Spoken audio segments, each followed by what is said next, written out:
What's going on, everybody? I hope everyone's having a fantastic evening, afternoon, pre-noon, no matter where you are in the world. I'm Hassan Piker, and this is the Hasanabi broadcast coming to you live from sunny California, Los Angeles. Folks, we're live and alive, and I hope all the boys, girls, and MBs are having a fantastic one, because today's a beautiful day. Today's a wonderful day. Today is Market Madness Monday, and it's Bloody Monday, a bloody affair. It's Market Monday. That's right, ladies and gentlemen, boys, girls, and ambies. I am Hassan Piker. I am live. I am alive. We got a lot going on. I'm back. We're smoking on that 401k pack. Everyone's gonna eat the bug. You will own nothing and be happy. Are you ready for the new world order? Is what I gotta say. Okay. That's it. Actually, you know what? I want to play it now. Goddamn, because it's such a banger. Hold on. I need to play it, yeah. But ladies and gentlemen, I hope everyone's having a fantastic one regardless.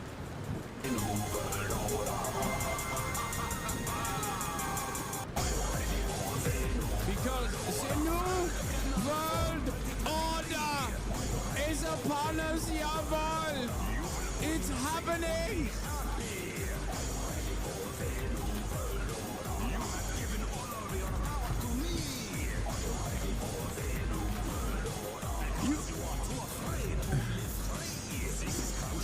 Is es Klausstrom? Your sacrifice is the only remedy for the real pandemic.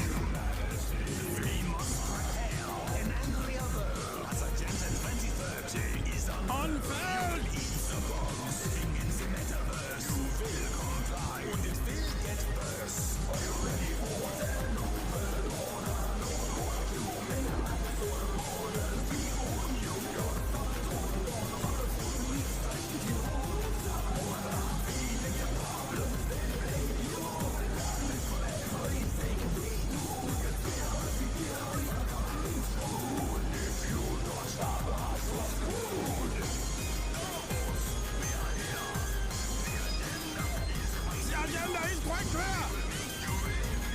No more burgers! Ah! Ah! Yeah, except the agenda is quite clear. And it turns out the real man who would do this was Donald Trump. Catching up on content, the Phineas and Fear Pod and the Zohran interview were both fantastic. Dude, I have been pumping, dude. I've been pumping. I've been pumping so much. Okay, my loins have bared fruit. Let me tell you something. I need to pump less. I've been pumping too hard. There's too much content to keep up with. I'm not even like able to promote because the rapid clip in which I am dishing out new bangers back to back to back is actually insane. Let me tell you something. Personal news time. End of the broadcast last night. No more fit checks. Dude, it's one day. It's one day. Calm down. Okay? Yeah, I didn't post a fit check today. I just got off the goddamn plane. I'm on like 2.5 hours of sleep, barely. And you're like, wow, I can't believe I didn't do a fit check today. Yeah, I didn't. Okay? You'll be fine. You'll be okay. Anyway, listen to me. Listen to me. Listen to me. As you guys know, maybe some of you weren't in here because you're weekend warriors and you're not at work, so you don't watch me and you only watch me at work. But this weekend I flew to Washington, D.C. and then I flew to New York City, the Istanbul of America, under the rulership and the protectorate of Eric Adams. That's right. I went to D.C. to speak at a Palestinian demonstration. Then I flew to New York City from D.C. to link up with ZOHRAN MAMDANI. It was fantastic. Hopefully that video will be out soon, I suspect. You know, spent the day with the next mayor of New York type beat, you know. No fit check day. A day will live in infamy. Never forget. Okay. Well, you will forget. How are you not tired, bro? Are you good? I am tired. Of course I'm tired. It's impossible for me not to be tired. How would I not? What do you mean? I'm tired. That story is goated, yes. I'm a big fan of Queens now, actually. Queens was sick. So, hung out with ZOHRAN MAMDANI for like 3 hours. We just went through the streets, the mean streets of Astoria, and it was amazing. It was an amazing experience. I ate so many donuts. Here's a fun little clip from Boomer about what it looked like, at least in the beginning.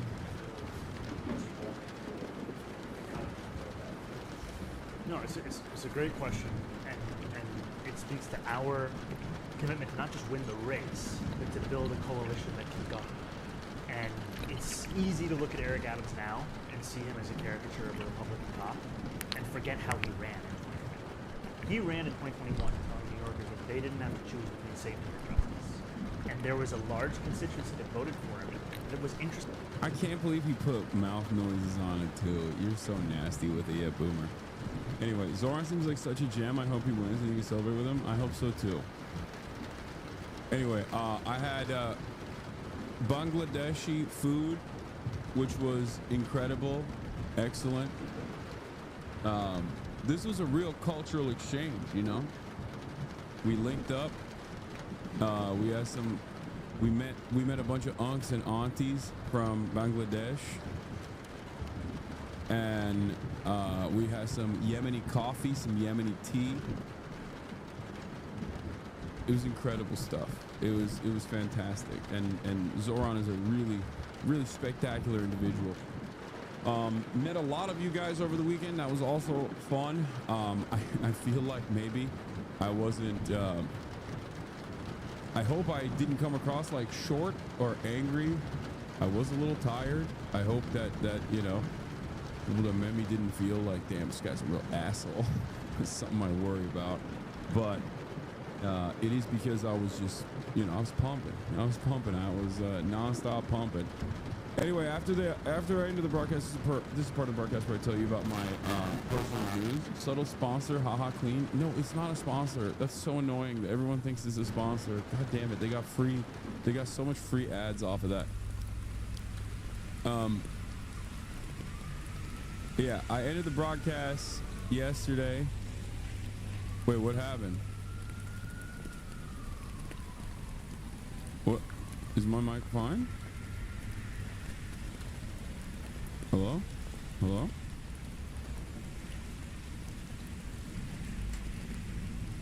Mic degradation glitch. It's fine now. Is it fine now?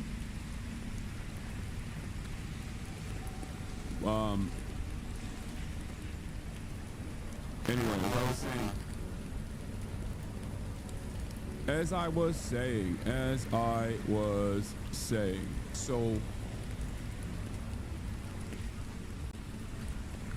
wait, Zach, what the fuck's going on? What is happening? I don't understand. Why is happening? It keeps happening randomly. Wait, let me know what this sounds like. This is the I tell you about my oh, that's weird. What is happening? Sounds like your cable's fucked. I don't think it's my cable. Is it happening again? Is it still? Why are shoes, man? Why are shoes? Okay.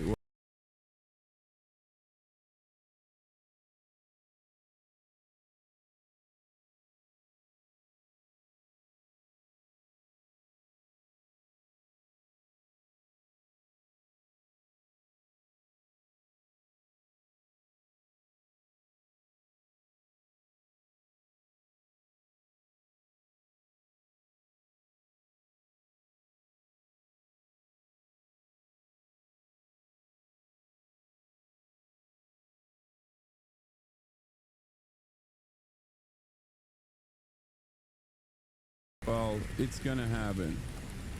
It's gonna happen today until I fix it, but I'm not going to be able to actually change this situation unless it becomes like really, really annoying. Everybody always has like wonderful suggestions like, hey man, just reset your audio interface, restart your computer. It's like, I just started streaming, big dog. I can't do any of those things. Okay, calm down. All right, it might happen a little bit. All right. Stock market's crashing. My computer is crashing. Apparently, everything is crashing. But as I was saying, end of the broadcast last night. Hung out with some friends in New York. Saw all the boys, or at least all of the boys that could make it. Brace, Noah, Dylan Saba, Adam, Felix. It was great. I brought Lolo there too. Hung out with them a little bit, and yeah, it was a great time. Great combos, and I didn't sleep. I didn't sleep at all after that. We spoke. We hung out like late into the night. Then I couldn't really sleep at that point because of the coffee that ZOHRAN made me drink at 9 p.m. because I'm a baby. I usually don't drink coffee after like 6 p.m. Like, I try not to drink anything caffeinated after like 6 p.m. But since I was drinking coffee at like 9 p.m. and then tea at 9 p.m., it just like cooked me and I couldn't sleep. So I just... What? Did it happen again? Robot voice again? Shit. Ay, that's so freaking annoying, dude. I'm sorry. I don't know how to fix it. I don't know. You're just gonna have to get used to it, and I know no one's gonna get used to it, and everyone's gonna be really annoying about it. Oh, oh, mamma mia.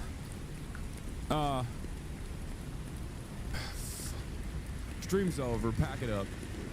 Anyway, yeah, I didn't go to sleep. I went directly to the airport at JFK, JetBlue. I have so many gripes with JetBlue, okay? I have so many gripes with JetBlue, and I need to explain this to you. First of all, I'm doing Mint because I'm balling, okay? First and foremost, Mint is business. Normally, LAX to JFK, or like Los Angeles to New York, there's no lie flat, right? JetBlue's Mint, on the other hand, does have lie flat. which is really good because I have to sleep. Okay. Problem is, JetBlue, on the other hand, literally skimps out on something so key that I know you guys have probably experienced if you've ever flown with them. Okay? They literally do not hire baggage handlers. Like, I know for a fact that this is not a coincidence. They do not hire enough baggage handlers. I know for a fucking fact, because every other aspect of JetBlue is fine, right? It's fine. It's whatever. There's a basic there's a basic like cattle feeling that you have no matter what when you're flying domestically in general, regardless of if you're flying business or or economy. And that part is all right. Okay, that part is all right. Who cares? It's just you got to do it. All right. If we are going to experience the fucking marvels of technological achievement and be able to fly cross country with ease, yes, they're going to treat us like shit. There's not much you can do about it. There's just nothing you can do about it in the process. Yes, it's going to be robotic for a little bit. Oh my God, this stream is going to be so fucking annoying. Oh my God, I'm gonna Brian kill me. I'm gonna Brian kill me. I'm so annoyed. I'm so fucking annoyed. It's like, you know what? I'm just gonna update the Rodecaster. Let's see how it happens. Let's see how it works. Let's see if it just completely bricks my microphone in the process. It probably will, by the way.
Hello, hello. Okay, there we go. We're back, and I hope that there's no issues this time. Hopefully it works. Hopefully that there are no issues. We'll see. We'll see. There might be. I'm actually kind of surprised that that worked, because usually when you update the Rodecaster Pro, under normal circumstances, Rodecaster Pro 2 rarely ever updates perfectly. It almost always has issues. So it's like shocking. It's shocking that it worked out this time. In any case. Alright. Chat is right? No, dumbass. The fuck do you mean? Say sorry? No, suck my dick. I'm gonna end the broadcast. I swear to God, I'm just gonna end it. You don't deserve it. You don't deserve it. Chat is not right. Chat is fucking wrong. Okay? Like, what do you think? The expectation is that, like, the Rodecaster wasn't gonna update, and then I was just gonna fucking not speak the entire stream? Are you stupid? No, I was just gonna fucking switch off to something else if the Rodecaster didn't update. Shut up! Stop arguing with me. I'm back in LA. It's Market Monday Madness. I can't believe it. I'm streaming every fucking day, and y'all act as though I haven't streamed yesterday, and you're desperate for my attention. Is it because I did IRL and I couldn't respond to chat as much? Is that what it is? If I end this broadcast, the Great Depression will start. You understand? Crazy things happen when I'm not live, and crazy things are happening even when I am live. So calm down, okay? Constitutional crisis over. Constitutional crisis over. Illegally deported man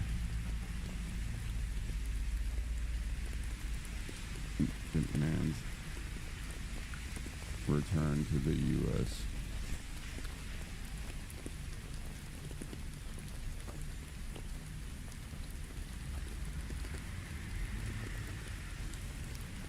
Court order to return to the U.S.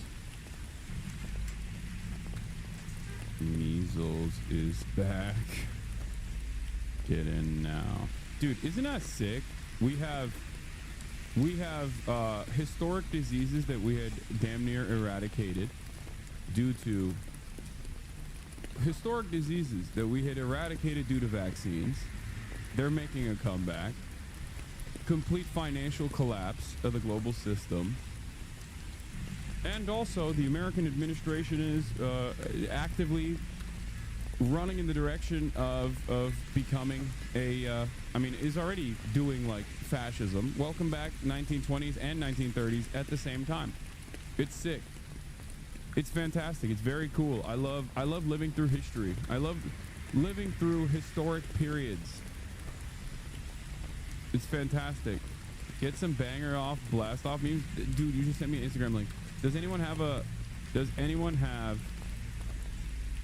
freaking blast off meme?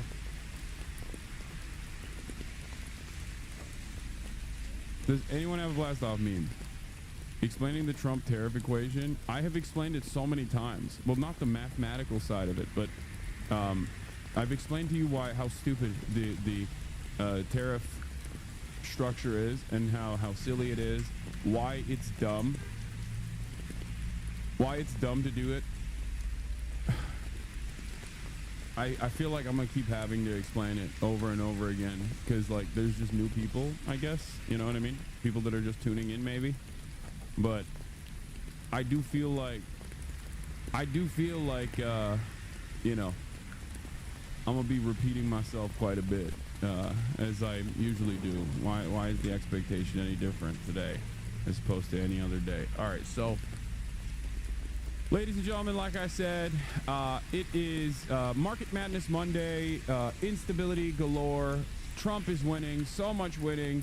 They're going to say, Mr. President, we've won too much. Please, no more winning. But I'm going to make you win again. I'm going to say, you're going to beg me, Mr. President, no more winning, please. But I'm going to keep saying, we're going to win more. We're going to win more and more. So much more winning than you've ever encountered, ever assumed, ever wanted. This is exactly the kind of winning that you're going to get. So there's a lot happening here. Hasan was right. Misgift says, I hate Trump. That's so funny. Jab. I fucking hate. I hate Donald Trump. I hate Donald Trump so much. Hasan was right the whole time. Asmongold was wrong. I fucking hate Donald Trump. I hate him so much. Yo.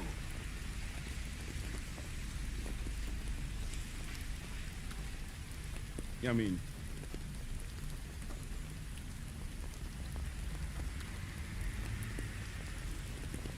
yeah, I mean, I don't know what you were, I don't know what anybody was thinking. Yeah.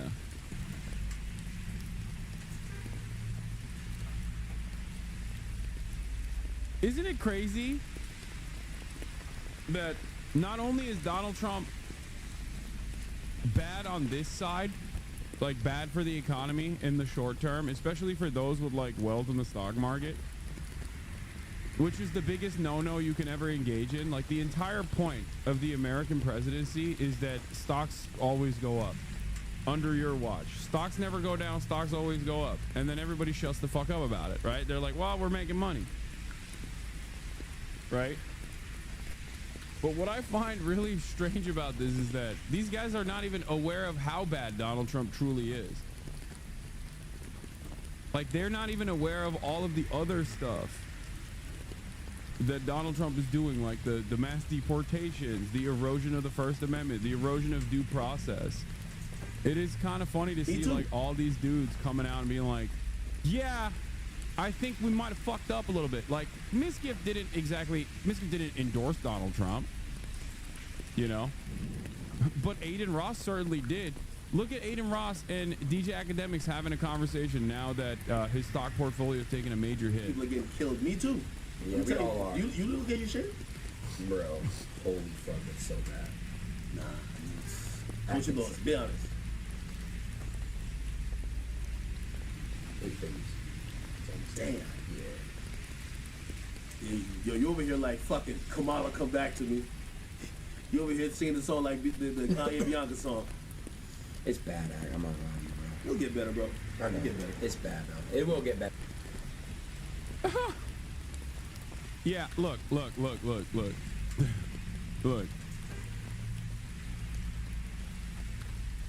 I'm not gonna say nothing. I'm not. Tide is turning. XUC is now saying he never endorsed Trump. Him being there with Eldon and shaking hands with Trump was not an implied endorsement, he said. What happened, dude? What happened? Maybe this shit was not a meme. What's going on, dude? This is the beginning. Okay, hold on. We gotta play the... Who has the meme? Who has the so much winning meme?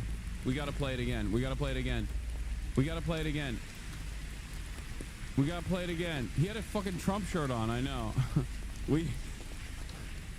Where's the so much winning meme that I keep playing? We have to play it again. Who has it? Someone has it. We're gonna win so much, you may even get tired of winning. And you'll say, please, it's too much winning. We can't take it anymore. Not this one. I want the other one. The one that Organizer Memes made. I love that one. That one's my favorite. The president, it's too much, and Yeah, this is the one. So much, you may even get tired of winning. And you'll say, please, it's too much winning. We can't take it anymore. Mr. President, it's too much. And I'll say, no, it isn't. We have to keep winning. We have to win more. We're going to win more. We're going to win so much.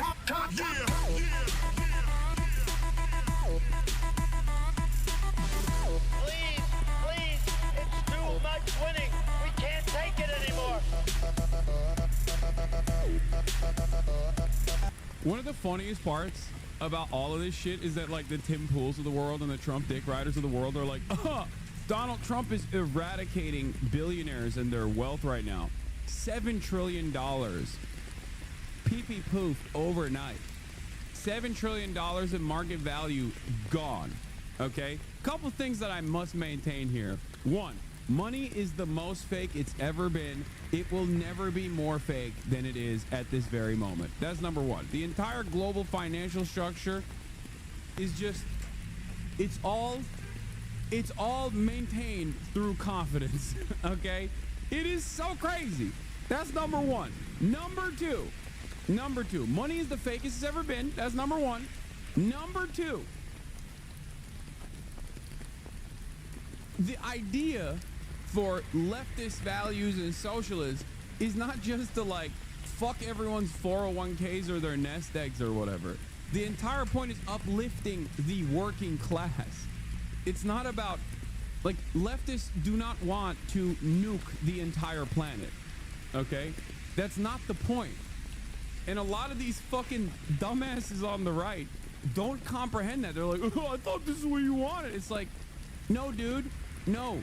We want everyone to have basic amenities, to have their basic needs met, because we have the power and we have the abundance to be able to do this. We have the surplus to be able to do this.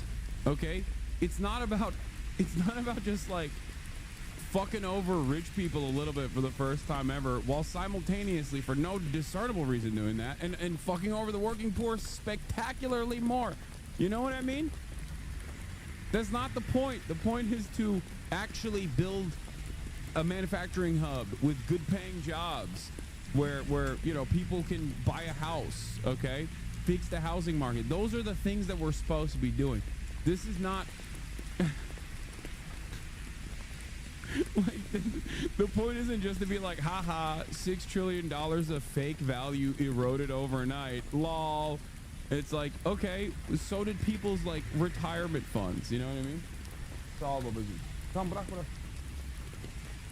Eyvallah. It's such a funny attitude that like some of these Republicans have, which is like, they're just that's what they think. That's what they think is going on. What they think is going on is like, oh well, you know, rich people are upset, so this is good. To be fair, it is kind of funny.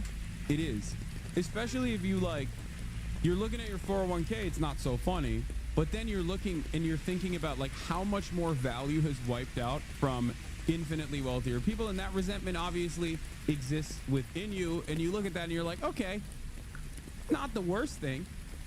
Obviously they will recover from this in ways that you will not be able to, so you know, I am cautious in the way that I cover this, because on the one hand it's like, haha, it's funny, but also on the other hand it's not so funny, because what is yet to come is going to fuck every normal person a lot worse than it screws over the super wealthy, because they'll always be like, wealth is a relative concept.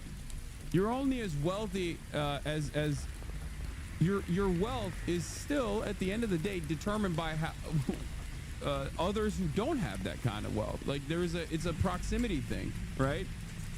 So they will, under this new structure, still maintain their position, still maintain their status, still be wealthy, just not as wealthy, I guess, right? Yeah, exactly. You're only as wealthy as others are poor. That's just how it kind of works. So that's why I'm like, now, on the one hand, I think it's very funny, because it's like another moment of vindication. Something that I said was incredibly stupid that people seemingly did not listen to. I kept saying, like, universal tariffs. As a tariff liker, as a tariff enjoyer, as a trade protectionist appreciator, I think what Donald Trump is doing is very stupid. And lo and behold, it was, right? Yeah, not just rich people, not rich, but I do have money in stock and bonds. I'm losing the very little wealth security I have. Sucks. No, I know. That's why I'm saying, on the one hand, there's a little bit of catharsis in seeing like a guy like Aiden Ross be like, oh my God, I lost like $10 million overnight, right? But also on the other hand, you look at your own fucking situation, you look at your portfolio, and you're like, well, he can lose 10 million, I can't. So it's a weird circumstance, knowing full well that like they can rebound from that, right? They can recover from that. Whereas you are not going to be able to recover from that. So on the one hand, like, I see the catharsis, I see the resentment that a lot of people hold and why it's like kind of funny, but also on the other hand, I recognize how damaging this is. Yeah? See what I'm saying? Law only seeks 2% of Americans have stock. That's an insane number of people. And also, it doesn't even matter because here's the reality. And this is something that I've talked about quite a bit. The way that it works is the gains in the stock market are privatized. They are up there at the tippy top, okay? It's consolidated. Wealth is consolidated at the top. The top 10% of the stock market owns 90% of all of the stocks, okay? In the United States of America. The bottom 90% is the 62% you're talking about. The bottom 90% is literally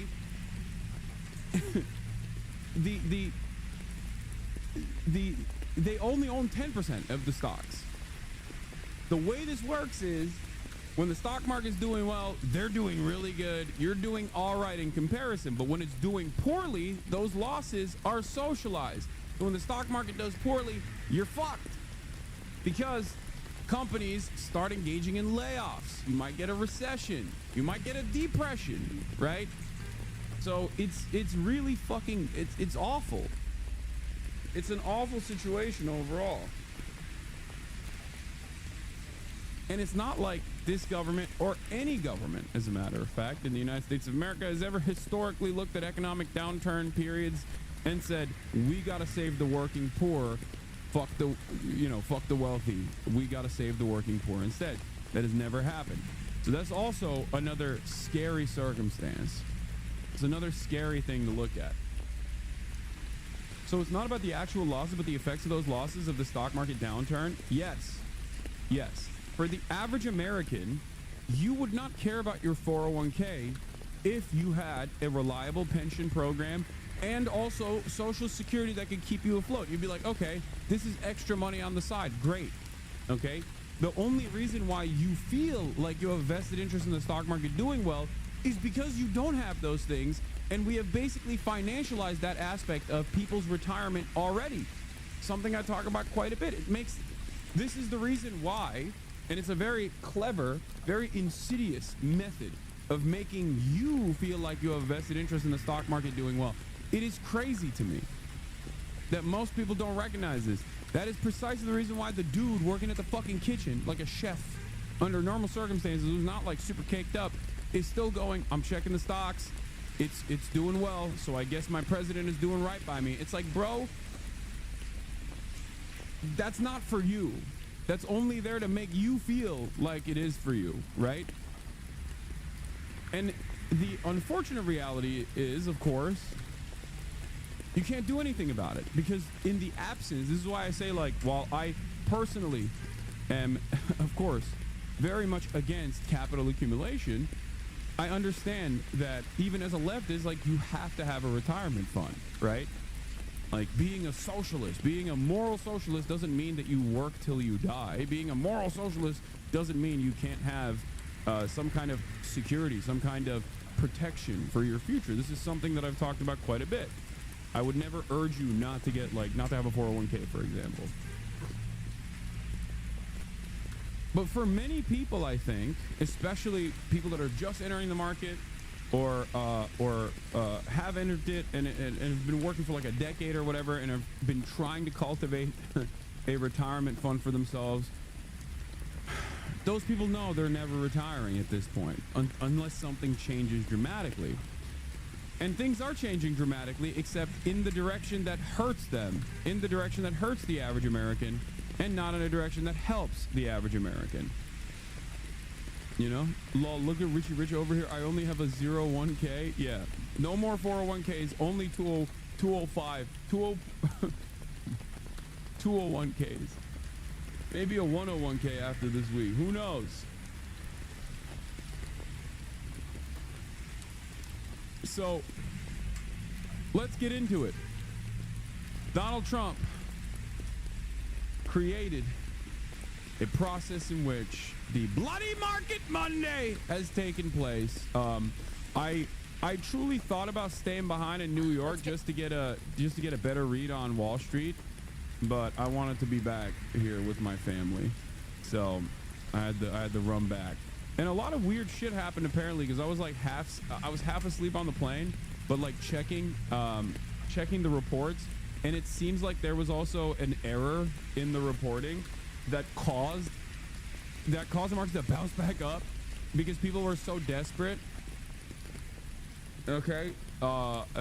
In the midst of this chaos, there was a brief moment where someone misunderstood what Trump was saying or what Trump's team was saying, and they literally reported it incorrectly, and it caused the markets to rebound because people were like, oh my god, thank god, okay, the tariffs are a lie, haha, it's fine. Yeah, here it is. This absolute comedy. The market was blood red today. Then an unattributed rumor was started on X and there was a consideration of a 90-day tariff pause. The market turned green. Then 5 minutes later, the White House denied the rumor. The market became red again. What are we doing?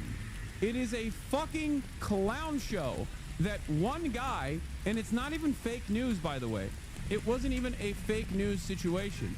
It was that Bloomberg account, and it's not even a real Bloomberg account. It's just like Walter Bloomberg or something, and he just like makes it seem as though he's directly reporting from the Bloomberg terminal.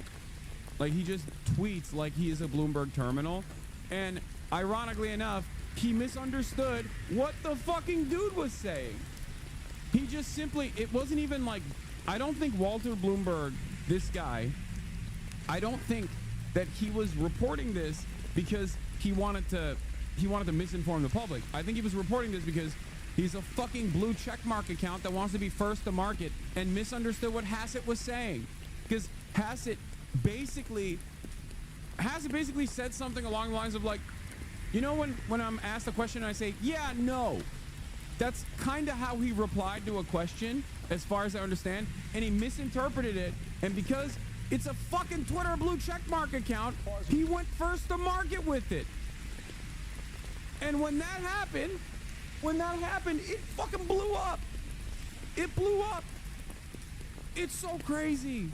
This is everything that I talk about. This is precisely what I talk about in terms of like misinformation and how stupid it is. Remember who posted fake Hassett headlines in Bloomberg style? Reuters reported on it, chat. Reuters, as in fake news from a fucking unverified, silly ass Twitter account caused actual financial newsrooms to literally go to market with the fucking bullshit. It is crazy. This is the world we live in today. Do you understand how psychotic that is? CNBC reported on it. Instantly, the markets flipped, and everyone was like, oh, thank God. Oh, thank God, the tariffs are just fake. Haha, he was just joking. 90-day pause. We have confidence in the market again. Buy the dip, buy the dip, buy the dip, buy the dip. Donald Trump's White House comes back and says, ha ha, fuck you. That's not what we meant, bitch. It's fake news. We're going to make the market scream. Here it is. Will you do a 90-day pause, or would you consider that? Or Bill, yeah, you know, I think that the president is going to decide what the president's going to decide. Yeah, he said, yep, I think the president's going to, that's it. That's the reason. This is a misinterpretation of this from a blue checkmark Twitter account that wanted to be first to market and fucking pump the goddamn tweet and get clout and maybe like $35 in Twitter revenue. That is the reason why almost $1 billion of value came back to the market over this one key piece of misinformation. Will you do a 90-day pause, or would you consider that? Or Bill, yeah, you know, I think that the president is going to... Oh my God. 3.5 trillion. 3.5 trillion over. Oh my God. Oh my God. I thought it was billions. I didn't realize it was fucking. Oh my God. I apologize, chatters. I was on the plane while this was happening. And I was like in and out of sleeping. So I didn't even realize. And then it fucking dipped again when the White House said this is not correct. Insane market action right now. Market exploded on a headline attributed to Kevin Hassett. And now nobody can figure out where it came from, and the markets are diving again. An 8% surge and a 3.5% plunge in a matter of seconds. 1, money is so fake. I'm telling you right now, I'm begging you to understand, this is the most fake money has ever been. This is, ironically enough, the contradictions of capitalism in full display. Okay? This right here is the problem with the financialized capitalist global economy. This is it. This is it. A little bit of misinformation in times of instability can cause market movements like this. I never want to hear any fucking economist or any expert tell me that this is a rational process ever again. Oh, supply demand. Look at the supply demand. All of this shit is fake. It's all about confidence. Nobody fucking fully understands the fundamentals, and the fundamentals don't even matter. It just doesn't matter. You cannot have a situation where a madman can single-handedly wipe out $7 trillion of fucking value over the course of a couple days, only to have it bounce back for 3.5 trillion because the people are so desperate for a return to normalcy that they fucking cope and believe a random Twitter blue checkmark account who did not understand the point that this dude was making and heard his transition word where he used yep for a brief moment, for literally half of a second, and that brought back $3.5 trillion in value. Money is fake. It's the most fake it's ever been, and it will only get more fake. This is why I always used to fucking tell you that the only difference between cryptocurrencies and the fucking stock market is at least that there is like some assets that you can associate with within the stock market, and at least historically the stock market was based on fundamentals. It was always unstable, it was always gambling, but at least there was like a little bit less gambling. Okay? Cryptocurrency is like playing roulette with a blindfold on, whereas the stock market is like playing blackjack. Okay? The odds are more in your favor in that process. And there's a method, there's a rule book to it, but it's still fucking gambling.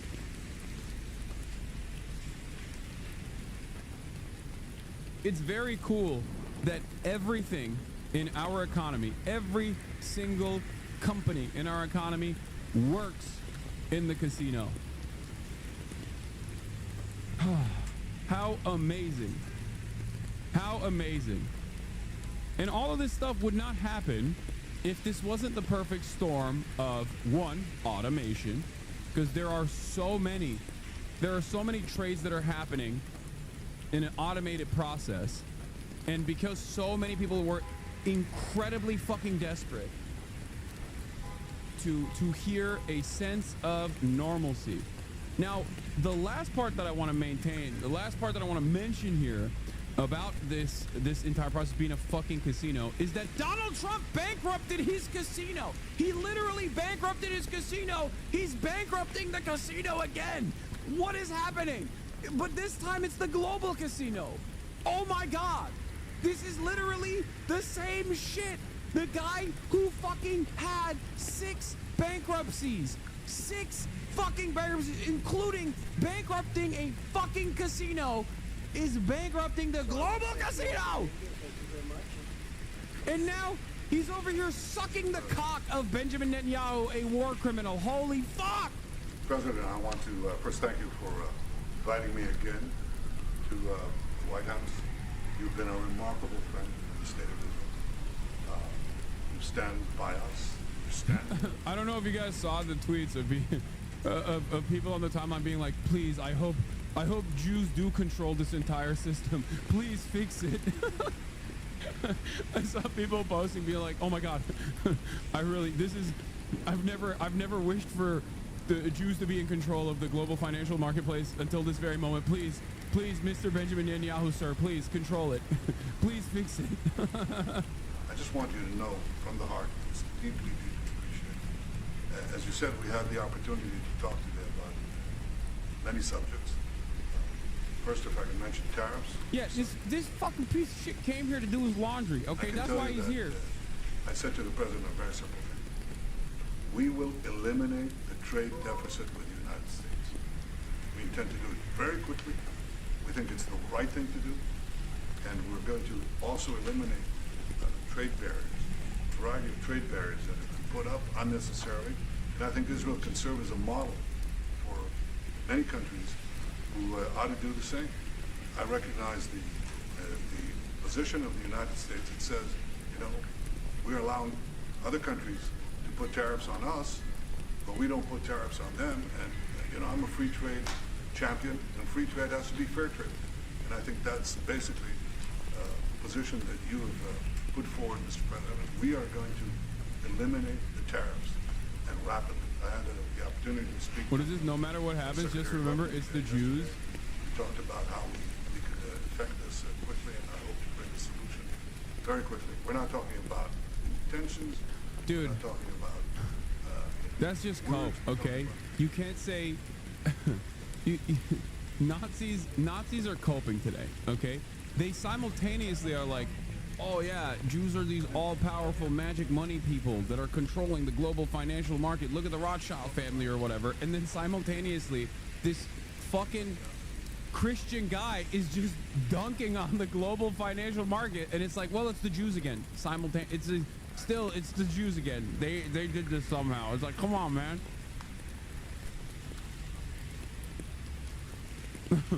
You think they would let this happen? Are you crazy? if they had motion like that? Steve Witkoff, President Trump's very able representative, helped us get a deal that got 25 out. We're working now on another deal that we hope will succeed. And we're committed to getting all the hostages out, but also eliminating. God, I hate this piece of shit so much. I hate him so much. He's such a fucking monster. God damn it. Also, Donald Trump put his chair in again, by the way. Look at fucking Russia Today, loving it. Netanyahu inside the White House. Trump's helps with the chair again. He's got to be doing it on purpose, right? Like, there's no shot. Countries that might be amenable and are amenable to accepting Palestinians of their free choice if they choose to go there. And I think that's the second thing. But the hostages came right on top. We also discussed the situation in Syria. We've had neighborly relations with Turkey that have deteriorated, and we don't want to see Syria being used by anyone, including Turkey, as a base for attacking Israel. Turkey is a country that has a great relationship with the United States. The president has a relationship with the leader of Turkey. We discussed how we can avoid this conflict in a variety of ways, and I think we can have a better interlocutor than the President of the United States for this purpose. And of course, we also discussed Iran. Look, we're both united in the goal that Iran does not ever get nuclear weapons. If it can be done diplomatically in a full way, the way it was done in Libya, I think that would be a good thing. But whatever happens, we have to make sure that Iran does not have nuclear weapons. That's the end of my speech. We're having direct talks with. I can't stand how fucking arrogant Israel is overall, and especially Benjamin Netanyahu is. There's no way people look at this and think like, no, this is valid actually. Like if I'm a fucking random dude in Arkansas and already have like anti-Semitism in my mind, and I see shit like this, I see Donald Trump putting the fucking chair up for Benjamin Netanyahu. I see Donald Trump fucking making my 401k scream, and then turn around and glad handle fucking Benjamin Netanyahu as he just sits there in the most entitled, arrogant fashion and be like, yes, we are going to do a very important deals, like we can bomb whoever we want, all this shit. I'm telling you, there's no way, there's no return from that. Ripped off and taken advantage of by many countries over the years, and can't do it anymore. Just can't do it anymore. We can't be the stupid people anymore. And it's all because of the people that sat in the seat right here. Not your seat, but this seat. They allowed things to happen to our country that they shouldn't have allowed to happen on trade and other things, many other things. I mean, look at what's happened with our last president, where he allowed millions of people to come into our country with an open border. Who would want an open border? How stupid is that? But he allowed millions and millions of people, and of the millions, and I think it was 21 million people, but let's say 3 of them were serious criminals, serious murderers and drug dealers and gang members and people from jails. All the jails emptied out right into our country, right along the open border on Mexico, generally the Mexico. Okay. They came in from Canada too, by the way, a lot. But generally speaking on the southern border. And what a shame it is that we are now working very hard to get them out, get the criminals out, get the murderers out, the drug dealers, the mentally insane, get them out. They dropped the mentally insane in our country too. And this was all done by the Biden administration. It's a disgrace that we have to work so hard. And then we have judges that try and protect these people, but they didn't protect us when the people were being let in. But to get them out is never easy with these people. So I think we're doing a great job. The border is the best it's ever been. It's even as strong as it was. I had a great, solid border. I think it might even be tougher right now and stronger. So people are coming into our country, but they're coming in legally. We have a legal process, and we have that moving along properly because we need people to come into our country, but we want people that can love our country and cherish our country. So that's where we are. And with that, any questions?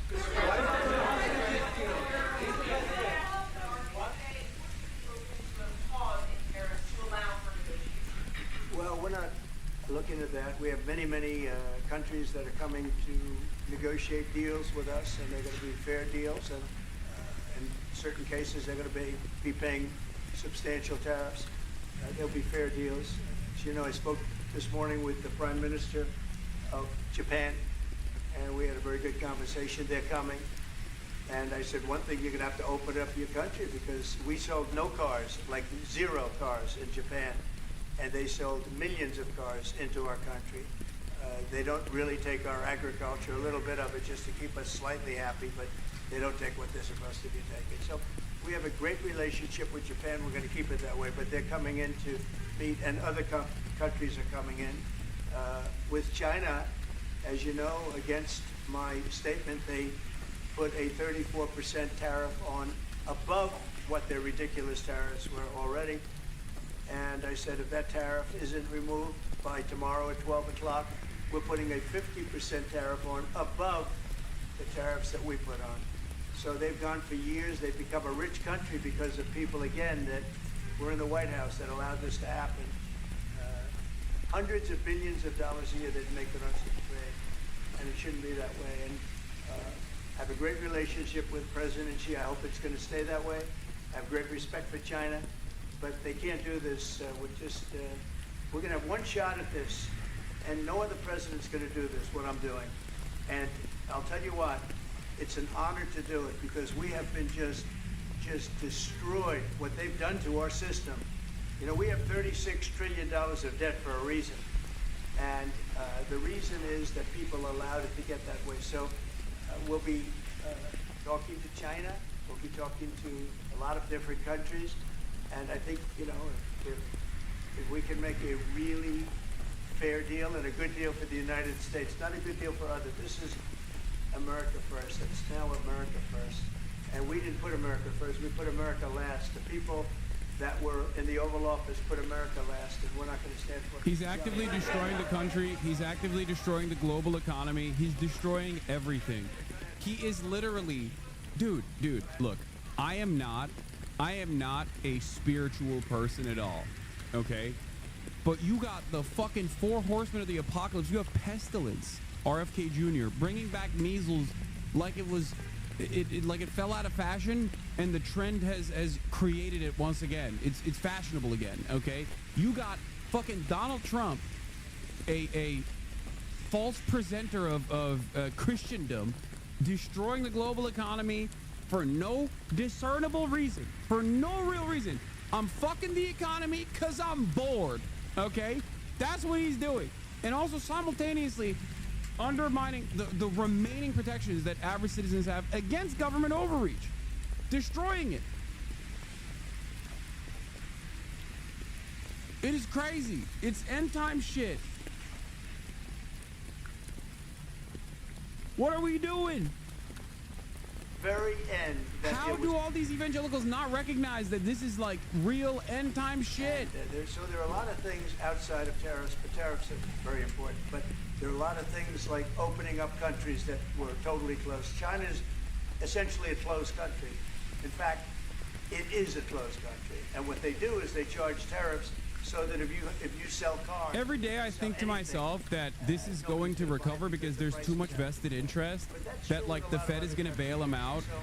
But like even if they lowered interest rates, I don't even know if you could bail them out in this process. Like he is accelerating a recession in an effort. Let's say he's trying to trigger a recession with the hopes that the Fed will bail him out.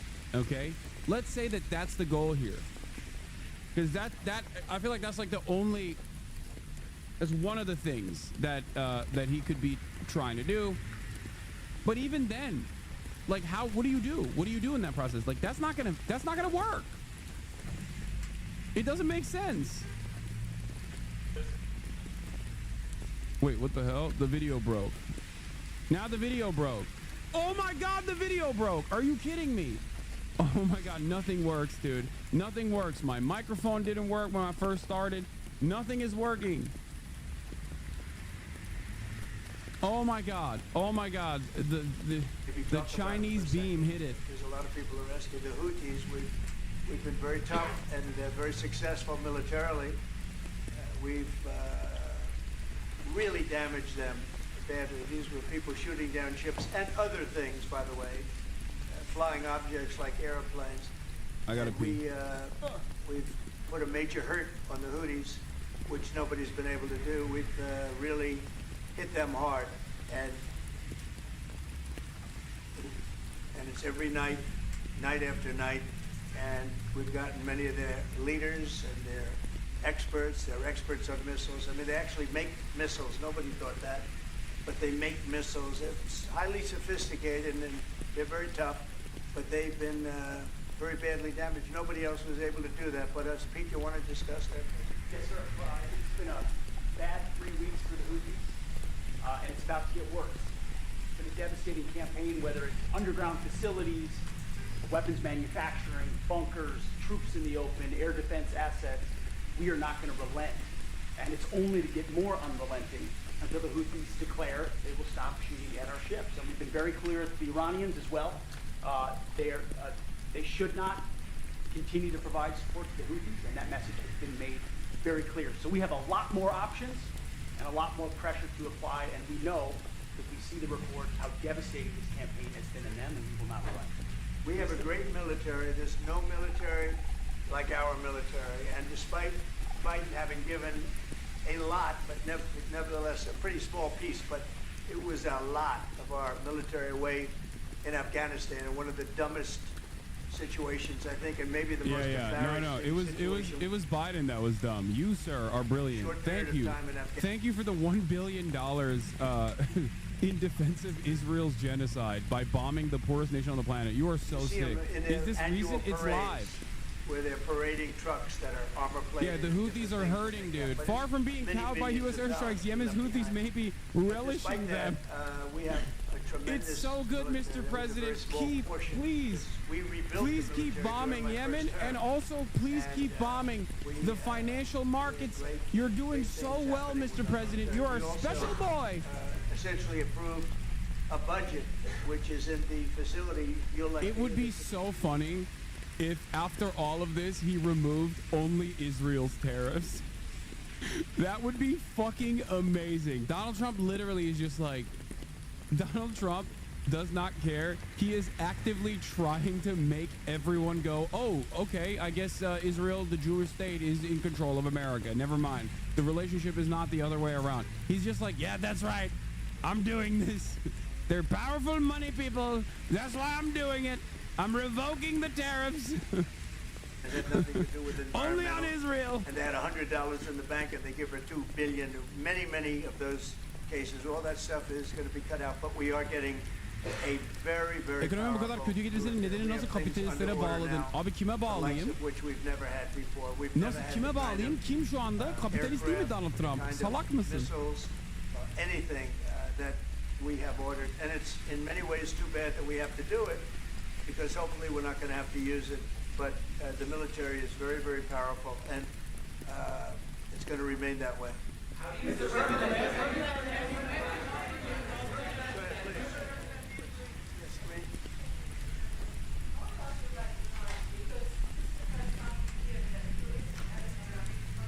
I think I'm gonna.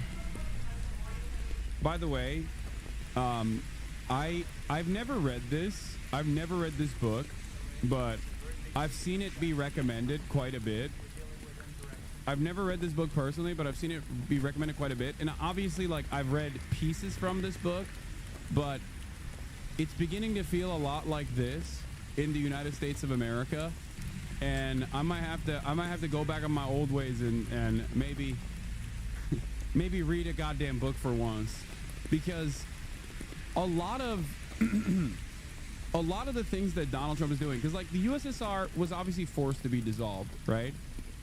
But there was a lot of spectacular failures along the way that led to the collapse.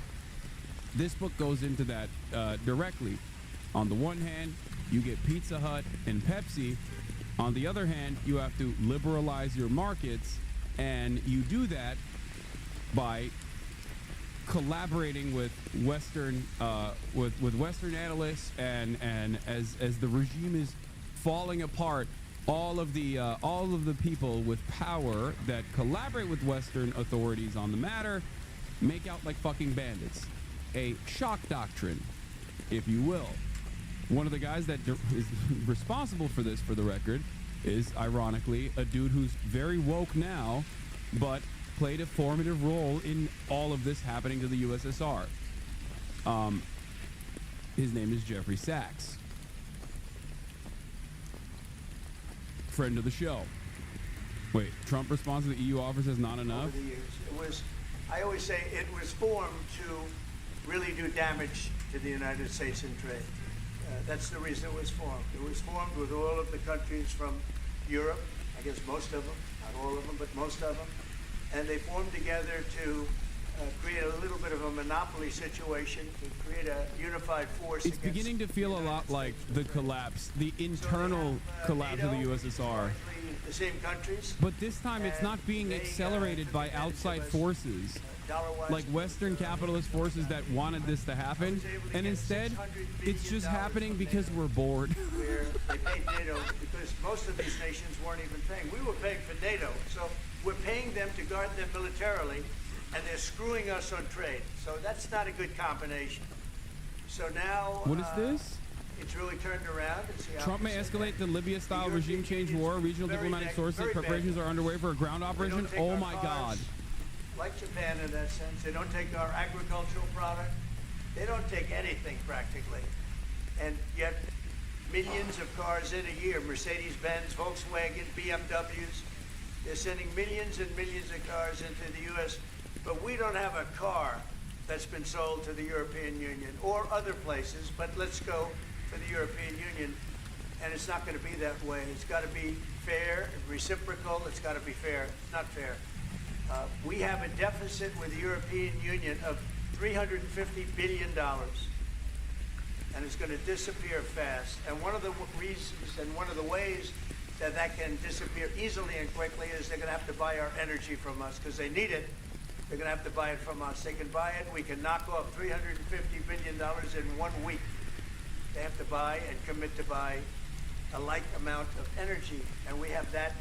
You know, we have more energy than any country in the world. I don't know if you know. Dude.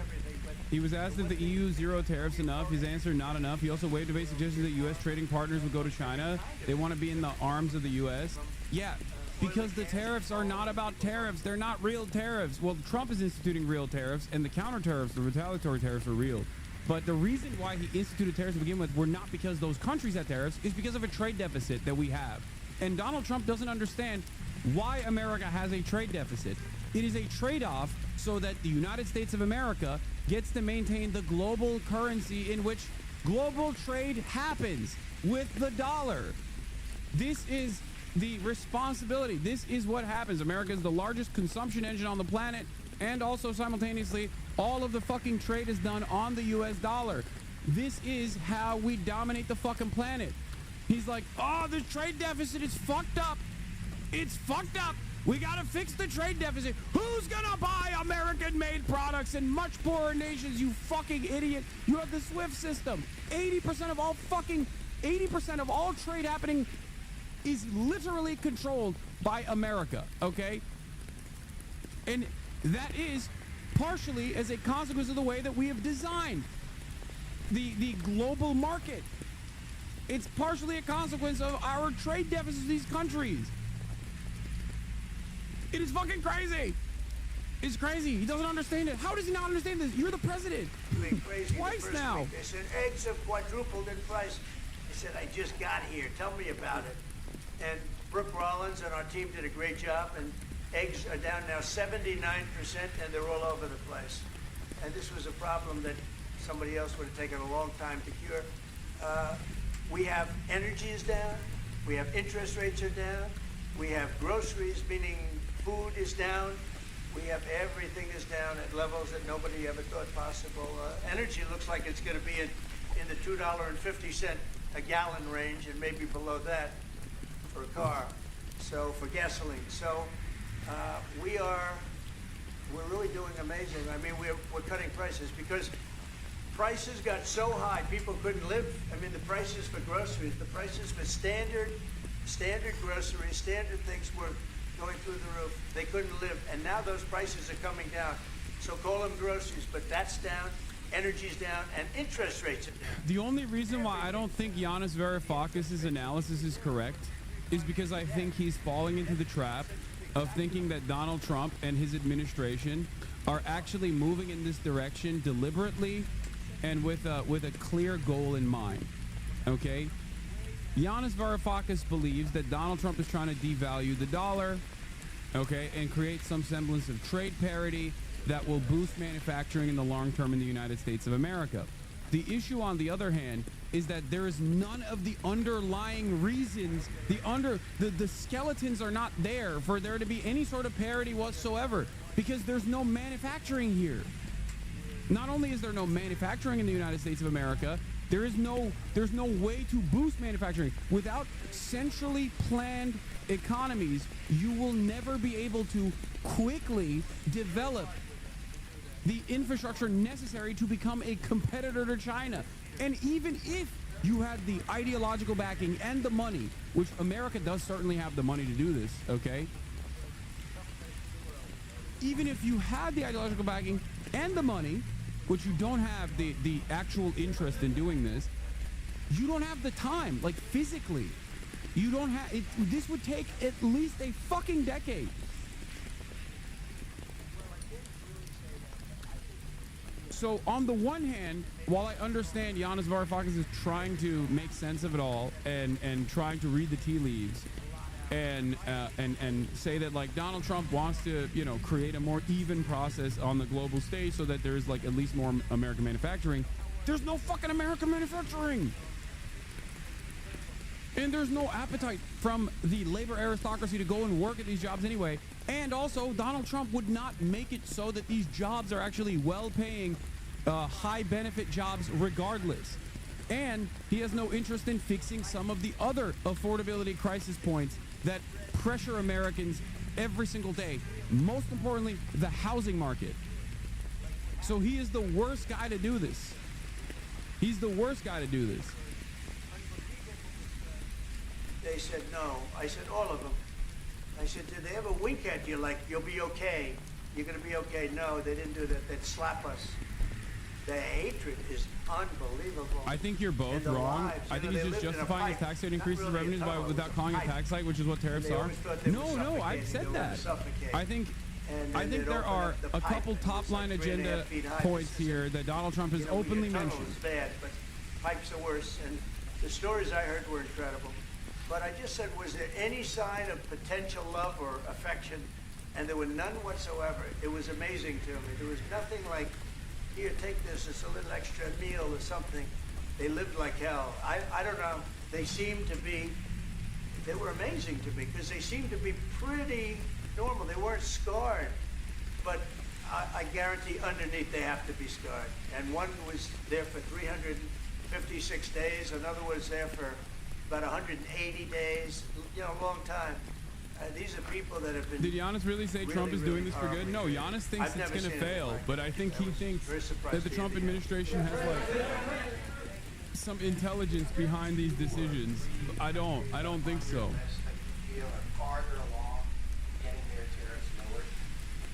I think there are many that want to get rid of tariffs right now. European Union, I mean, as badly as they've treated us, they've brought their car tariffs essentially off. I guess they brought it down to 2.5, and I hear maybe to nothing. But it's not only tariffs, it's non-monetary tariffs. It's tariffs where they put things on that make it impossible for you to sell a car. It's not a money thing. They make it so difficult. He wants to dominate. He wants to basically do something that, like, technically in international trade is illegal, but there is no way to escalate these disputes to an international body like the World Trade Organization. So he basically wants to dominate whatever decisions governments are making that maintain their sovereignty. Like, for example, you don't want hormone-infused American meats? Well, fuck you. Oh, I'm sorry. Do you have your own personal regulatory body that has decided that, like, American meat is substandard quality and cannot be sold in your markets? Well, guess what? It's going to be sold in your markets. You're going to take our bleached chicken, as a matter of fact, by force. That's what is going on here. That's what the point is. That's what he's trying to do. He's trying to, 1, decouple America and the rest of the world from China.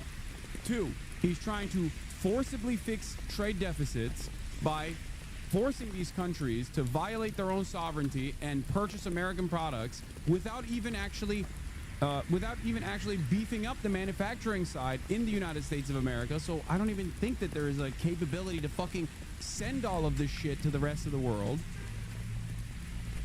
He wants to undermine the World Trade Organization and rebuild it in his own vision, even though, ironically, that is the point. That is what happened initially. But then China took advantage of that situation by, developing quite rapidly.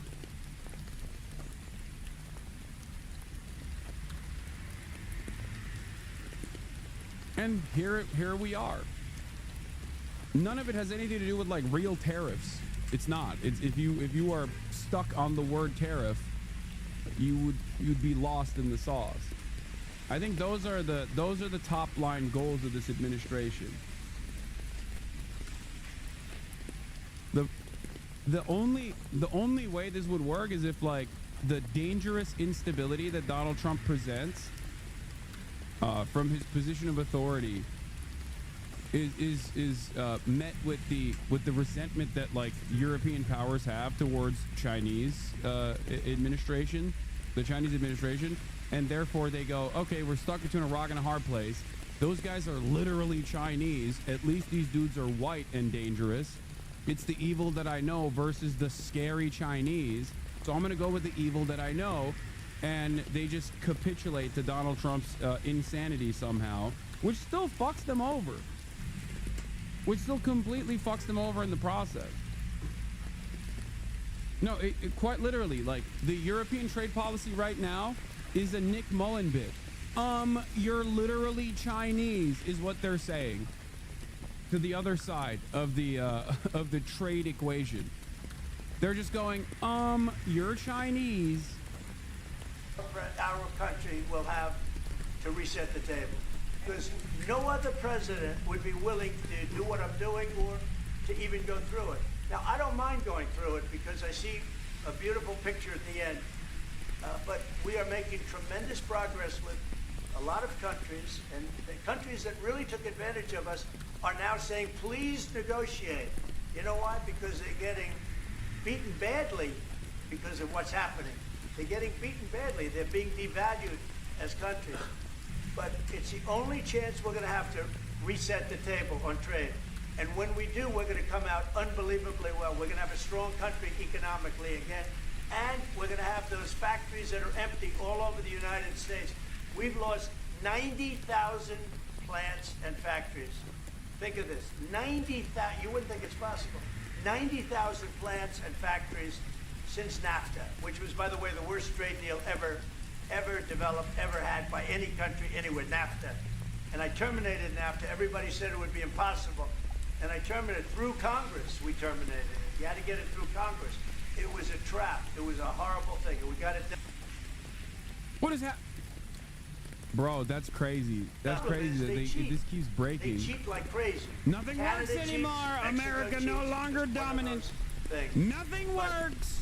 We're setting a table, and we're going to have great trade, and we're going to have a very strong country. Our country is going to be at a level that it has maybe never been, or maybe, you know, our country was the strongest, believe it or not, from 1870 to 1913. You know why? It was all tariff-based. Oh my God. Oh my God. He's so stupid. He's so stupid. 1870 to 1913 is not comparable to 2025. You're so fucking stupid. Why are you like this? How can someone say such stupid things? It's so dumb. You know, okay, Donald Trump knows this is a dumb comparison. You know why? Because just a couple weeks ago he went, everything's computer. What do you think that is? Everything's computer. You said it yourself. Everything's computer. You think it's the same? You think was everything computer in 1879? No, nothing was computer. Everything's computer now.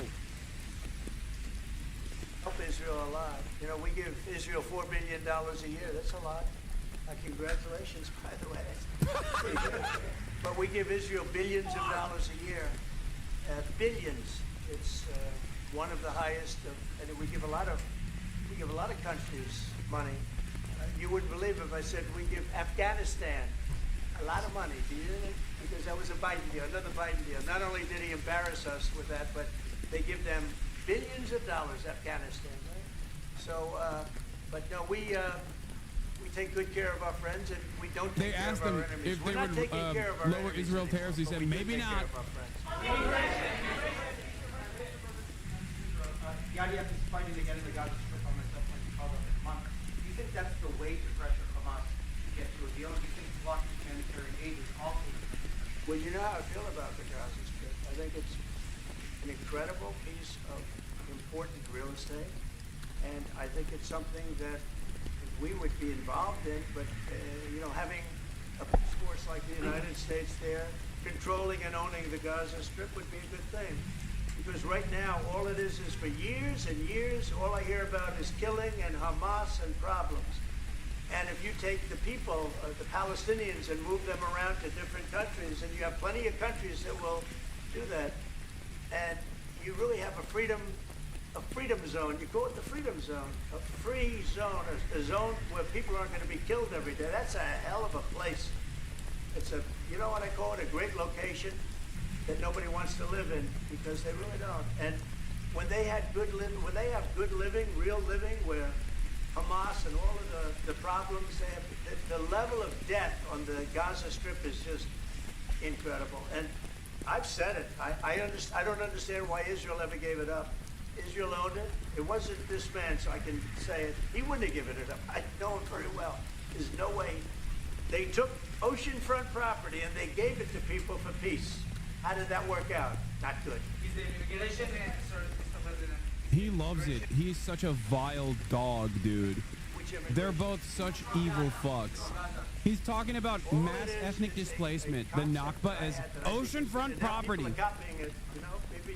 Purging millions of people, 750,000 in 1948, to a tiny area known as the Gaza Strip, as giving them graciously oceanfront property. In any other place, including in arenas of battle, I mean, whether it's Ukraine or Syria or any other place, people could leave. Gaza was the only place where they locked them in. We didn't lock them. They're locked in. And what is wrong with giving people a choice? Now, we've been talking over lunch about some countries, I won't go into them right now, that are saying, you know, if Gazans want to leave, we want to take them in. And I think this is the right thing to do. If you give, you know, it's going to take years to rebuild Gaza. In the meantime, people can have an option. The president has a vision. Countries are responding to that vision. We're working on it. I hope we'll have good news for you. People, I will say, people love excuse me, people really do love that vision. It's a long-term vision, but so importantly is to have that be a safe field, because you're right smack in the middle of the Middle East. You're right along Israel. It should have never, ever been given away. Shouldn't have been given away. What do you by mean? Israel. What are you talking about? They were there. Who's giving it away? Promised peace, but that didn't work out too well because it's one of the most dangerous. They were there pieces of before land Israel. anywhere in the Oh my world. God. Gaza is one of the most dangerous. Oh, he's places talking about in the world. 2005? So they gave it away for good intention, and it didn't work out that way. A lot of people like my concept, but you know, there are other concepts that I like too, and there's some concepts I don't like. You know what I don't like? The way it is now, because right now it's a dangerous death trap, Gaza. Yeah. The concept he's describing is final solution ethnic cleansing. Still plan to meet with them to that happen in Saudi Arabia? And maybe you could elaborate as well a little bit on not providing tariffs on Russia. So I want to see what Asmongold's chat is saying about this. Tariffs with Russia. By America being dominated by a foreign leader. War, and I'm not Let's happy see. about what's Let's see going what the on fuck with, they're up to. With the bombing, because they're bombing Let's like see how crazy based right they now. think They're bombing. I don't know Two-Faced what's happening Netanyahu. there. It's not a good situation. So we're meeting with Russia. We're meeting with Ukraine. And we're getting sort of close, but I'm not happy with all the bombing that's going on the last week or so. Okay, they don't like Horrible. it. They don't like It's a it. horrible thing. They don't like it either. Hasan literally checking your chat. What a bozo. I like to fucking see what the other side is saying. Maybe you guys can learn a lesson from that as well. Advantage of for 40, 50, 60 years. And the reason we got ripped off and the way they did it was tariffs. They would charge tariffs, massive numbers of dollars. And when you look at China, when I took over, it was at $507 billion they were making. I call it. People will be like, Hasan wants to be in an echo chamber, and then when I step outside of the echo chamber, they go, Hasan is stepping outside of the echo chamber. It's a crash out. No, dude, I want to know what you guys are thinking. $7 billion. We all live in this country together. I got to know what y'all are up to. And we were very, very tough on them. Asman fans hate you, but got you on the other screen. I know, that's kind of funny. Then when Biden came in, he let him get away with murder. He had no idea. I'll tell you what, that man had no idea what was happening, whether it was the border or China or anything else. He had no idea what was going on. And they went wild. China went wild. And the money they make is ridiculous, okay? It's just not going to happen. And hopefully we'll get along with China. If we do, that's great. And if we don't, that's okay too. But we can't let that continue, because that's an abuse. They abused. Why are you tapping the glass? I'm not. I'm trying to look from afar. But they recognize that I'm looking from afar, and they realize that they're being observed like zoo animals. I'm surprised they'd allow that. And then they start acting out. To happen. But we are going to bring great trade, and we're going to be fair to other countries. And I will say this, virtually every country wants to negotiate. If I didn't do what I did over the last couple of weeks, you wouldn't have anybody wants to negotiate. We would have gone to these countries, you want to talk? And they were, well, we don't want to talk. Now they're coming to us. They're offering things like even Bibi, and this is unrelated because it's a different kind of a relationship. But he started off our conversation today that he's cutting all of the tariffs, he's cutting everything. He's going to get down to a free base. He's going to do things that, in all fairness, other countries, if they said that, would have never even thought about doing it. Now they're offering things to us that we would have never even thought of asking them for, because they're experiencing a lot of hurt. And the hurt is that they've taken advantage of us, and we finally fought back. Tariffs will make this country very rich. We're rich anyway, but we're rich in a certain way. We have $36 trillion in debt. I want to get rid of it, and we can do it quickly with proper deals. So when countries don't allow us to sell our product, but we allow them to sell their product, when they charge us massive amounts of money for the privilege of going into their country, those days are over. Okay. Yeah, go ahead. Sir? Yeah. He sounds so surprised. On Iran, two questions, please. First, can you give us more details about where the meeting was set? I can't tell you that. I can just tell you there's a major meeting going on between us and Iran, and that'll take place on Saturday, and it's at top level. And the second question about, a lot of people think that those talks are not going to lead anywhere because the Iranians Maybe you're right. give up. I think that's a possibility too. Is the United States under your leadership ready to take military action to destroy the Iranian nuclear program and remove this threat? I think if the talks aren't successful with Iran, I think Iran's going to be in great danger. And I hate to say it, great danger, because they can't have a nuclear weapon. You know, it's not a complicated formula. Iran cannot have a nuclear weapon. That's all it is. Can't have it. Right now we have countries that have nuclear power that shouldn't have it, but I'm sure we'll be able to negotiate out of that too as part of this later on down the line. But Iran cannot have a nuclear weapon. And if the talks aren't successful, I actually think it'll be a very bad day for Iran if that's the case. Yeah. Yeah, please go. Mr. President, was October 7th the death blow of the two-state solution, and would you consider classifying the Palestinian Authority as a terrorist organization for its continued ICRIS-like terror financing payments? So October 7th was a horrible day that some people, they deny it. Now, I can't believe they deny it from the standpoint of it. They do it because they think it's good politically. But October, I've seen the tapes. I've seen things that you don't want to see. October 7th was a horrible day, and it will go down as one of the really bad days in the history of the world. It was a horrible, horrible thing that happened. And they grabbed some of these people. I'll give you an example. When I was with the 10 hostages a few weeks ago, I said, so how many are there? 59. Yeah, I saw this. We'll get to that in a second. So we can get 15. They sort of knew the territory pretty good. And I said, how are they doing? They said, well, only 24 are living, the rest are dead. And these are young people largely. Young people don't die. You know, young people have an amazing ability to live. They can live through horrible things, but these are young people. And when they said that 24 are living and the rest are dead. And you know, I've had parents come up, Israeli parents largely. We have some Americans, and I guess we have one left. Alex, we have the one left. But I've had Israeli parents come up to me at events and say, my son is there. I said, well, how's he doing? Well, he's dead.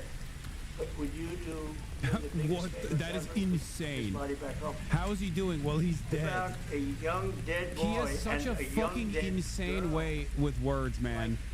This is like such an insane way to talk about. Such an insane way to talk about things. Oh my God. No tact. But I was surprised. And they said, sir, my son is dead. It is just as important to bring that body back home. I asked that question as if he were alive.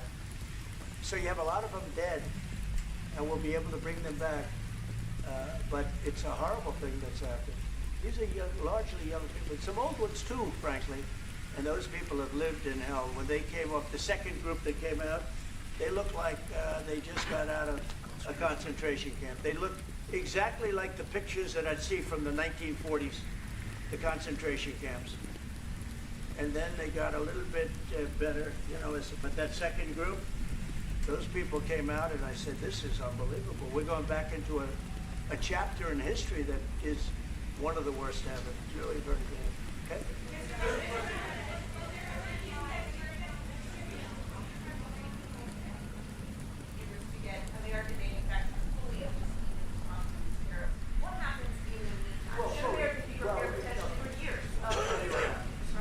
We have now $7 trillion.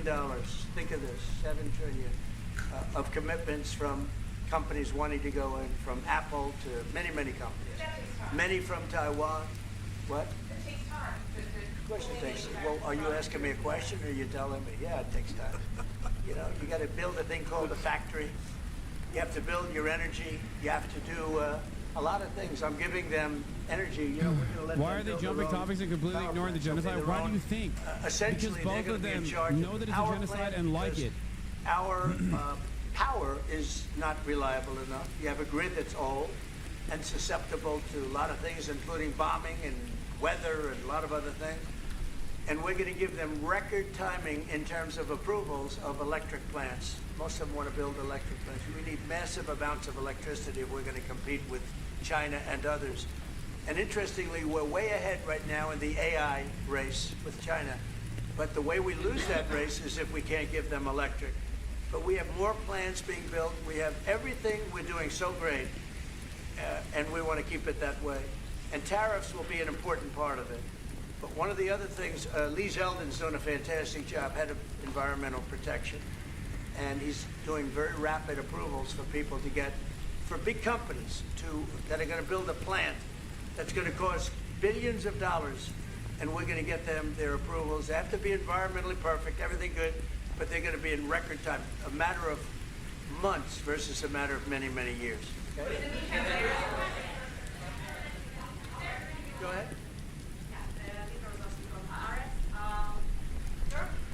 It will stabilize the situation in Syria. Turkey? Yeah. This is huge. Turkey to influence Syria. What do you think? Do you think Turkey's influence in Syria can actually make it a better, more peaceful country, or vice versa? Well, I have great relations with a man named Erdogan. Have you heard of him? And I happen to like him, and he likes me, and I know the press will get very angry. He likes Erdogan, but I do, and he likes me, and we've never had a problem, and we've gone through a lot, and we've never had a problem. We always got, as you remember, we got our minister back from Turkey. You remember that? And this was a big deal at the time, and we got him back.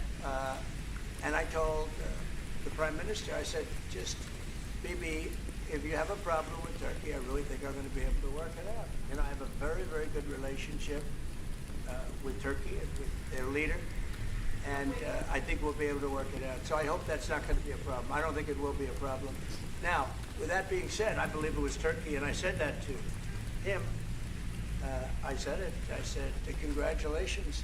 You've done what nobody's been able to do in 2,000 years. You've taken over Syria with different names, but same thing. I said, you've taken it over. He's taken it over through surrogates. He goes, no, it was not me. I said, it was you. But that's okay. You don't have to say, well, it sort of maybe was me. Okay. But what he did, look, he's a tough guy, and he's very smart. And he did something that nobody was able to do. You know, you got to hand it to him. Any problem that you have with Turkey, I think I can solve. I mean, as long as you're reasonable. You have to be reasonable. We have to be reasonable. Thank you very much, everybody. Appreciate it. Thank you. Thank you. The Syrian case is a particularly interesting one because the Turkish government and its actions are advancing the interests of NATO and advancing the interests of the United States, as Donald Trump is pointing out here, in Syria specifically. But Israel also is the American client state. So we are quite literally, once again, in Syria, funding both belligerents, okay? Funding both sides, and they're fighting one another. It makes no sense. For those of you who don't know what happened in Syria, Israel has obviously been relentlessly bombing Syria, and one of the one of the last rounds of bombing was where Israel struck some Syrian facilities where Turkish engineers were, and apparently killed a bunch of like Turkish engineers, Turkish nationals. The thing is, both of these regional powers have interest in dominating Syria, and they have also they're getting the go-ahead from the United States of America.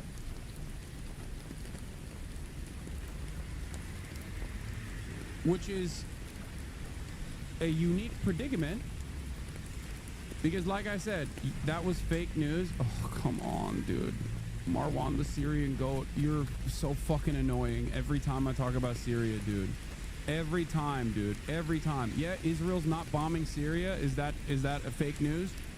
Or Turkey doesn't have coalition forces in Syria? You act like Turkey didn't play a formative role in taking out the Assad regime in Syria. Why do you always say this? Why do you always say this?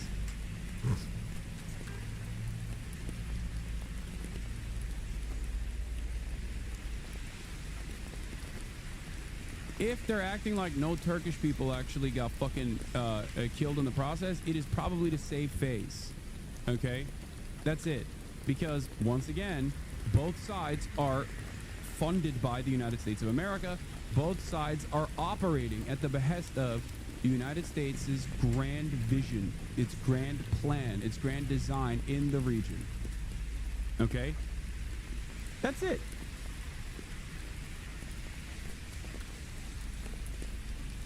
That's it.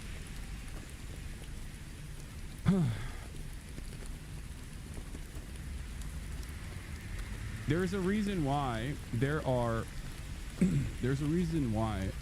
so many there's so much social capital that Erdogan can expend in the process of dominating its political opposition in the country right now without the American government saying anything about it. And that is because he's played the role of a loyal servant and undermined a significant logistical hub for Iran because of a incredibly weak tyrant that allowed virtually every country that would let him keep power into Syria and operate through Syria to create a direct pathway from Iran to Lebanon.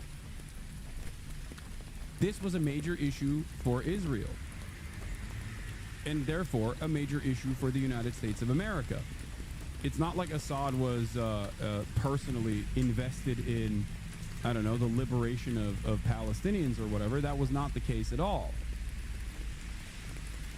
But given his weaknesses, he gladly agreed to Russia using Syria as a warm water port in exchange for dominating all of the opposition forces, and same with Iran.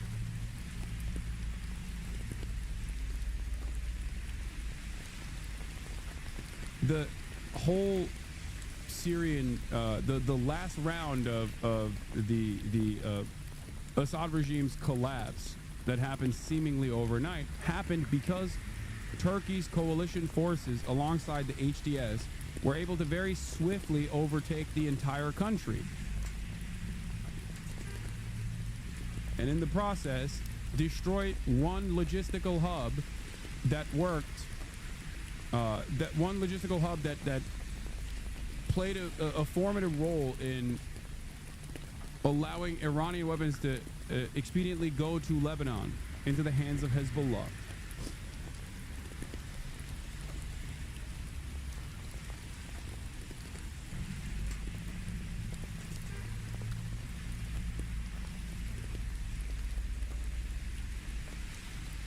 The ISIS guy will agree to letting Russia in too if he ever wants his airspace. Would you say it's accurate that Turkey wants to turn Syria into client state and Israel wants to balkanize Syria into one or multiple client states? I think Israel wants more. I think Israel wants Syrian territory. That's what I think. And I think Turkey also wants to turn Syria into a client state, maybe like a Belarus style situation.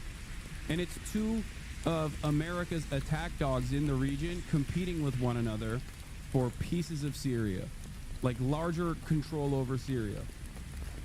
The smart play would be to leave it in the hands of Erdogan. From a pure American standpoint, I'm not saying it's the appropriate thing to do, but the smart play for the United States of America would be to give it to Erdogan rather than Israel, because a lot of the Islamist forces, like the fundamentalist forces, a lot of the Sunni population also carry a shit ton of resentment towards Israel, but they actually fucking love Erdogan. Therefore, if your goal was to maintain stability in Syria and allow Syria to no longer be no longer be in the hands of Iran in any capacity whatsoever, without more destabilization, it would be to turn it into a Belarus for Turkey. But Israel doesn't want that, because Israel wants more land. Israel wants more territory. This is the reason why they're fighting against each other in Syria right now.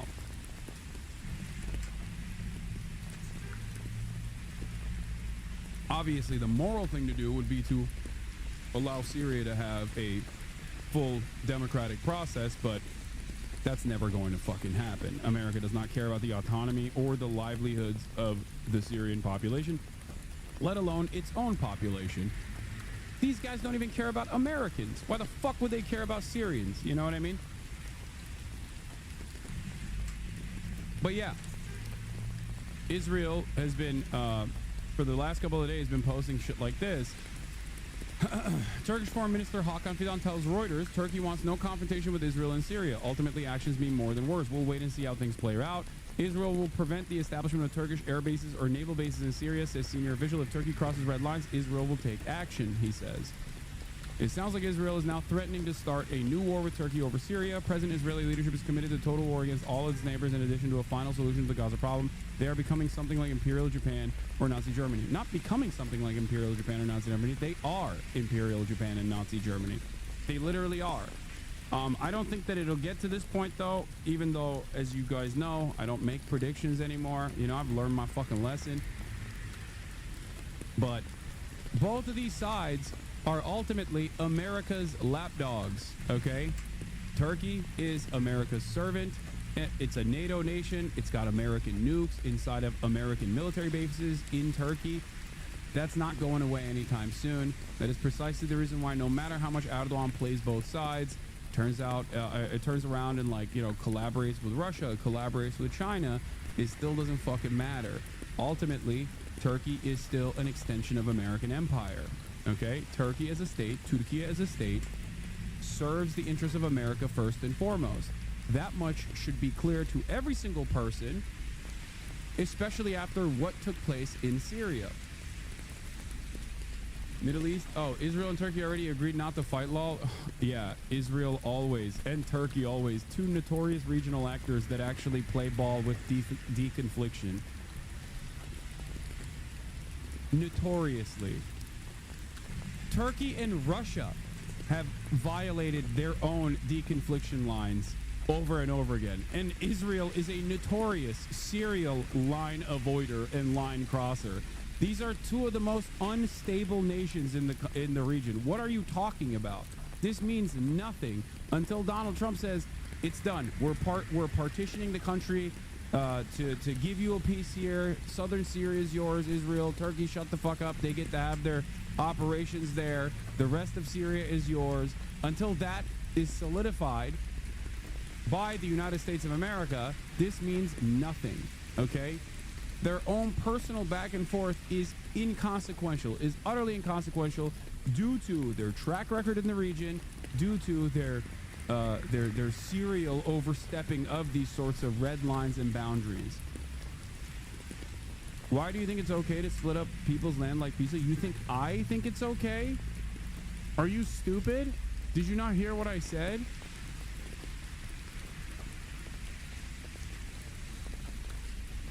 No, I don't think it's okay to fucking partition Syria and balkanize it to give pieces of it to Israel and the rest to Turkish control. No. I think it's insane that we're doing it.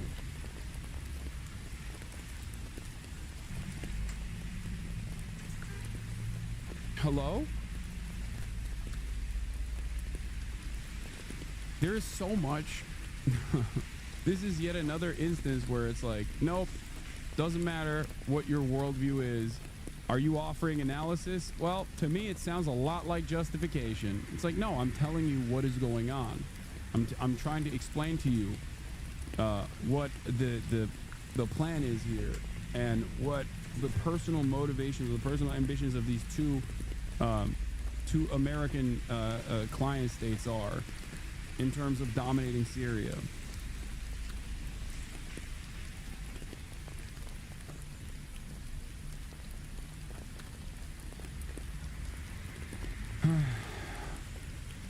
I am in no way, shape, or form endorsing this.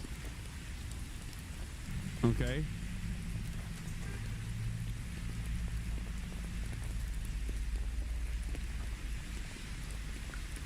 Yeah, 69% literacy rate in the United States of America. Of course, this is a unfortunate byproduct of such realities where people just don't understand the words that are coming out of my mouth. Okay. Yes, the conversation ended with Prime Minister war criminal Netanyahu. We're going to get back to explaining the markets screaming red bloody murder and numerous other subjects that I have yet to discuss today. There's a lot going on, so we shall get right to it. Let's get back to the global markets getting absolutely cumstered and dumpstered. Get to the news. The markets are reeling once again from worries that President Trump's tariffs could cause a global recession. Markets from Asia to Europe suffered steep losses overnight, including a 13% drop in Hong Kong's index. In the picture here, we're sorry to say at home, it's just as grim. Before trading even opened today, just think about this, the S&P, the Dow, and NASDAQ all suffered sharp losses in recent days, hitting many Americans' retirement accounts. Caitlin Huey-Burns is at the White House, where the president does insist that tariffs are a good thing. Caitlin, good morning. We heard the president say sometimes you got to take some medicine. Good morning. Well, the president's message to Americans was essentially hang tough. But that may not be easy with even bigger tariffs coming down the pike, and also could increase the price of everyday goods. But the president made clear just last night that he's not planning to change course. President Trump is preparing Americans for potentially more market pain ahead, as even steeper tariffs are set to take effect later this week. I don't want anything to go down, but sometimes you have to take medicine to fix something. Speaking on Air Force One Sunday, he defended his trade policy and downplayed last week's Wall Street drop, the worst in 5 years. What's going to happen with the market, I can't tell you, but I can tell you our country has gotten a lot stronger. The 10% baseline tariff on a majority of imports went into effect Saturday, and the larger reciprocal tariffs on dozens of countries kick in Wednesday. There is no postponing. They are definitely going to stay in place for days and weeks. Administration officials said Sunday more than 50 countries have reached out to the White House to try to negotiate. They're dying to make a deal, but I said we're not going to have deficits with your country.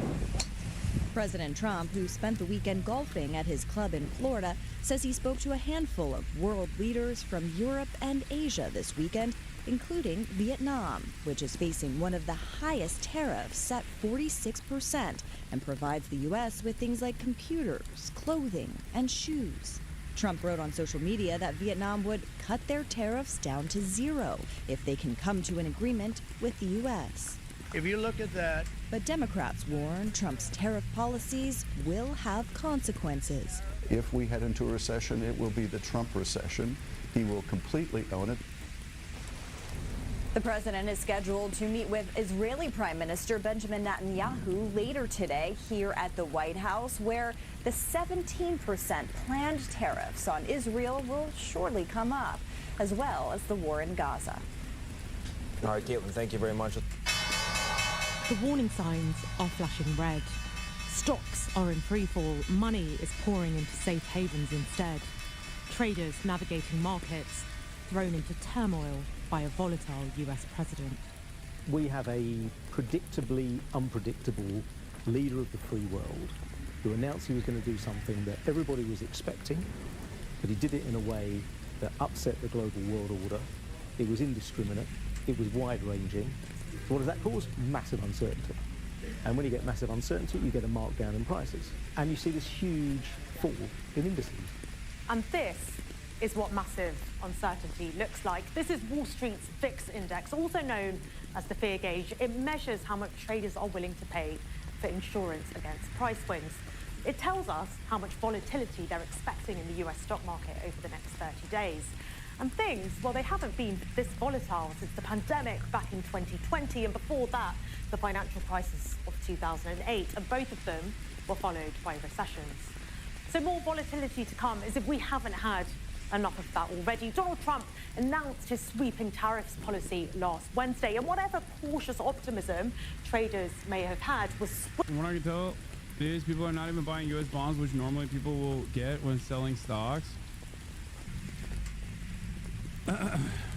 The entire reason why the markets are like closed even is because, from what I understand, the moment of misinformation that people were incredibly desperate to hear, that they just like grabbed on to a moment of hope. Swiftly shattered. Stock markets across the world plummeted. And after a brief respite over the week, we got one guide. Well, they're still falling. Here in London, the FTSE 100 in the blue, that was down 4.38% today, while Germany's DAX in the yellow fell 4.26%. And Asian markets fared even worse. China's Shanghai Composite Index lost 7% on Monday, its worst day in 5 years. And this shows us how things have moved since Trump was elected. But let's set it all in a wider context. For the FTSE 100, we have seen bigger falls than this. Black Monday back in 1987 being the big one, but it does rank among them. And things haven't even bottomed out yet. In fact, they could still get worse. The really, really bad scenarios of a full-blown global trade war with multiple retaliation is not priced by markets currently. The FTSE 100 is only 5% lower than it was on January the 1st. That's not the sort of stock market fall you would expect to see in a full-blown trade war. Trump's first presidency gave us a president who cared about the success of stock markets. Well, those very markets have given his tariff policy a clear vote of no confidence. And still, he's not backing down. For Trump, this is the storm before the calm. He says he is willing to weather it to the very end. But markets are hoping he might still change course. I mean, he's not going to weather shit. We're acting like this is incredibly consequential for him. It seems like he's relying on his cult to stay loyal to his agenda.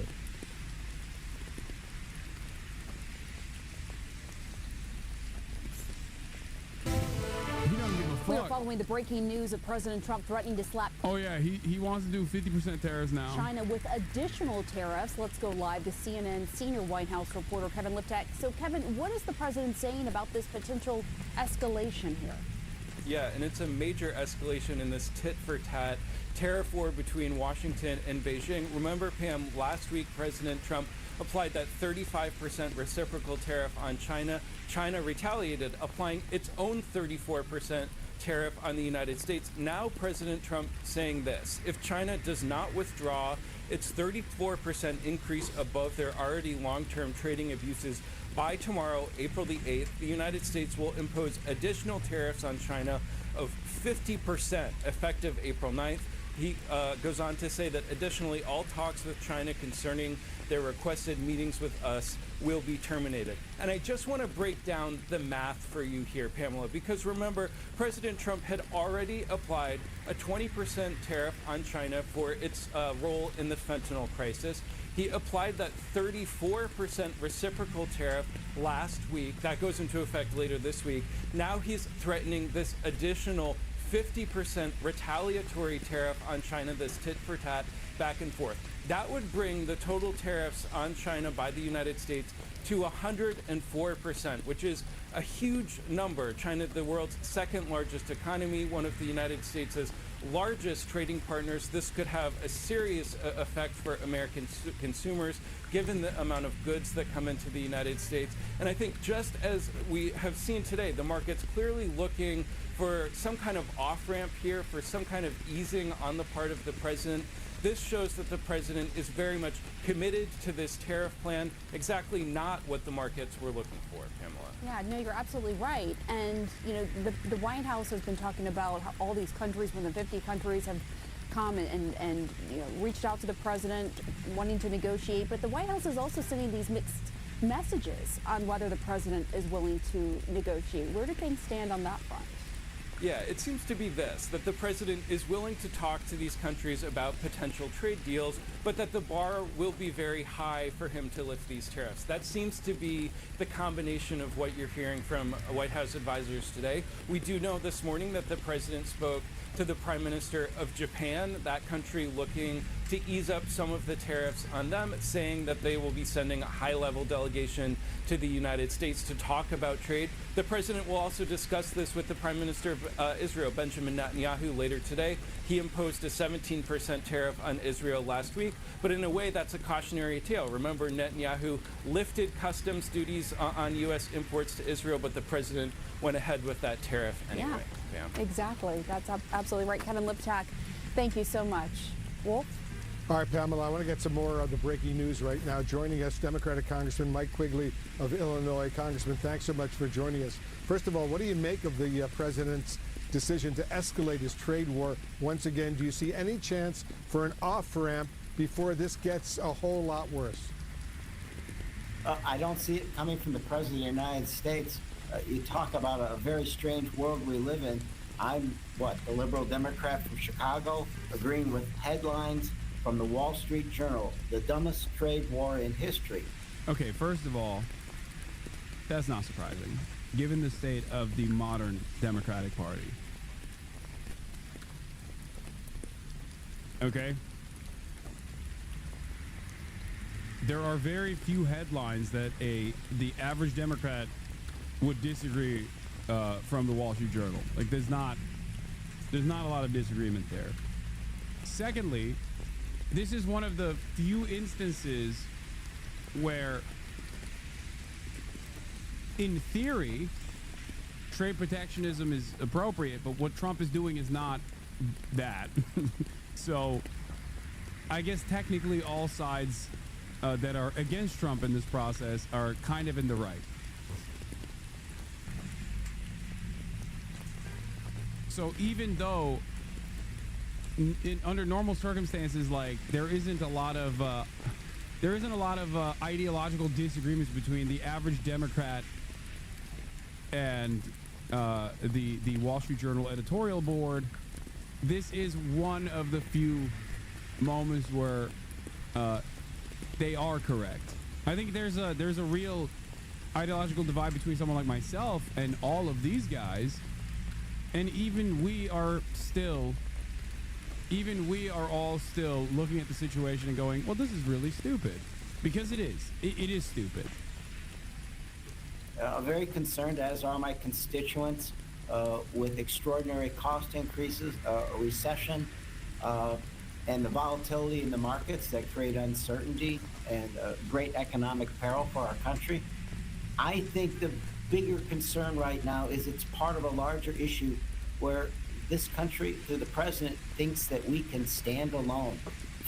4% of the world's population, we're going to be less secure financially, and we're going to be more vulnerable in every other way from threats from across the seas. I do want to start by talking about this sort of tit-for-tat trade war between the U.S. and China. Obviously, a lot of threats in the air between both countries. Donald Trump now threatening to slap an additional 50% tariff on China if China does not pull back its 34% tariff hike. Just explain to us the potential consequences and which economy stands to lose more from this escalating trade war. Well, it's hard to know which is going to lose more, but it's easy to tell you which consumers will lose more, and that's us, right? I mean, we consume in the United States and throughout the West huge amounts of Chinese goods for everyday life. Think about, just to take the most basic example, an iPhone, which now markets at, what, $1,100. You want to know what's ironic about all this? Democrats and Republicans alike have participated in the anti-China hawkery. So this is yet another instance where they look like fucking hypocrites, technically. Luckily, they're sheltered from the consequences of looking like hypocrites after being China hawks and then being like, but everything they make is good and we love them and our complex trade relationship is intertwined with our with our values and our everyday mode of existence. Like, this is great. Like, we love China, actually. Normally, most Americans, if Donald Trump was taking appropriate measures rather than this fucking insane belligerent way that he's going about this quote-unquote trade war, this would make Democrats look really bad, because the average American would be like, so I don't get it. You guys said China was bad, and I believed you for the longest time, but now you're saying China not so bad? Like, what the fuck's happening here? So it's another situation where like the Democrats technically look hypocritical, but it doesn't really matter in this circumstance, because Donald Trump's actions are so consequential in the negative direction that most people are too worried about their pocketbooks to recognize the inherent hypocrisy here. Dollars for the newest models of them. And if you ended up doing the 50% hike on components, you're probably adding another $500 or so to that. And of course, there's everything you're looking at Walmart and much of what you're looking at on Amazon. So these would flow through. What really sort of struck me about President Trump's Truth Social posting, which was just less than an hour ago, was if you know much about the Chinese structure and about Xi Jinping, the idea of setting him a deadline to back down in 24 hours, he's not going to do that. He's not going to end up looking weaker to Donald Trump. And it's just not in the DNA of the Chinese leadership right now, because he will think that will transfer to the confrontation over Taiwan or something else. So I don't think the ultimatum strategy is likely to work. And David, we had Rahm Emanuel on last week, and he said the irony here is here's a president who campaigned on ending all wars, and he's starting one. And he said, no, it's not a combat war involving F-16s or anything like that, but it's a trade war. And if you think about one of the purposes that free trade or any type of trade relations and trade alliances serves, is to hopefully avoid physical wars as well. And you have a president now who has fired his U.S. cybersecurity chief, cyber command chief, because of a conspiracy theorist apparently reportedly coming to the White House and suggesting he's not loyal. You have a president who continues to conflate friend and foe, and in saying that even our friends are treating us worse than our foes. Just give us a sense of where that puts us in terms of security risks here in the United States. Sure. Well, first of all, I mean, just any reading of the history of the past century is trade conflict can frequently spill into military conflict. We've seen that happen time and time again. It was the source of the War of 1812 with Britain, right? But you also saw elements of that in World War I and so forth. Separate and apart from the history lesson here, the conflation of our adversaries with our allies is bound to come back and haunt the United States, I think. What is our greatest military strength as a country? Once again, like, can't drop the China hawkery, while simultaneously saying we need China for our cheap commodities. Like, it's just an incomprehensible worldview. It's almost as incomprehensible as Donald Trump's. As a matter of fact, Donald Trump's actions are stupid, but at least his worldview does make sense. His worldview is at the very least consistent. He's anti-China. He wants to remove, he wants to decouple the United States and hopefully the rest of the world from their over-reliance on Chinese manufacturing. He's taking an initiative that is insane, right? And seemingly not doing anything that needs to be done before you even try this decoupling. But at least it's like in the direction of fuck China. These guys, on the other hand, are also saying fuck China while simultaneously saying, but we need China.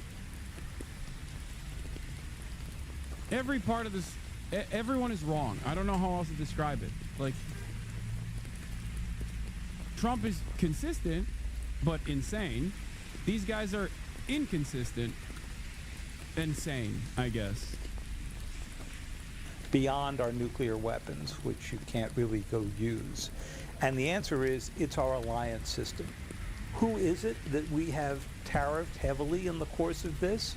Japan and South Korea, who are linchpin. Like, is the argument here that if we just instituted broad tariffs just on China and no one else, that this would be fine? Okay.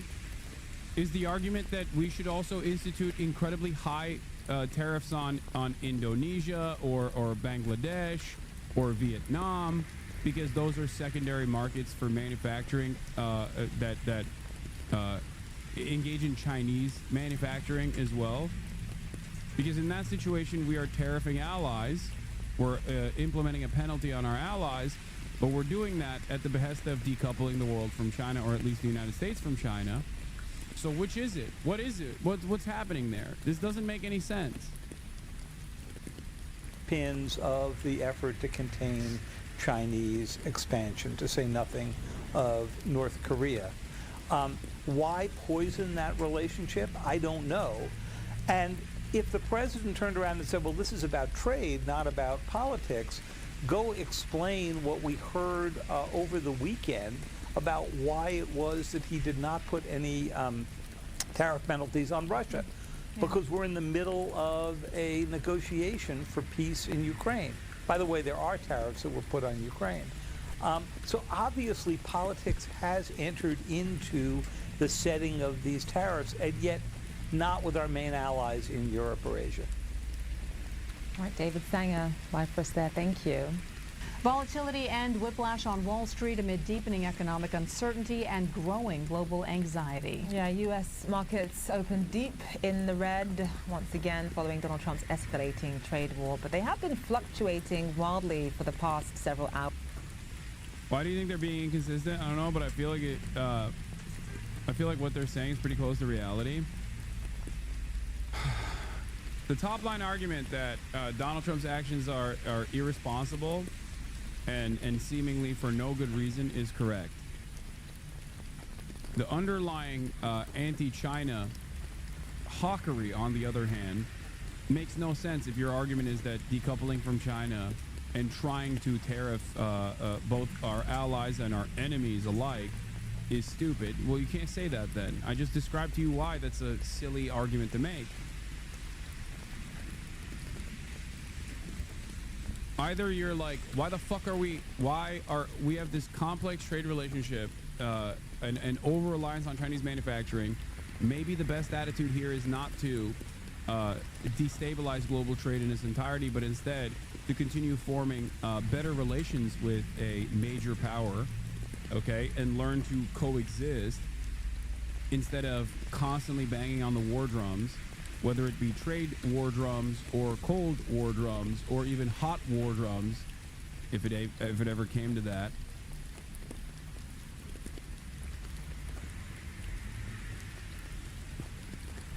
Like, instead of looking at it like that, which will never happen, of course. America will never take a stand like that, regardless of how much we rely on Chinese cheap commodities.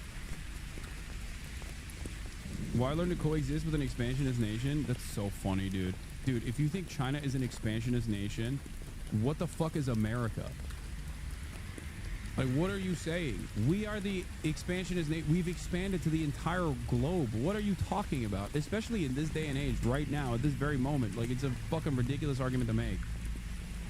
Like, the hypothetical of China overtaking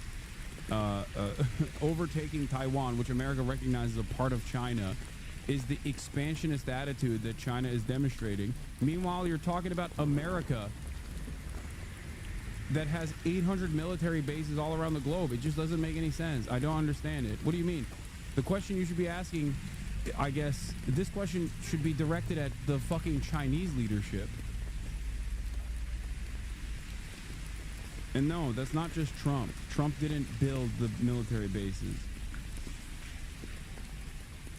Here's a look at where things stand right now. The Dow down about 700 points or so. We actually saw it briefly in the green, up about 800 points at one point today. That was because of an unfounded rumor but now obviously solidly in the red. And it's been red arrows all day for European stocks as well after Asian markets closed down sharply earlier. But the president is showing no signs of retreating, urging Americans not to be, quote, weak or stupid and panic. And he's now threatening to impose new 50% tariffs on China following Beijing's retaliatory tariffs last week. The White House, meantime, is downplaying the growing economic concerns. The market will find a bottom. It will be soon. And from there, we're going to have a bullish boom. There doesn't have to be a recession. Who knows how the market is going to react. Yeah, who knows? Well, I think the market is reacting. I don't think you can say who knows how the market is going to react when the market is reacting. The very reason why you're on NBC News talking about who knows how the market is reacting is because we all know how the market has been reacting. It's more so a consequence of like where the bottom is and what that will look like. Who knows where the bottom is and what will happen when we reach it? That's the real question. In a day, in a week.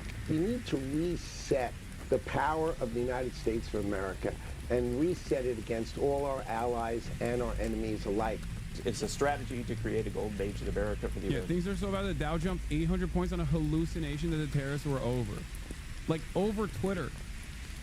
If that doesn't tell you things are horrible, I don't know what to tell you. This man right here going, yep, no.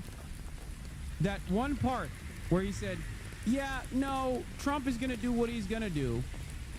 In response to a question about whether or not there would be a 90-day pause on tariffs, caused $3 trillion worth of value to come back to the stock market because a guy heard that, misunderstood it, wanted to be first to market on fucking Twitter, and then Reuters went along with it too. Like, every mainstream outlet went along with it. Like, think about how insane this is, man. Can you give me a paywall link for this? An anonymous Twitter account sent markets reeling today.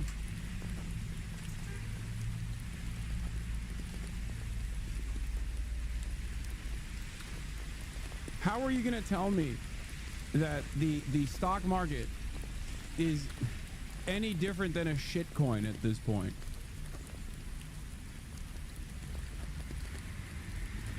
Like, this is insane.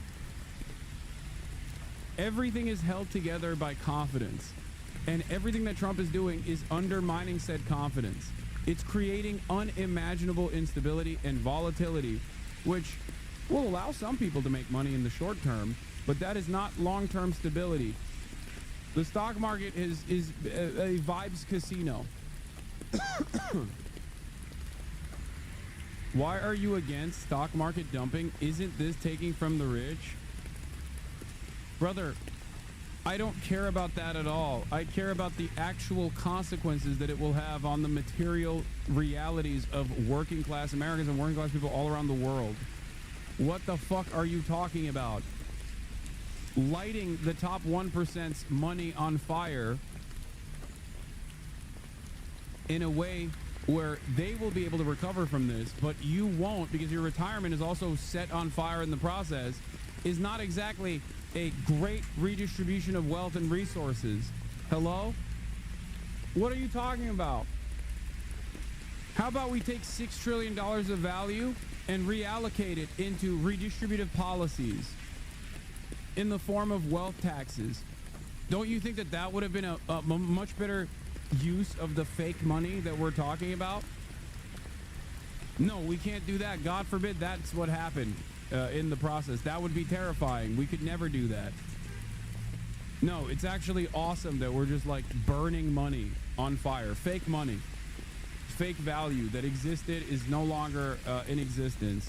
This somehow is the only way to fuck over the rich. Meanwhile, you're getting fucked over way harder than the rich.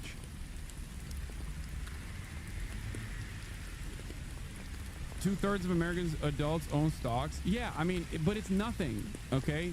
The problem is the top 1% own 50% of all the stocks.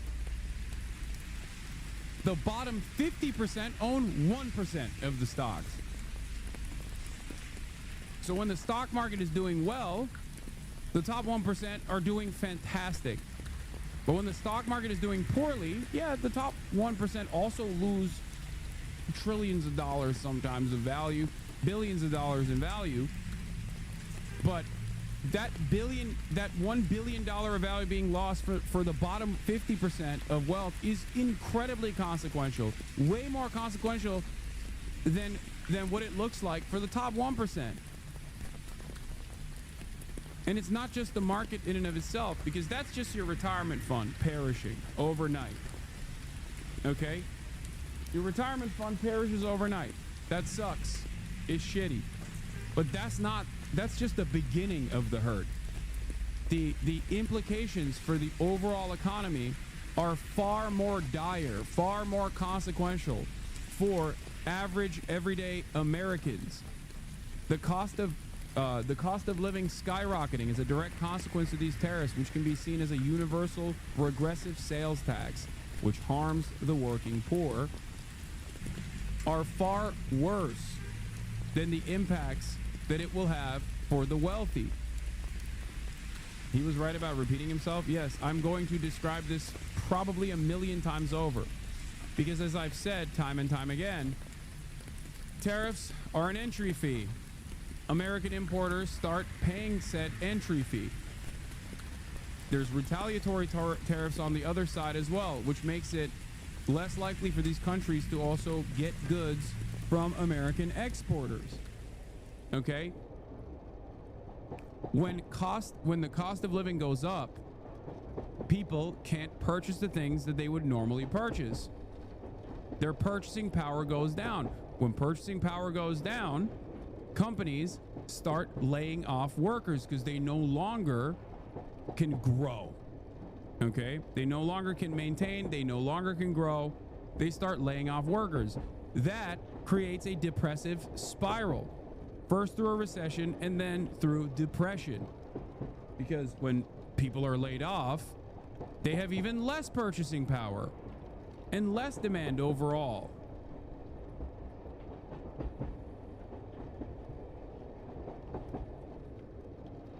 This is what I'm talking about in terms of Trump's actions in the short term and in the long term, destroying the American economy. Monday's trading action was bizarre in many ways, but one specific mystery about a misleading headline that sent stocks ping-ponging all over the place highlights just how fragmented and expensive access to breaking financial news can be, even at times when it really matters to retail investors. The U.S. stock market did indeed go bananas this morning thanks to a headline that falsely claimed White House advisor Kevin Hassett had said President Donald Trump was considering a 90-day pause in tariffs. Here's the video. It's really funny. This is literally how it started. Let's watch. Will you do a 90-day pause? Would you consider that? Or Bill, yeah, you know, I think that the president is going to decide what the president's going to decide. There are more than 50 countries in negotiation with the president. We've got the Prime Minister of Israel coming today. We've had a reach out overnight from Taiwan. And but I would urge everyone, especially Bill, to ease off the rhetoric a little bit. The fact is that say 10% baseline tariff is on what 14% of GDP. That's about how much trade we have, how many imports. And so 86% of GDP is affected by the deregulation and the tax cuts and everything else. And even if you think, and I think a lot of us at the White House think that these economic responses are exaggerated by critics, even if you think that there will be some negative effect from the trade side, that's still a small share of GDP. And so the idea that it's going to be a nuclear winter or something like that is completely irresponsible rhetoric.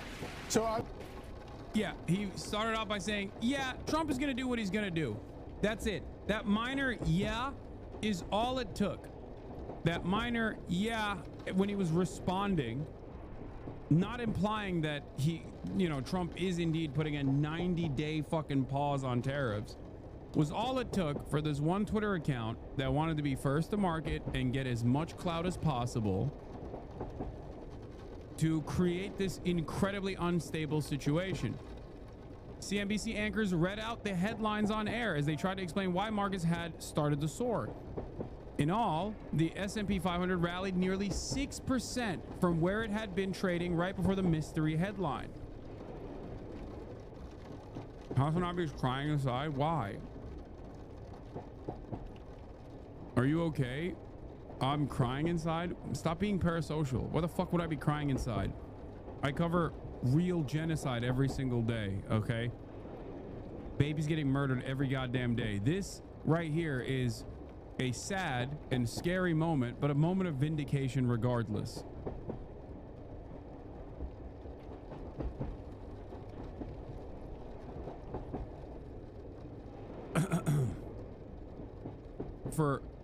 For months, almost a year, I've been talking about how this was going to inevitably happen if Trump actually implemented this, saying there's no way he could potentially go through with this without any sort of scrutiny. And here we are. No one fucking knows what tariffs are until it's far too late. No one knows the impact of policies until it slams them in the fucking head. It's so goddamn annoying. Yeah, it just took 4 minutes, by the way. 4 minutes for 3.5 trillion to get into the market to that tweet. Yeah. The White House said within the hour that no one knew about the supposed plan, a rare chance to properly use the term fake news. Stocks sold off by the same amount they'd rallied and then seesawed around for a while. By mid-afternoon, they were basically flat for the day.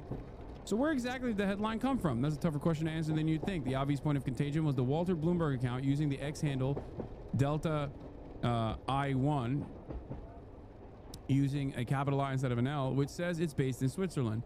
This is not a guy named Walter Bloomberg, nor does he write from Bloomberg. This account's entire deal is just reposting financial newswire headlines. Here's a post via screen grab since the account has since deleted the post. As you can see, it came at 10:13 a.m. and really made the rounds within the next 30 minutes or so. So did someone posting as Walter Bloomberg make up a headline to save the market, to cash out, or just to introduce some chaos into the day? If so, it'd be a little strange for the account to keep posting. Mostly because that type of thing seems actionable. It also seems like it'd be a bad idea for the account to attract this type of scrutiny. As we said, it basically just copies financial breaking news headlines from news wires, and those wires often come with an extremely pricey subscription. If Hasan had done an exclusive interview about major U.S. policy decisions, he did not, probably. Only a major financial news service would have been able to get that exclusive access. The news wires don't just offer one uniform news feed either. While we aren't 100% up to speed on the latest business models, some news wires have been known to deliver news feeds to different subscribers at different speeds. This is reasonable to an extent because not all professional subscribers can use the same level of access. So it does seem possible that some experimental headline writing product or a budget subscription published a bad headline that was then picked up by the Walter Bloomberg account. There's also one less than obvious analog with reality that could have been misinterpreted by an overzealous headline writer or ahem LLM. In a Fox and Friends interview, National Economic Council Director Kevin Hassett stalled by saying yep before saying the president is going to decide what the president is going to decide. This was obviously not confirmation, especially because he then argued that observers are overreacting to the tariff news. Another problem with that explanation is that the interview happened nearly 2 hours before Delta One published the headline. Whoever's running the account isn't helping solving the mystery either. When asked by one of his followers, he cited both Reuters and CNBC as the source of the headline. Remember though, the CNBC anchors seem to be reading his post. One of his screen grab resources shows a Reuters Newswire headline, but that was from 10:23 a.m. and cites CNBC. Now, it's not great if CNBC flashed a headline because one of their anchors wrote a social media post that turned out to be nonsense. In their defense, however, markets had already started to take off before they read it. So it's starting to look like the main thing we've learned today is the influence of Delta One account and its 849,000 followers. Are that many traders really following an aggregator to save money? Or are markets just so hyper responsive that even an ex-Anon account can cause a 6% swing? Things get even weirder. An account called Hammer Capital posted the same headline at 10:11 a.m. That's before the post from Walter Bloomberg or CNBC or any other sources we found. Hammer Capital's been on Twitter since March 2021, and we're including a screen grab of his post below in case it's deleted.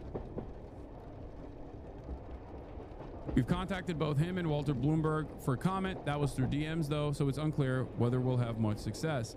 We've also contacted Reuters. They haven't responded, but did publish an advisory story withdrawn on Hass's comment on tariff pause. In that retraction, Reuters said it originally published a story because of CNBC. We've contacted CNBC for comment, and we will update anything with anything we hear.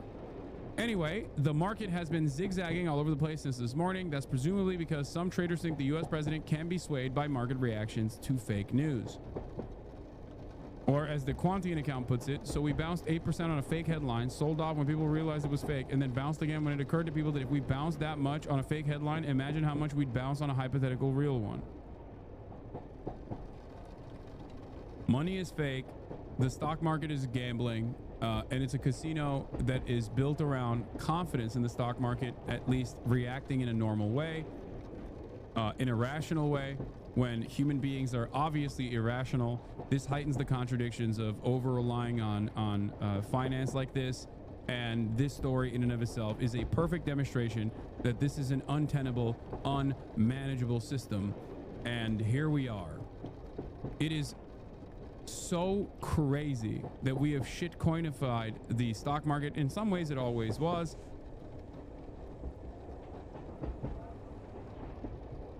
but this is the most shitcoin. It's the most like shitcoin version of the stock market. Bill Ackman on December 21st context. Bill is warning of an economic nuclear winter now. This is what he said in December 2024.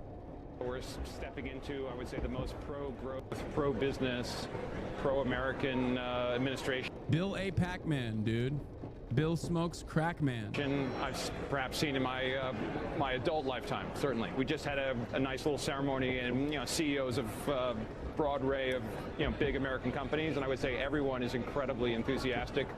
Really about a new administration that's about efficiency, removing the impediments to growth, deregulation. We're stepping into, I would say, the most deregulation, pro-growth. Did you see Peter Navarro just straight up rejected Vietnam's offer to drop its tariffs to 0? Peter Navarro says Vietnam's 0% tariffs offer is not enough. It's the non-tariff cheating that matters. Yeah. This is a perfect analog for a non-existing problem that we have decided is real in an effort to enforce whatever agenda that we personally have. Okay? It's perfectly analogous to deportations. Mass deportations have to happen. Why? Because of a problem that we made up. The problem is that undocumented migrants are doing a lot of crimes, and they're very violent, and they have to be deported from this country. When in reality, undocumented migrants are responsible for less crime per capita than natural-born U.S. citizens, and also the ones that do engage in any sort of criminal activity do get swiftly processed through the system and either get deported or are sent to prison. But when you make up a problem in a system that is working to push for an agenda of mass deportations, obviously you're gonna fucking deport a bunch of people who haven't done any crimes whatsoever. And the same analog is here. The real reason is not tariffs that Vietnam imposes upon the United States of America. The real problem here is, one, Vietnam being a secondary manufacturing hub for Chinese manufacturing, and also our overarching interest in decoupling U.S. trade from China in an effort to do better Cold War against China. Because obviously, if we rely on China, we can't fight China more effectively, more efficiently. And last but not least, it is the trade deficit that we have with these other countries. The reason why the global economy is designed in this way is so that they make cheap goods that we can purchase for cheap. It obviously displaces a lot of the American labor force, and the bounties of it are cheap, accessible treats. It's the treat economy, okay? And when I say treats, I mean literally treats, because agricultural output food is already expensive and is hit by inflation. It's not so bad that like Americans will fucking scream bloody murder, but the things that Americans need, like shelter, healthcare, food, those things are either succumb to hyperinflation over the past couple of decades, or are steadily increasing in prices, whereas commodities, treats, televisions, things of that nature, are unironically the only thing that has maintained some semblance of price stability and are relatively low. That's why I say it's the treat economy. The treat economy is incredibly important for American stability because it's the only bounty of American empire. That's the only thing. Here it is. Trump's tariffs explosively open up what is the central contradiction of 21st century capitalism. Internationally differentiated rates of exploitation are the only means through which the whole reproduces itself at all. Tariffs unintentionally manifest this reality in prices. There it is. How much would an iPhone cost if Apple were forced to make it in America? In the $30,000 to $100,000 range. And no, this is not a typo. I think this is an exaggeration. Okay. In fact, if Apple were forced to solely manufacture the iPhone in America, there's a good argument that it would not be able to manufacture it any at all. And if they could somehow successfully make the manufacturing transition, capacity would likely be constrained to just a few million units a year.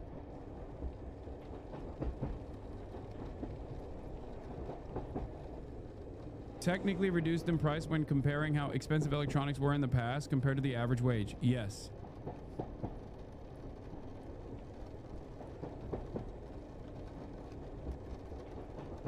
So the reality is, as I've explained over and over again, this is not about tariffs at all. This is not even about other barriers of trade at all, because the major barrier of trade is one that we have enforced in perpetuity, which is to dominate these countries either through direct war and sometimes even fucking genocidal actions, or to consistently debt trap them into making sure that they cannot develop evenly in a way that would put them at some kind of wage parity with the United States of America. Okay, that is the real reason for these trade deficits. In exchange for cheap commodities, they trade on the dollar. And that's how we maintain control over the global marketplace, because all of the transactions that are being made on the global marketplace, 80% of them is done with the dollar. And every dollar that is being, every time a dollar is used, it still goes all the way back to the United States of America and then back to the two parties that are trading with one another, even if they are not fucking trading with America directly. This is an incredibly important tool for the American empire.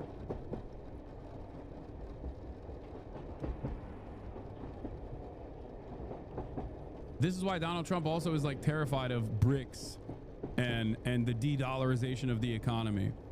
Ironically enough, the only reason why there is any sort of secondary market against the dollar is also directly our same mechanisms of enforcing any sort of domination over the global south.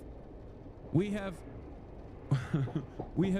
purposely kept so many countries as poor as they possibly can be, underdeveloped, in an effort to continue dominating them, in an effort to continue giving them free products so that their agricultural businesses cannot develop, for example, because they can never compete with like free fucking grain, right?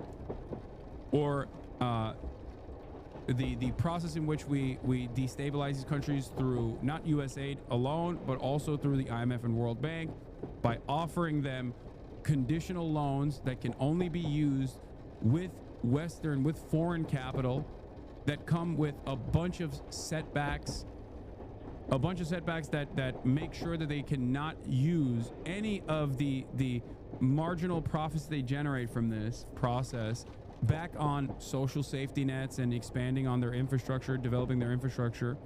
Okay, all of these are ways in which we've basically pushed away, through hyper exploitation, basically pushed away the entirety of the global south, forcing them through sanctions and also this economic domination to go and collaborate with a different hegemonic power that has grown in the process. That is China. We did this. And now we complain.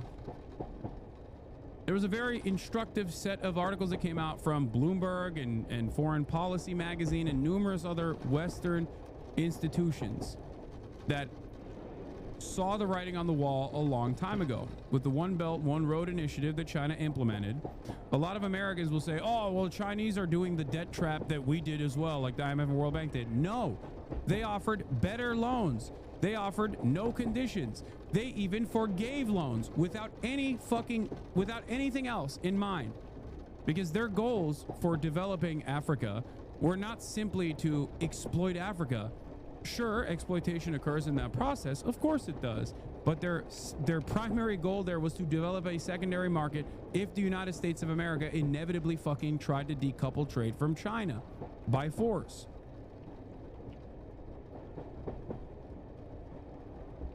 And that's precisely what they've done. And they would never have been able to get away with this if it wasn't for the 400 years of colonial exploitation plus the continued economic domination by IMF and the World Bank. Of course they would go and work with China instead, especially considering that the Chinese empire had no previous history of colonial exploitation in these areas.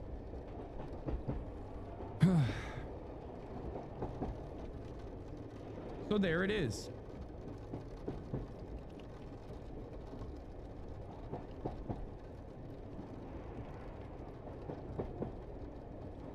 This is a reality that American economists also recognize as well, even by simply looking at one aspect of global domination, the IMF and the World Bank. They wrote articles a couple years ago, all of them in unison, wrote articles a couple years ago being like, Chinese loans are better than ours. They don't have conditions. We have to get better at offering competitive loans in comparison to China, because if we don't do that, then they're going to fucking steal our lunch money. And that's precisely what China did. They already did it.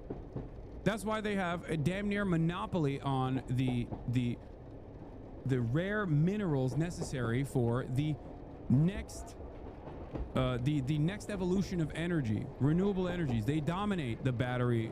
They dominate the battery market. They dominate the technology on that front, and they have almost complete control over the raw earth, or rather rare earth minerals necessary for the production of such technologies. China has better loans. U.S. had better aid. China was making some moves towards improving their aid to compete with USA, but now I guess they don't need to do that. I mean, U.S. aid is going to be back. It's not like the Supreme Court already stopped that. That was one of the things that they immediately stopped, that the Trump administration did. I'm sure that they'll still restrict U.S. aid whichever way they can, which seemingly, I don't understand why. But also remember, U.S. aid is still a destabilizing force, because U.S. aid, aside from generating goodwill and being a soft power initiative in many of its expenditures, is also a destabilizing force in places like Somalia, where deliberately pumping the market with free agricultural output that serves the interests of our farmers here in the United States of America, which works as a secondary subsidy for American farmers, is also directly costing these other nations their sovereignty. Because if you can get it for fucking free, then there is no reason to try and develop your own agricultural output. This is a major destabilizing force. It reminds me of the Sankara Code.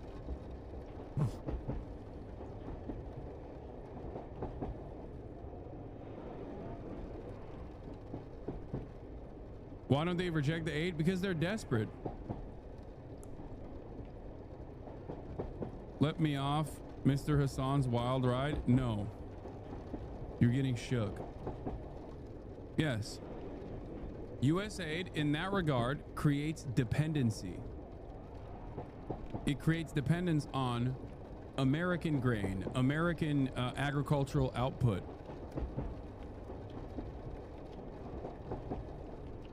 Which creates economic instability in these countries.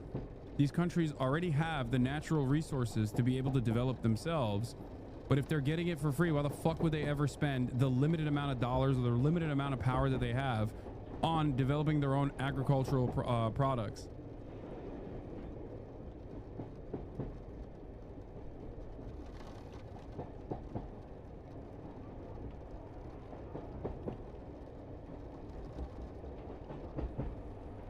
Let's see what Jesse Waters is saying about Howard Lutnick.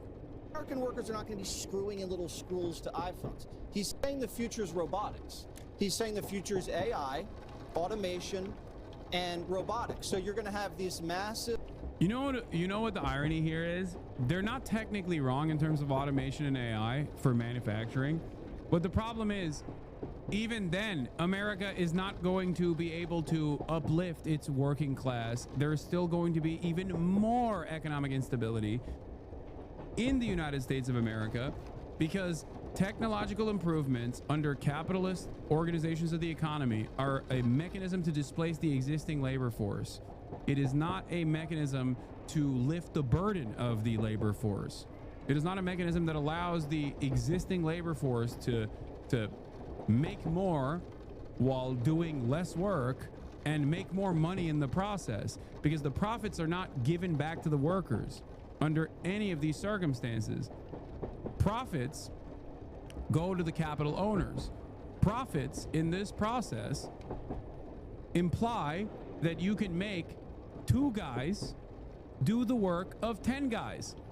So you don't end up making 10 guys do the work, or you don't evenly distribute the less work now amongst the 10.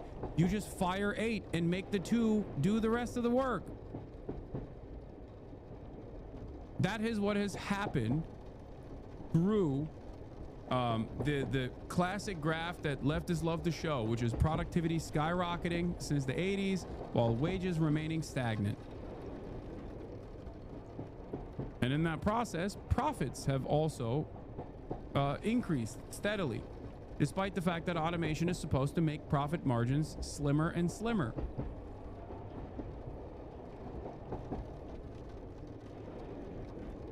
That's it. That's the problem. So even if we were to somehow magically bring back manufacturing here and build these factories and ironically enough rely on foreign capital to spend trillions of dollars on US soil for some reason, instead of just like trying to wait out this administration, wait its collapse, and then continue doing global trade in the ways that they used to, they're just gonna go, okay, oops, we have to now build fucking manufacturing hubs in the United States of America by using our money, our foreign capital in the US, and then those factories are going to be all automated, a technology that like is improving but still doesn't fucking fully exist. And in the process, none of that wealth and none of those resources are going to go back to the fucking workers. How do you think this is a system? How do you think this is a system that can continue? It's not. That's the major difference between China and the United States of America, because they don't have the same attitude towards redistributing the bounties of becoming a manufacturing hub on the world. That's a major difference. You might think China is not really a transitional socialist state or not, but it doesn't matter. The proof is in the process. The proof is in the Chinese development that has taken place over the course of the past couple of decades. That's it. And that is the reason why China is so dominant. Because if you look at it in reductive terms and compare foreign capital going to a destabilized, formerly colonized nation, and that nation moving in the direction of neoliberalism versus that nation moving in the direction of a transitional socialist state with Chinese characteristics, you can make this reductive comparison between China and India. One country has engaged in even development and has a long-term stable agenda of growth and can react to the market shocks that take place, okay, while still operating as though it's a capitalist country with billionaires and corporations, okay? Whereas the other is a neoliberal nation. There is no even development, and income inequality and wealth disparity skyrockets in the process, and it can't make these long-term plans. It can't set these long-term plans in motion and develop in the same way. That's it. High-tech manufacturing sector that's going to be building cars, airplanes, data centers, and you're going to need American blue-collar workers to service these robots, build the robots, and maintain them and operate them. If we're going to have ships, if we're going to have new weapons for the next century, that's the game. Take a breath. What? You have a crazy distracting echo going on? No, I do not.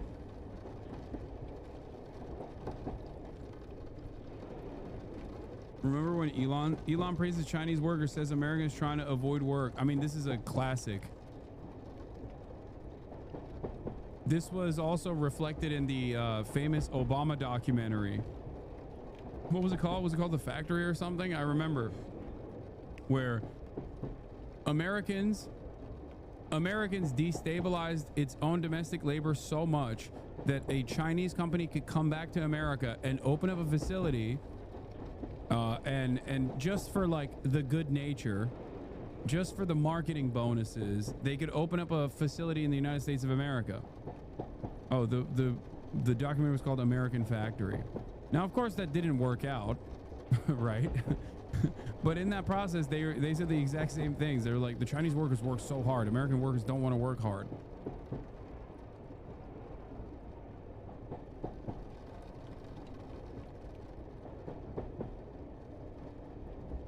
That could have never happened if it wasn't for rapid urbanization and even development in China.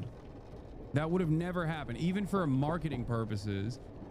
Even as a demonstration of good faith, the idea that like a Chinese company would come and open up a facility to hire American workers to do manufacturing in the United States of America is unheard of, is unimaginable 30, 40 years ago. So people that point to other things, people that point to other reasons are failing to comprehend what the major difference here is. The major difference here is that they have a very different method of approaching capitalism. They'll use capitalism, they'll use global trade as a mechanism to advance their own personal domestic agendas, their own personal international agendas. China will. But what they do with that capital is very different than what America does with that capital. And it goes back to the same thing I say all the time. America, the American government is incredibly powerful, but the American government works at the behest of corporations. The Chinese government is also very powerful, but in China, the corporations work at the behest of the government. That's it.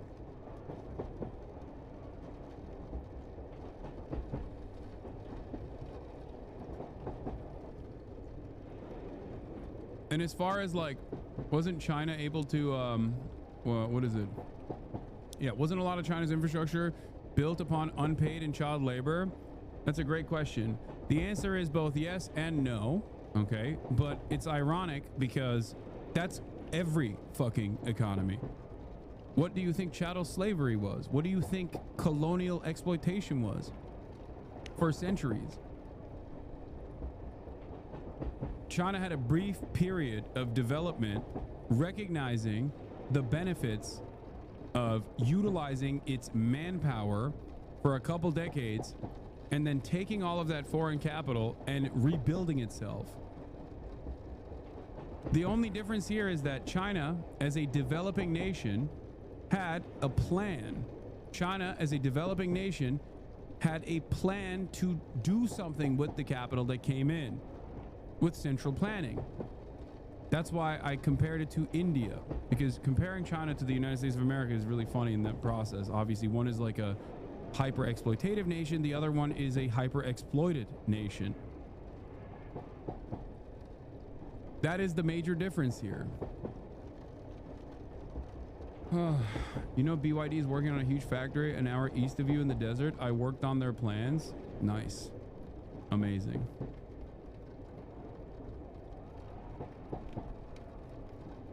It's also ironic because America used Chinese labor initially to build the skeleton of the infrastructure that we still use, like the railroads.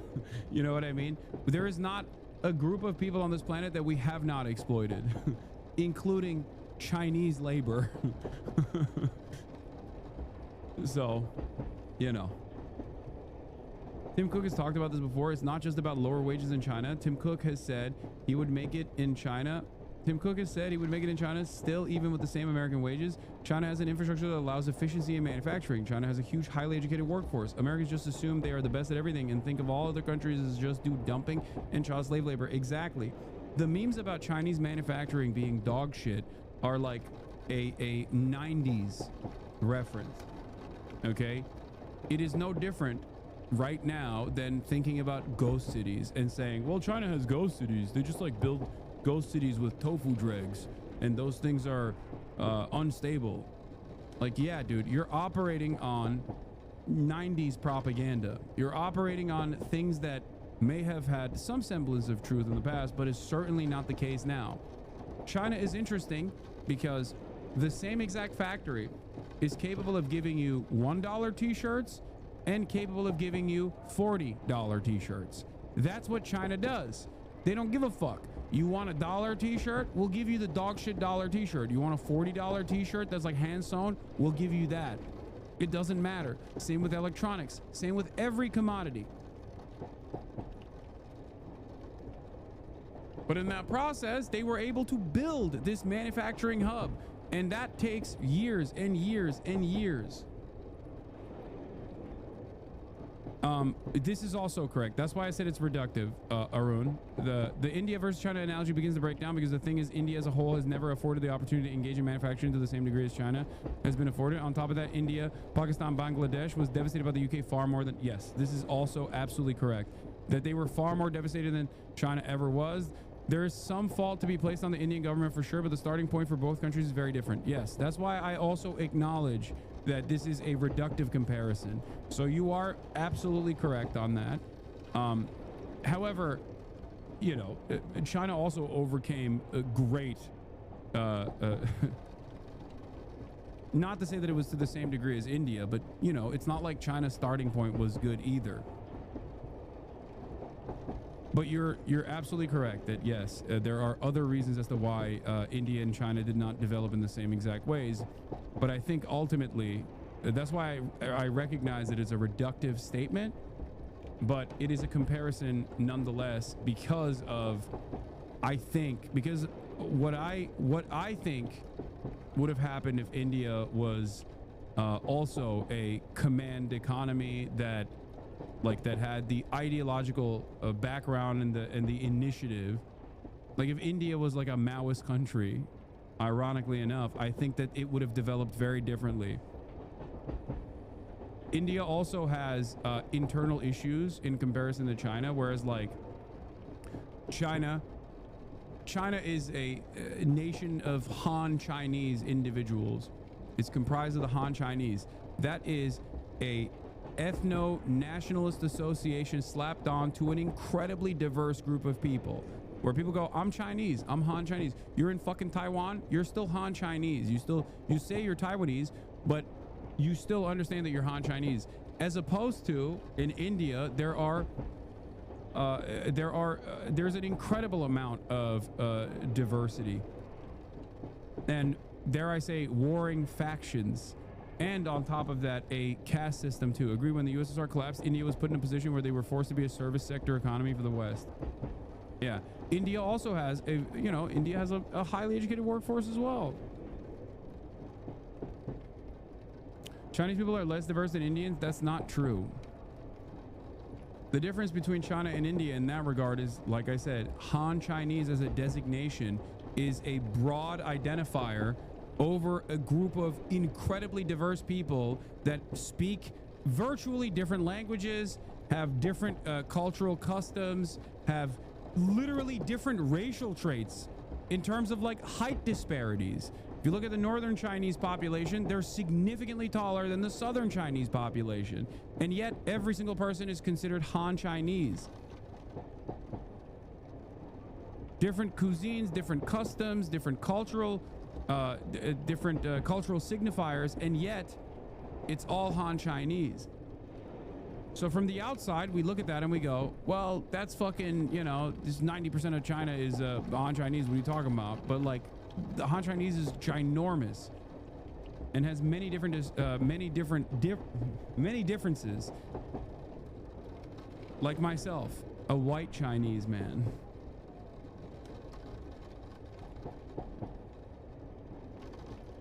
Dude, come on, Northern Indians are completely different than South Indians, or different complexion, different language, different people. No, I know, dude.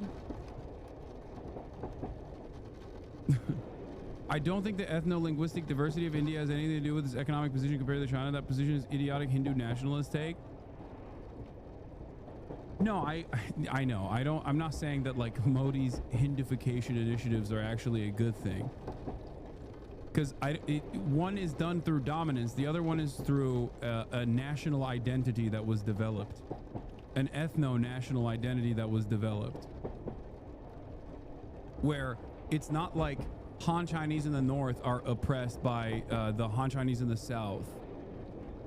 It's more so that it's basically like American differences between Irish Americans and German Americans, if that makes sense.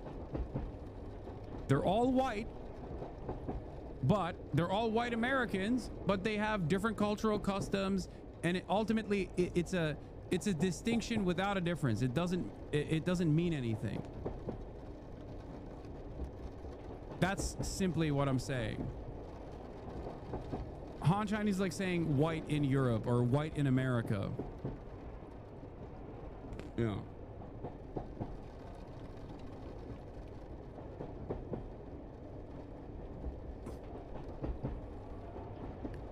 The greatest period of growth in China, build the largest HSR network, high-speed rail network on Earth. My state is an example of how the U.S. deploys capital development. We took billions in oil subsidies and built prisons for cheap/free labor for corporations, and all we have to show is ranking 50th in the economy.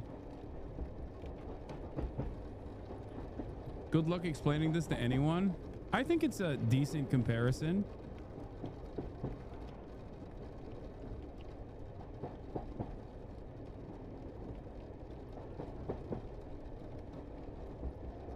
It's not like my suggestion is not like a forcible Hindufication of India in the and like Modi's desire to do so. That's not what I'm saying, because that's like obviously incredibly violent and incredibly oppressive. I did a paper on comparison of India and China for my BA undergrad honors thesis. Ultimately, it came down to the political economy of China, which was more conducted to development than Indian political economy. Indian political economy struggled competition within intrastate borders, unlike China. The drive that central government in China could initiate was simple and simply not present in India. Yeah, I think also, yes, land reforms worked in favor of that. I think that one of the important distinctions within Maoist thought is eroding all of the other distinctions in favor of the class distinction. This plays a big role in unifying people, in helping people recognize that they are united on the same class boundaries. That's it. That plays a major role. It's like developing. That's why I always try to instill class consciousness amongst the working class in the United States of America, because then they are no longer divided along other boundaries, but instead simply divided along a materialist framework in which they recognize their class position and choose to reorient society in a way that favors the working class. A dictatorship of the proletariat rather than the dictatorship of the bourgeois capital owners. Indians hate communists, though. That's such a funny thing to say when you think about one of the most robust and one of the largest communist political systems on the planet. Western liberals will turn around and be like, Indians hate communism, bro. What are you talking about? Like, that's so stupid. Like, yeah, dude, what kind of communist party do you have in America? What kind of motion does your communist party have? What kind of workers' movement do we have in America talking about how India hates communists? It's hilarious.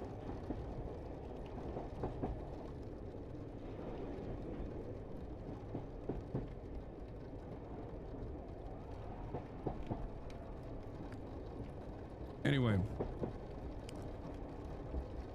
let's hear what this dingus had to say about Vietnam. A number of countries reportedly reaching out to negotiate tariffs with President Trump over the weekend. Joining us now with the latest, President Trump's senior trade and manufacturing advisor, Peter Navarro. And given the backdrop, Peter, of what we've seen, the tumult in the markets, and the S&P could theoretically be in bear market territory, And I know you make the distinction between Main Street and Wall Street, but obviously they're interconnected.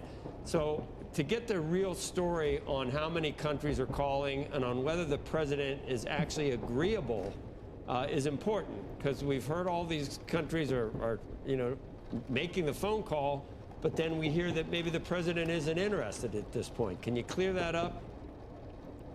Sure, Joe, but let me first take you back in a time capsule, because this feels a lot like the day after the election in 2016. And I don't know if you remember that day, but I was on the set with you. The futures were dead red down. And I made the prediction that the Dow would hit 25,000. And Andrew's head exploded. It's like, well, but you correctly pointed out that wasn't that heavy a lift. And we did hit that, not in 4 years, but in less than 2 years. And what I'm seeing, Joe, is a beautiful situation where we will hit 50,000 on the Dow, and we're going to have a broad-based recovery in the S&P 500. The market's trying to find its bottom now. The thing I would say to retail investors... Yeah. You don't understand. They're just trying to find the bottom. It could... Yeah, that's all it is. Because when you hit the bottom, the only place you can go from there is up. It's simple. You see, it's simple. Okay? It's all about finding the bottom. It's all about getting to a place where the only place you can go is up from that point on. You know? Thank you. Is don't get panicked out by all of this. I love that they're also, like, Trump is trying to reinstill confidence in the market. And stop people from, like, panic selling. But because of how unstable his administration is, they can't even come out and demonstrate the messaging discipline necessary to make sure that people have confidence in them and therefore the market. Come on, guys. Everything's going to be good. Trust me. Yeah, you know what would be really good? When you make short selling illegal.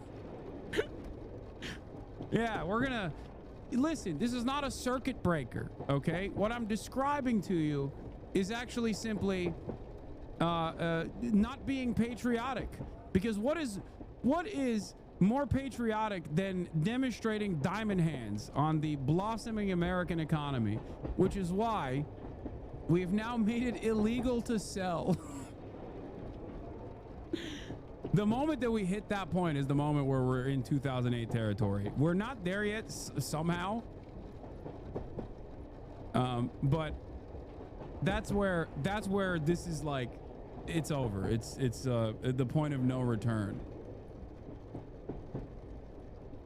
And I think what may have caused a stay of execution, here, unironically, is the one random guy being like, yeah, they're putting a pause on the tariffs, and the immediate breathing room that it gave a lot of these retail and institutional investors. And what the president could have added to that fine truth was the fact that the biggest tax cut in American history, the broadest base tax cut in American history, is coming within a matter of months. So any discussion of recession seems silly when you factor that in. Plus, the Fed is not going to do its job, but the long bond is doing it. We're lowering our oil prices, which is just amazing. Right. And here's the one other thing I want to say macro-wise, Joe, because look, this is all about people worried about global recession. That's what they're worried about. The restructuring that's going to happen, Joe, globally, is going to start with China and Vietnam and Germany, heavily export-dependent countries. They're going to have to engage significant fiscal stimulus to reorient their economy. So that thing is going to go on. In the meantime, we're going to boom here. I think they're much bigger than most people thought. And I think from policy institutes on both sides of the aisle, the methodology that was used has been universally derided as being non-serious, I don't know whether you know exactly who came up with the formula, but it allowed you to at least characterize most of these countries as being. He's like, I didn't come up with the formula. A very famous economist by the name of, what was his name? Ron Anavar or something? What's the meme about this fucking asshole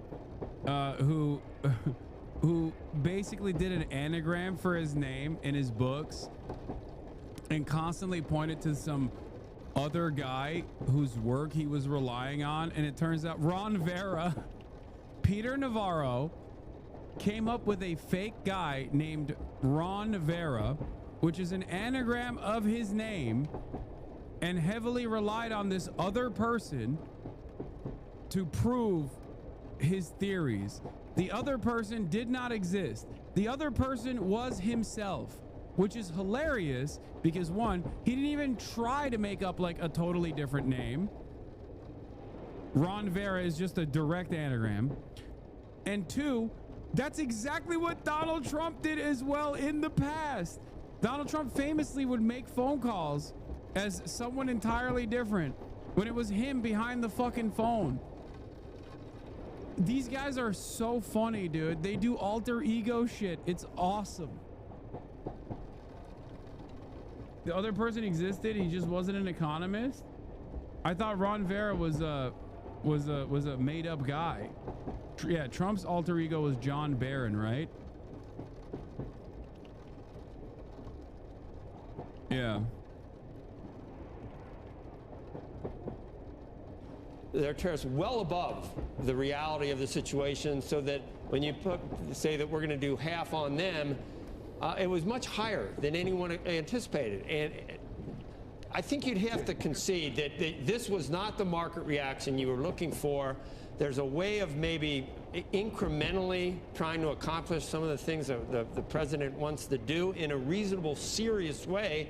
And this just almost across the board has caused what you're seeing in the stock. A publishing company plans to add an advisory note to future copies of a book written by White House advisor Peter Navarro after it was revealed that Navarro fabricated one of the people he quoted. The character Ron Vera appears in Navarro's 2011 book, Death by China, offering dire warnings about Chinese imports. Only the Chinese can turn a leather sofa into an acid bath, a baby crib into a lethal weapon, and a cell phone battery into a heart-piercing shrapnel, Vera is quoted as saying. But while the book is not supposed to be fiction, Vera is a made-up character.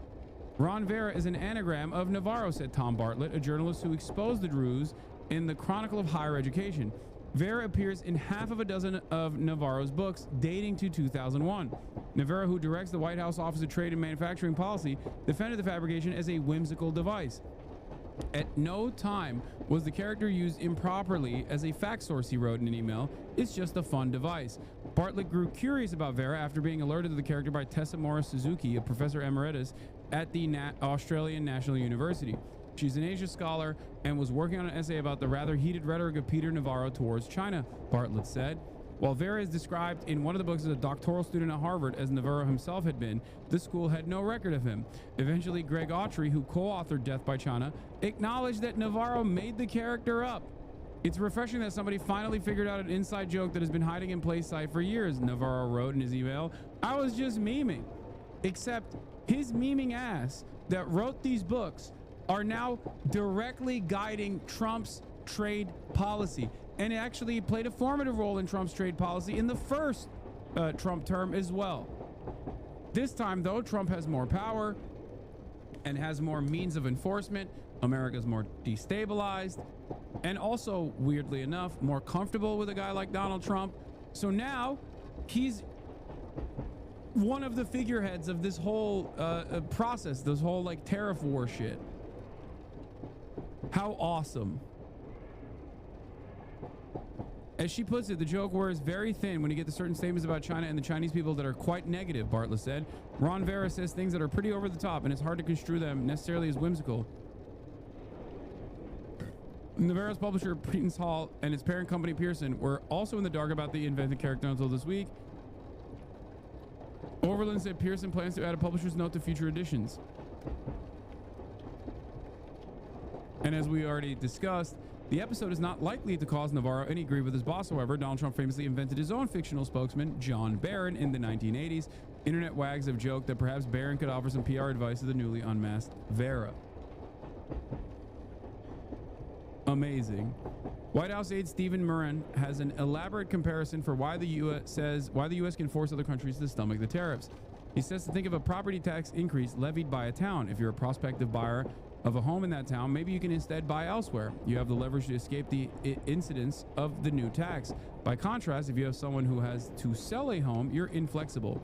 You have to eat the cost of the higher property tax. Similarly, Mirren says China has trained its workers to sell to U.S. consumer markets. They can't go anywhere else, so they have to eat the cost of our tariffs on them, Mirren said. Except, even if China eats some of the cost of the tariffs, the Americans will have to pay for the rest of the cost of the tariffs. The American importers will pay the entry fee themselves. Then they will carry that cost on to the consumers, which will lead to a price increase.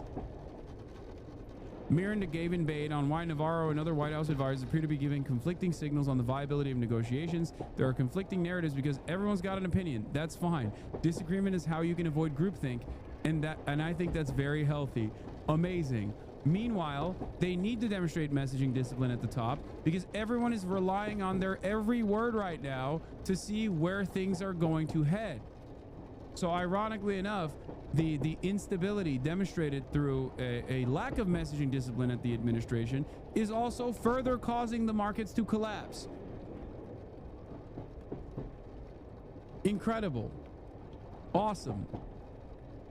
They have the wrong initiative, and they're also doing it in the most hilariously incompetent manner possible, which is further increasing the volatility. Good stuff, guys. Stock market. I feel liberated. I feel liberated. Who needs money anyway, okay? Let's be real. You don't need to retire. You were never going to anyway. It's awesome. It's cool. It's fucking, dude, grind set is good, okay? It's just gonna make you grind harder. And a lot of head scratching and head shaking on whether anyone really knows what they're doing in this case, Peter. All right, well, Can you at least acknowledge that? Sure. No, I can't, because here's what I'm seeing. You throw a lot of stuff at me. First of all, the methodology was perfectly sound. It was done by the Council of Economic Advisors based on long-term studies that are in the academic literature, and the people taking pot shots at us are the same people that always take pot. Don't you dare say you're tired of winning. Trump already accounted for that. He said, we're gonna be winning so much. You're gonna say, please, sir, no more winning. And I'll say, we're gonna keep winning. The American Enterprise Institute, Peter. Of course. Joe, come on. The American Enterprise Institute has been against it. Conservative, yeah, Larry Lindsay. Let's not get buried down in those weeds now. You asked me a serious question. Was the president willing to negotiate? What we have here is a national emergency based on massive... This chatter asks a very important question. He says, I don't get it. Did people think stonk go up forever? Capitalism dictates that, yes, stonk must go up forever. That's at the heart of one of these contradictions, one of these issues within capitalism. Yes, the answer to your question, Kaka Wizard, is yes. It's not correct, but yes, capitalism requires perma-profit and perma-growth. That is kind of at the heart of my disagreements with the way that we manage the economy, with the way that we operate currently. It's kind of the underpinning of virtually every policy decision that the American government makes. Virtually every decision that every other government makes. So yes. Chatter arriving at incredibly important texts from a very long time ago on his own, going, this doesn't seem to be a stable way to do business. Chronic trade deficit caused by systematically higher tariffs and non-tariff barriers. So when you ask if we're willing to negotiate, the president will always listen. But let's understand what the problem is. When you have a country like Vietnam, let's take Vietnam. When they come to us and say, free Ukraine is right. That's what Trump is doing. Trump is freeing Ukraine from the treacherous nature of sovereignty. Just like Trump is liberating everybody from having to worry about finances or having money in their pocket, you know, more money, more problems type shit. He's also liberating Ukraine from, you know, having any semblance of sovereignty ever again. It's very cool how he's liberating everybody. Yeah, he's liberating Ukraine from the limited amount of resources that it already had. He's you know, he's just creating stability this way. We'll go to zero tariffs. That means nothing to us because it's the non-tariff cheating that matters. Let's do Vietnam, Joe. They sell us $15 for every $1 we sell them. About $5 of that 15 is China transshipping to Vietnam to evade their... Yeah, see, he's saying exactly what I've been explaining to you. There's a reason why. There's a reason why you can't just put tariffs on China and then be like, and that's right, we did it. We did the damn thing. You have to also tariff the allies that have played an important role in trying to undermine China's regional power, okay? Because China has moved manufacturing to those other countries, partially because they have developed too much and they can't have the same exploitative wages any longer. Okay, that's one of the reasons. The other is to avoid the sanctions war that Donald Trump wanted to implement against China. So now it has moved its manufacturing facilities elsewhere, so you got to fucking tariff those countries too. Tariffs. Why don't you just go after those shippers? What does Vietnam do? They dump into our markets, killing our shrimpers, our people who make metal brackets, kitchen cabinets, agricultural products. They engage in intellectual property theft.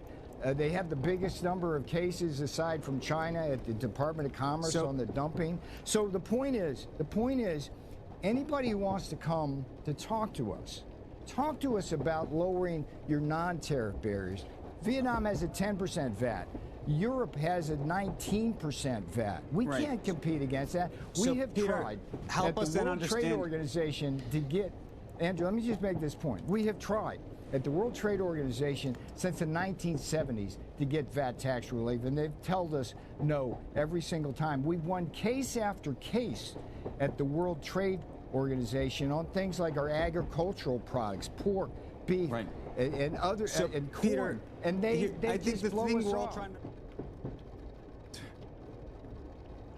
Vietnam's 0% tariff offer is not enough. It's the non-tariff cheating that matters. What is the non-tariff cheating? I don't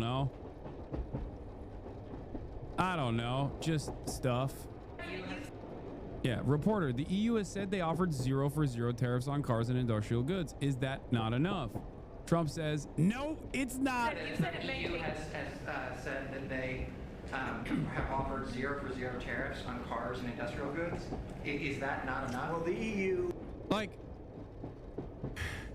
okay, so in the past, whenever a foreign corporation went to a new market, a smaller country that wanted to maintain some semblance of sovereignty over its own domestic affairs, and they wanted to dominate that marketplace, the country would sometimes take initiatives like, what's the famous case? Like Philip Morris, I believe. Was it with Vietnam or Philippines? Like, let's say you have a product and a country is like, yeah, your product is poisonous, even though, you know, we'll allow it to be sold. We have to put like safety stickers on it or something, right? And hold on one second. Ne yaptın anlamadım ki. Ne? İyi peki eyvallah.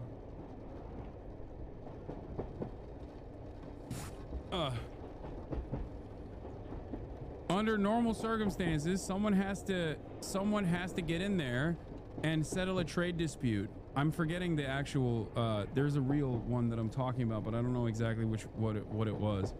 But Yok.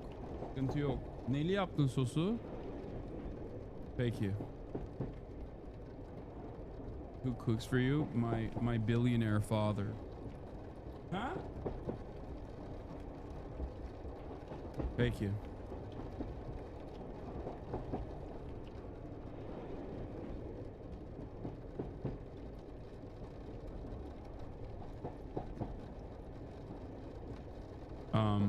What was I saying? What was I talking about? Oh, what America's basically trying to do in this situation is also violate other countries' sovereignty. Like, let's say that there is like restrictions on what kind of there's different sets of regulations. It's not universal around the planet. Like, for example, the European Union has a higher standard. Oh, it was Philip Morris suing the Australian government for warnings on cigarette packages. Thank you, chatter.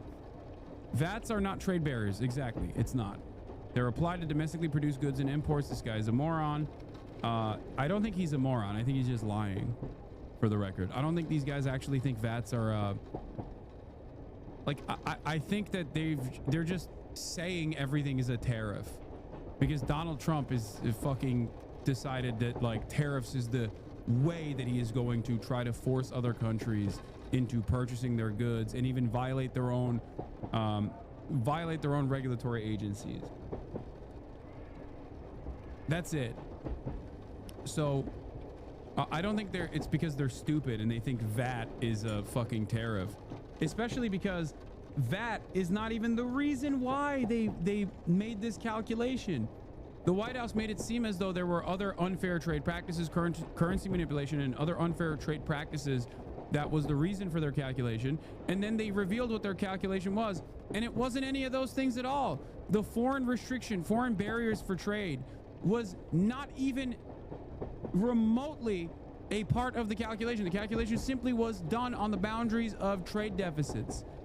That's what's so funny about it. So they're like, they're not even lying in a decent way. They haven't even like figured out what they're saying. They just simply say everything is tariffs. When in fact, it has nothing to do with tariffs and everything to do with trade deficits. So,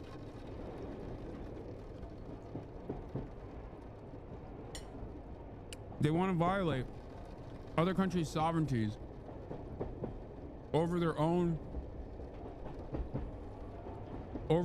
regulatory agencies.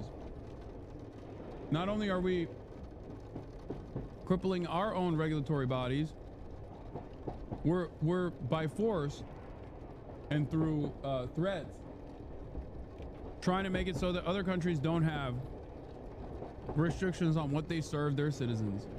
It is utterly ridiculous. One of the funniest examples of this would be to try to forcibly sell countries that simply could not sustain within their infrastructure American cars like F-150, the Ford F-150. Right now, there are Ford vehicles in the EU. They're just not the F-150, right? But an example of this would be to say, well, we have a lot of F-150 development capabilities, and we want you to purchase our F-150s as well. We want you to purchase fleets of our Ford F-150 trucks. The problem is, those roads cannot fucking sustain Ford F-150s. They're just not big enough. In many European countries, the F-150 is a totally separate commercial vehicle because of its engine size. And it literally would not fit in the regular roads as well in an average European city. So imagine forcing them to purchase that. That would be a way to make up for the trade deficit. It's impossible. It's just something that they couldn't do. No, it's not. The EU has been very tough over the years. I always say it was formed to really do damage to the United States in trade. That's the reason it was formed. It was formed with all of the countries from Europe, I guess most of them, not all of them, but most of them. And they formed together to create a little bit of a monopoly situation, to create a unified force against the United States for trade. So they have NATO, which is largely the same countries, and they took advantage of us dollar-wise and militarily until I got there. You know, I was able to get $600 billion from NATO. President, you said the EU has said that they have offered 0 for 0. Fantastic. Baba, kapıdan şey geldi. Bir paket geldi, verir misin? Sos çok güzel olmuş. Ama ben kokoreç tarzını tercih ediyorum.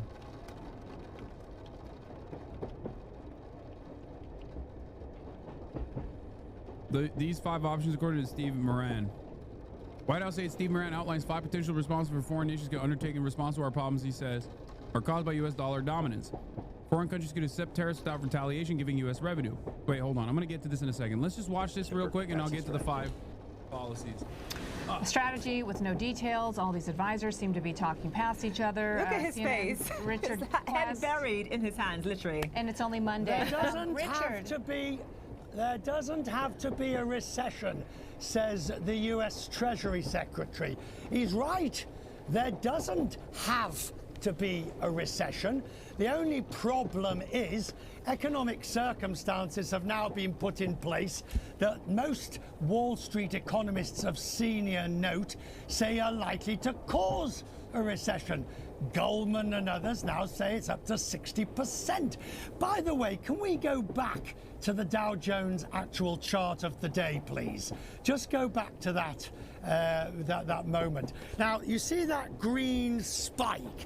That is where there was a rumor that the administration was going to pause by 90 days the tariffs. Well, it was just a rumor, and the market found it was a rumor and then promptly turned in the absolute opposite direction. But now let's forget rumors. Now we have a fact. Donald Trump says he's going to increase by 50% the tariffs on China tomorrow because they've had the temerity to retaliate with the 34% tit for tat that they did. So, you want a trade war? This is what it looks like. And you remember Scott Bessent's words, there doesn't have to be a recession. By the way, all the rest, Howard Lutnick's comments, the economic advisor's comments, Navarro's comments, that's all just hyperbole. That's all just basically, it's going to be great, it's going to be marvelous, it's going to be fantastic, it's going to be wonderful, it's going to be... Also, you know what else is wonderful? Subscribing to the Hasanabi broadcast to show your support. This broadcast is sponsored by viewers like you for $6 or for free with a Twitch Prime. Because no matter what the tariff war looks like, the price of a subscription is still the same. You can also get gifted a sub if you're lucky. Show kokoreç? It's not kokoreç. It's this is a different. He made köfte this time.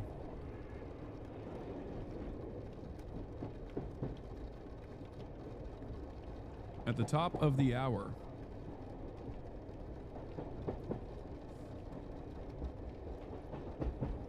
Obviously, don't break the bank. If you don't have the capacity to do so, then yeah, I mean, that makes sense.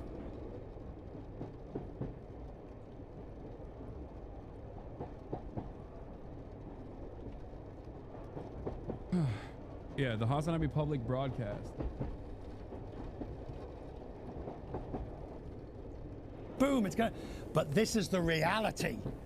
And at some point, ladies and gentlemen, at some point, there is so much disruption that the market simply can't take it. And jobs go, investment stops, the recession happens. Let's not forget, Richard, that this is an administration that inherited a rather robust economy where we were seeing inflation continue to go down, though not fast enough. We got a strong jobs report. Obviously, that is backward looking. But to have administration officials, specifically Stephen Miller, go out on the airwaves this weekend and justify these tariffs as a need for a global reset because this administration inherited a recession or near depression is outright fabrication. No, it's lies. Simple. Let's just call it what it is. It's lies. It's not true. The economy that Joe Biden handed over to Donald Trump was in fine fettle. Interest rates were coming down, not as fast as they'd like. Unemployment was low. Growth was medium to strong, trend growth. The market was at record highs. It's quite simple. These are facts you cannot ignore. these policies, and it's not just, by the way, the policy of this. No, this is fucking copium, and I hate it. It's my least favorite type of copium. This is only true because you're looking at the situation right now in front of us and going, well, it's a lot worse now. It's the same principle behind how, like, liberals will turn around and look back at, like, the Bush administration with rose-tinted glasses and say, well, you know, at least it wasn't as bad as Trump. That's not the case. The exact same economic anxieties that plagued the American working class in perpetuity that caused Donald Trump to win in 2016 were very much not addressed. Just because the economy seemingly was rebounding from the COVID shock doesn't change that reality.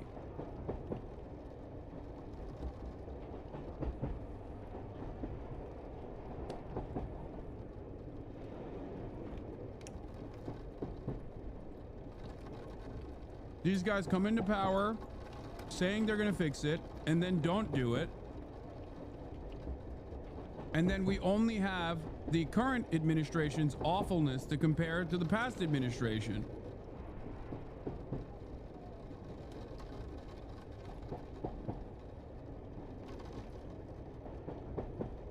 Incorrect use of in perpetuity? Wait, what do you mean? Why is that an incorrect use? In a perpetual state. How is that an incorrect use?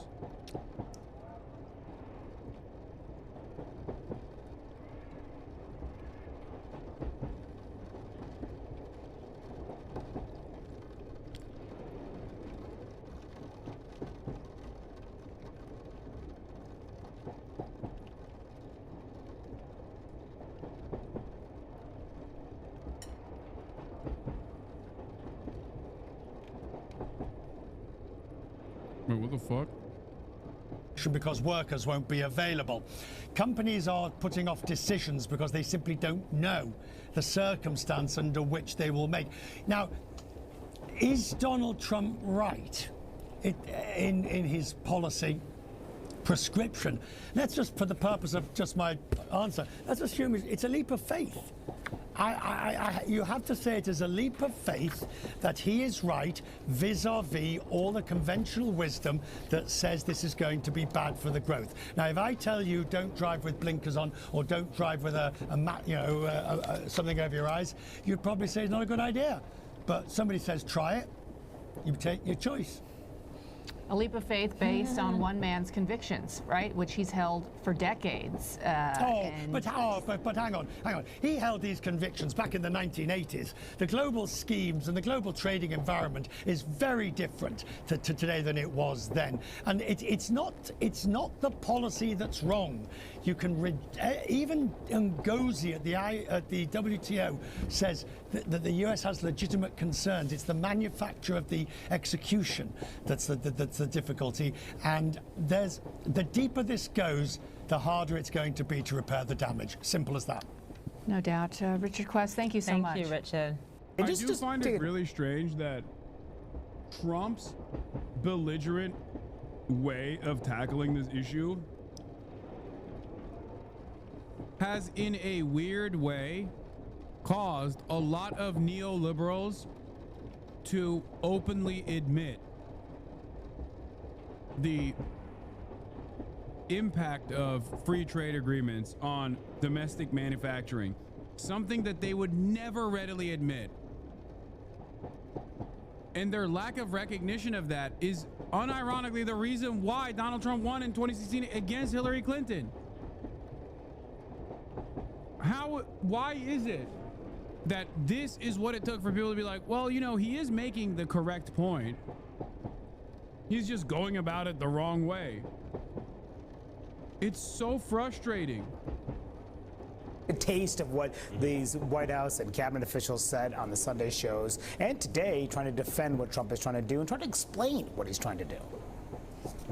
I've seen some deals that are great, and President Trump is going to decide if they're great enough. Listen, we've got 50 countries that are burning the phone lines into the White House up, and probably the president's cell phone as well. There is no postponing. They are definitely going to stay in place for days and weeks. So when you say to me, Ed, what do we want from them? We want fairness.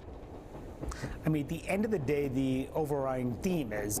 I mean, if that was your goal, you could have just said you're going to drop the fucking nuclear red button on the planet. I'm sure foreign leaders would call you in a panic then too. Like, is that the takeaway here? The most annoying person in your class says publicly that they're gonna fucking commit suicide, and then everybody starts calling them to be like, hey, don't do that, please. And it's like, haha, see, I did it. I just wanted attention from all of you. I'm glad that you're giving it to me. Like, that's the point here? Is that what we're doing? What an insanely childish way to go about business. It's so fucking stupid, man. Just trust Trump. Yes, though I will say we are starting to see a little bit of a division even among Trump officials. Obviously, there's nobody that speaks for the Trump administration that is going to outright criticize the president's overall strategy here. But I think in addition to the officials that are saying, look, you got to just trust that he knows what he's doing. We have to give this time. This is ultimately going to end up in a good place in the medium to long term. We're seeing an emphasis on the countries that are wanting to negotiate, essentially officials that are coming out and saying, it's not the worst idea. If you're interested in negotiating, the time is now. I think those are two distinctly different views. You talked about two camps existing in the Trump world. There's the idea that what Trump is doing right now is going to eventually course correct on its own. And then there's a separate idea that these negotiations need to happen in order for that to happen. I'm not sure exactly where President Trump falls right now. I don't think that most people know, and that's obviously the key thing. And I think it's also why we should be watching Netanyahu's visit to the White House really closely. Does he come out of there having effectively negotiated and gotten himself a better deal? Yeah, because that's the thing. It's not just two camps existing in Trump world. Trump has said both things in different social media posts. You know, he'll say these tariffs are here to stay. We're going to reconfigure the U.S. economy. We're going to bring more manufacturing domestically. This is about a complete... I love it. We're officially at the stage where liberal thinkers are also doing the, is this 5D chess? Everyone inevitably arrives at Trump 1. This is exactly what used to happen all the time, the sane washing of Trump. There's a coherent worldview there.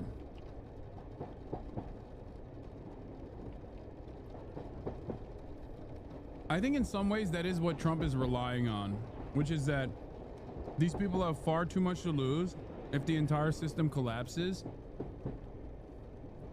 So they have to maintain the notion that Donald Trump is actually still sane and is, you know, we just disagree with his methods or something. Reset. But then in a different post, he'll say, look at all these countries coming to negotiate. My plan is working. So I think that's where the business leaders are saying, well, what can we trust when we don't quite know the plan, because it can't necessarily be both things. Are these tariffs a negotiating tool, which means they may be temporary and there will be pain, but it could pay off in the long term, or are these tariffs about moving manufacturing into the U.S., which will be a long-term problem for a lot of these business leaders, and they don't necessarily want to hear that. I also think saying both allows some of these Republican leaders, it buys them time. They can say, hey, this is just a negotiating tool. We're going to wait it out. I've talked to a lot of those business executives, some of whom are in touch directly with the White House about what this is going to look like, and they're saying, hey, we would rather pay or pass on to consumers $20 million in tariffs than spend $5 billion to build a new factory in a country with whom we don't know what relations are going to look like in the next administration or under the next party's leadership. And they are very frustrated because during Trump's first term, where he was primarily targeting China, a lot of them moved their factories to Vietnam. And they're saying, hey, wait a second. second. We did this for you in 2019, and now Vietnam's getting hit with the 46% tariff. What are we supposed to do? We're just going to ride this out. And, meantime, there's the optics of all this, right? Trump is always concerned about how he's viewed in the media and the like. And the message that they wanted to send, this was a decision by Trump and his team, is to tell folks about his golf game this weekend. How was the golf tournament? Very good, because I won. It's good to win. You heard I won, right? Did you hear I won? Just to back it up, over there, I won. And then on Saturday, as these tariffs were going out, they decided, the White House put out a statement saying that the president won his second-round matchup of the Senior Club Championship today in Jupiter, Florida, and advances to the championship round tomorrow. Sometimes presidents, if they're in the middle of economic turmoil, maybe they would go to a factory or something or try to make their case publicly. Trump he's doing what he's doing. That does go hand in hand with a strategy. If there was a coherent strategy we all understood, that would fit with it. Having the president be completely unbothered, not going on TV to calm the markets, saying, no, the markets are going to figure out what I'm doing sooner or later. It's everything else that you were just talking about. He is going golfing while we are figuring out if this is worth investing in, if we're willing to plan for 4 years ahead or not. Friend of the show, Dave Weigel on CNN. I don't think that is necessarily a bad look for what he's trying to do. The lack of clarity of what he's trying to do. 中国政府针对美方滥施关税，已经阐明了严正的立场。美国以各种借口宣布对包括中。Talk to him. Talk to him, Lin Xian. He's spitting. 中国在内的所有贸易伙伴滥施关税，严重侵犯了各国的正当权益。 严重违反了世界贸易组织的规则，严重损害了以规则为基础的多边贸易体制，严重冲击全球的经济秩序稳定。中国政府对此强烈谴责，坚决反对。美国的有关做法是典型的单边主义、保护主义和经济霸凌行径，损人害己。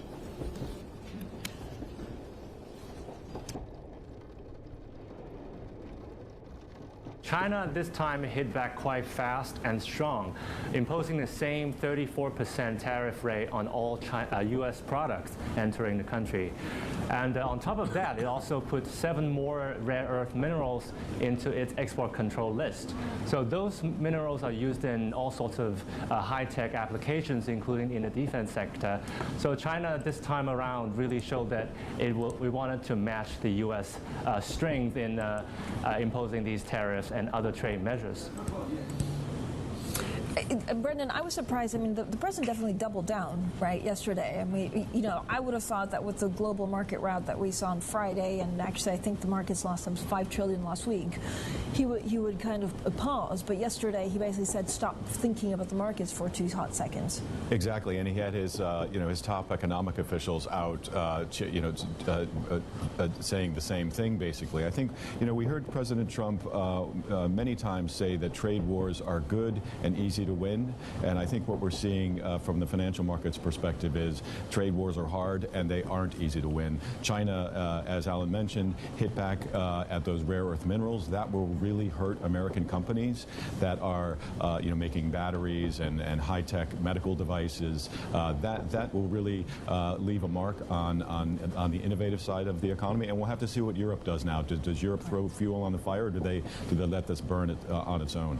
Alan, how much more aggressive can China be? And actually, if you look at the Chinese market reaction today, what does it tell us? Well, the Chinese market reaction tells us that people are panic selling.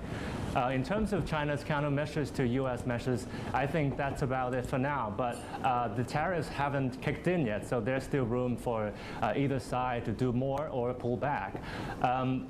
It's noteworthy that China has already imposed those tariffs on all U.S. imports, and based on the current tariffs already announced, that our economists expect trade between the two countries to basically slow to a halt.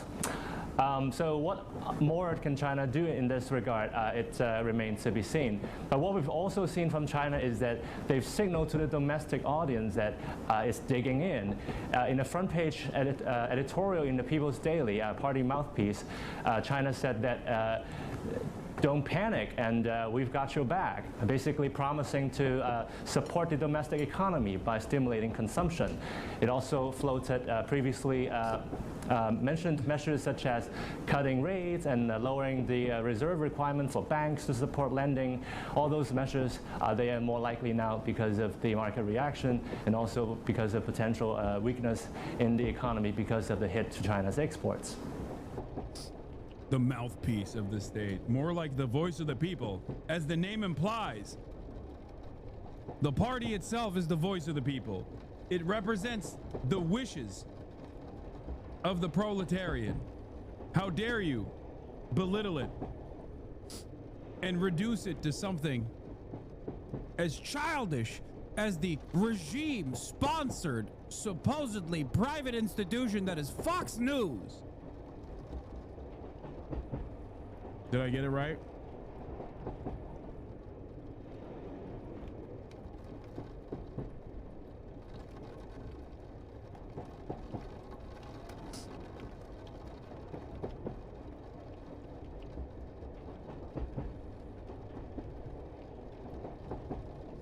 You really want to go to China, huh? I do.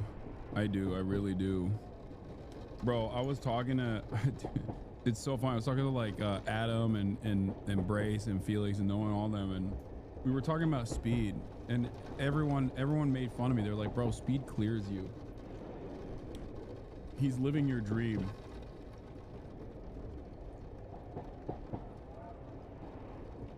And it's true. He's living out my dream. But honestly, considering that it moves the needle in a direction that I think is good, I could not have asked for a better vessel, a better vehicle to showcase a different side of China, Chinese development, everyday Chinese existence than a guy like IShowSpeed. Why can't you go? I can.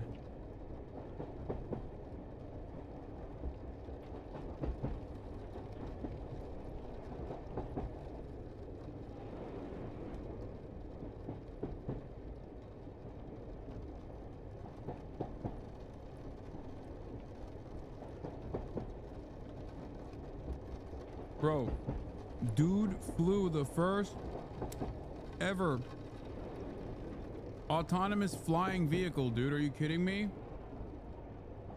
I think he quite literally is the first non-Chinese person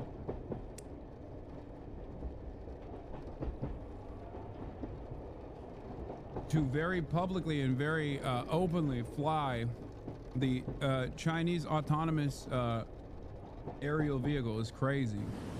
Yeah, interesting. And Brendan, I was also having a conversation with Ban Boejo of UBS, and I mean, China can't change their business model on a dime. So if they can't export to the U.S., they'll probably export to other countries, and then they will be tariffed more from the U.S. So it's a lose-lose situation. Yeah, absolutely. And I think you can see President Xi Jinping reaching out to countries in South Asia to try to shore up some of those relationships. Countries like Vietnam, Malaysia, where the U.S. The higher tariffs kick in on Wednesday, and as Alan mentioned, there's a very short window for that to happen. So we'll have to see if another day of a punishing market response turns the attitude in the White House. We heard Elon Musk over the weekend talking about a free trade zone between the U.S. and Europe. So perhaps some of those voices will get louder and louder and somehow stop those tariffs from taking effect. But it doesn't look like it at the moment. Brendan, I mean, do you have a good understanding? Because I've been glued, all weekend with the equation, and of course there are memes, and it's quite funny that the penguins got tariffs and like tax. But at the end of the day, who does President Trump listen to? Is it just himself because he's held this belief for a long time? Is it Peter Navarro? Is it someone else? It sounds like the sort of more hawkish wing of the economic team that he's listening to. Howard Lutnick, Scott Bessent. He was also on the airwaves yesterday. Look, at the end of the day, Liberation Day day is going to turn into litigation day. The courts are really the only thing that look like they have a chance of stopping this. A challenge to the companies will challenge the authority that he's used to impose these tariffs, and that we could see a whole new kind of fight through the courts. Another day, another bell on the New York Stock Exchange, and smiles over substance. The real picture here, again, was jaw-dropping. Donald Trump had a Monday morning day with the LA Dodgers baseball team, World Series winners. You did a big number. As world markets fell yet further. He's so awesome. You did a big number.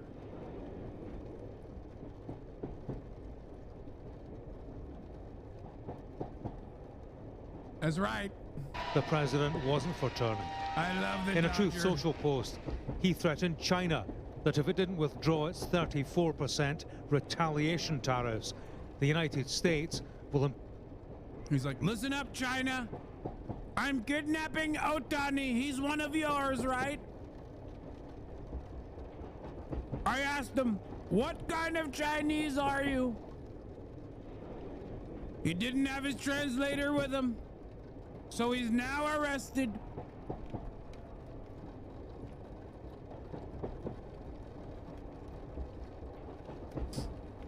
Until you sign off on Ford F-150s being purchased in raw numbers, I will not be releasing Shohei Otani.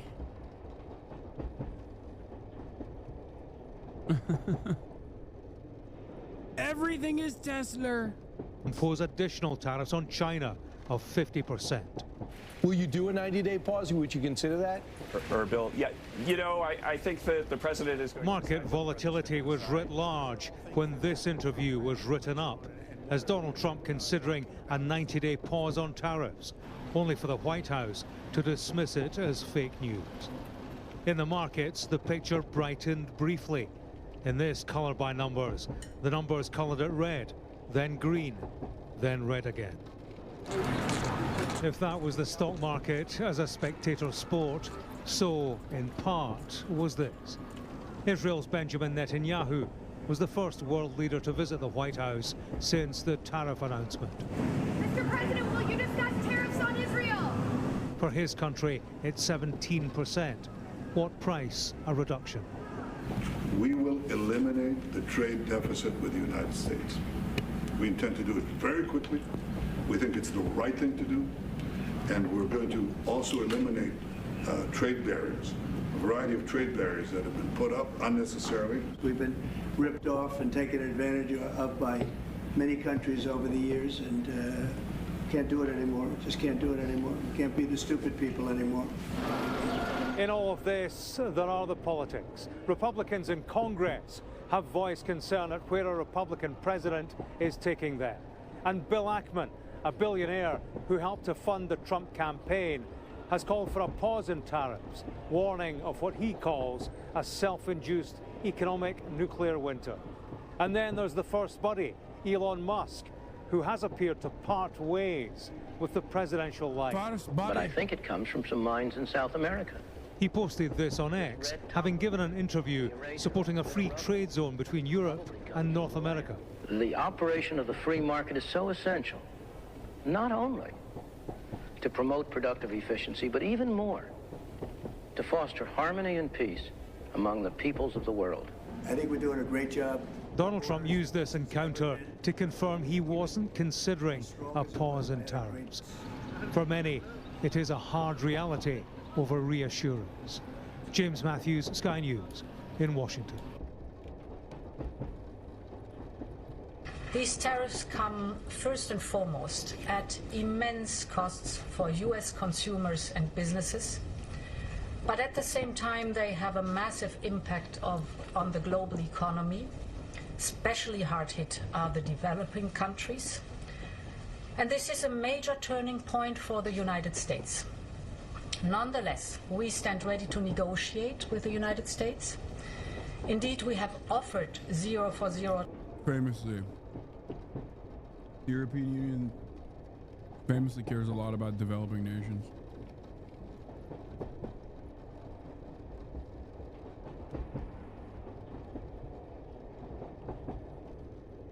Famously, they care about developing nations or the American consumer. It's just lip service, but it's so funny. Tariffs for industrial goods, as we have successfully done with many other trading partners, because Europe is always ready for a good deal, so we keep it on the table. But we are also prepared to respond through countermeasures and defend our interests. And in addition, we will also protect ourselves against indirect effects through trade diversion. And for this purpose, we will set up an import surveillance task force. We will work with industry to make sure... God, the fucking Europe, the Eurocucks love their bureaucracy, huh? They love their fucking bureaucratic apparatus. God damn, just be like, we're going to China. We're going to goddamn China. The Democratic Party is so Eurofied, it's kind of funny to think, because like it's the exact same thing that they're doing, which is like we're thinking about what kind of initiatives we could engage in for a more prosperous future, and we're going to do a task force. We have the necessary evidence base for our policy measures, and we will stay in very close contact to minimize effects of our actions on each other. We're discussing the response to the United States, but also the... Listen, guys, I love a good bureaucracy. They're just using bureaucracy as a hurdle to make fast decisions, because they still, I think, are holding out to this notion that America will concede. That's the only reason why I'm saying, like, they love a good bureaucratic process. The other two pillars of our strategy, the one is strengthening our single market, so getting rid of remaining barriers. And the other pillar is diversifying our trade relations. Specifically, further diversifying our trade relations is very critical for us, because this broadens the market opportunities and is crucial for our companies. So we will focus like a laser beam on the 83% of global trade that is beyond the United States, vast opportunities. And this is why we're deepening our relations with our trading partners. You know the deals that we've done with Mexico, Mercosur, and Switzerland. We're working on India, Thailand, Malaysia, Indonesia, and many others. By that, we want to be very clear. Who are the others? I feel like there's another country that I feel like you're just not really mentioning. I mean, you mentioned some of their biggest trade partners, but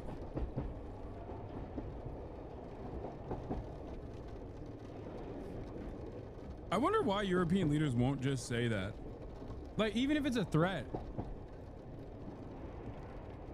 Even if it's just a threat, why don't you just say you're gonna do it? Just as a way to flex. Even if you have no ambition to do so. Europe stands together for our businesses and with our businesses, for all Europeans in the European Union and beyond. And just hours ago, the European Union announced that they are already coming to the table. We stand ready to negotiate with the United States. Indeed, we have offered 0 for 0 tariffs for industrial goods, as we have successfully done with many other trading partners, because Europe is always ready for a good deal, so we keep it on the table. So as suspected, this was always a grand negotiation. Come on, he wrote The Art of the Deal. After all, Brian, Eric Trump put out a tweet last week, and who knows President Trump better than family? I get he's not in the administration, but I think this is spot on. Eric Trump said this: I wouldn't want to be the last country that tries to negotiate a trade deal with Trump. The first to negotiate will win. The last will absolutely lose. I've seen this movie my entire life, and I think we are watching this movie play out. Yeah, Interesting, because Vietnam was the first. And seemingly the administration's response to that was, fuck you. We're still going to do fucking deficit. We're still going to do all the tariffs that we wanted to slap on. So that doesn't make a lot of sense, does it? Vietnam literally was the first country which was like, why you say fuck me for? Why you say fuck me for? You already fucked me. You used Agent Orange. You did a fucking genocide on me, and we still love your ass. Why you say fuck me for? And then America was like, nah.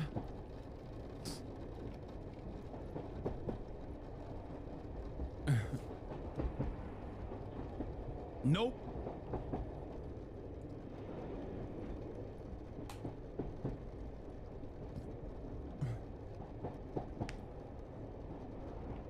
What's her ass? She kind of forbidden Xena stepmom hot? Oh my God, you're talking about former Trump's press secretary in the first term. Gross, chatter.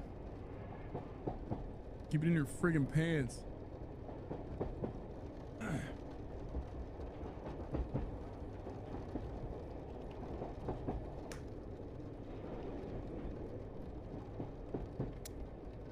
Some of y'all really do need Allah.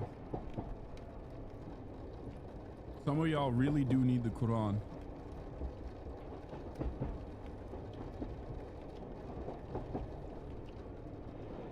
Stop Googling. I'm just curious to see, because the president was asked a number of times directly, are you looking to negotiate? Are you looking to get countries to deal with you? And he said, you know, we want to talk to be, he was almost vague. And then I watched Lutnick, and I watched Bessent, and I watched and then this morning you see Kevin Hassett. They don't just come out and say we're looking for the best deal possible with as many countries as we can.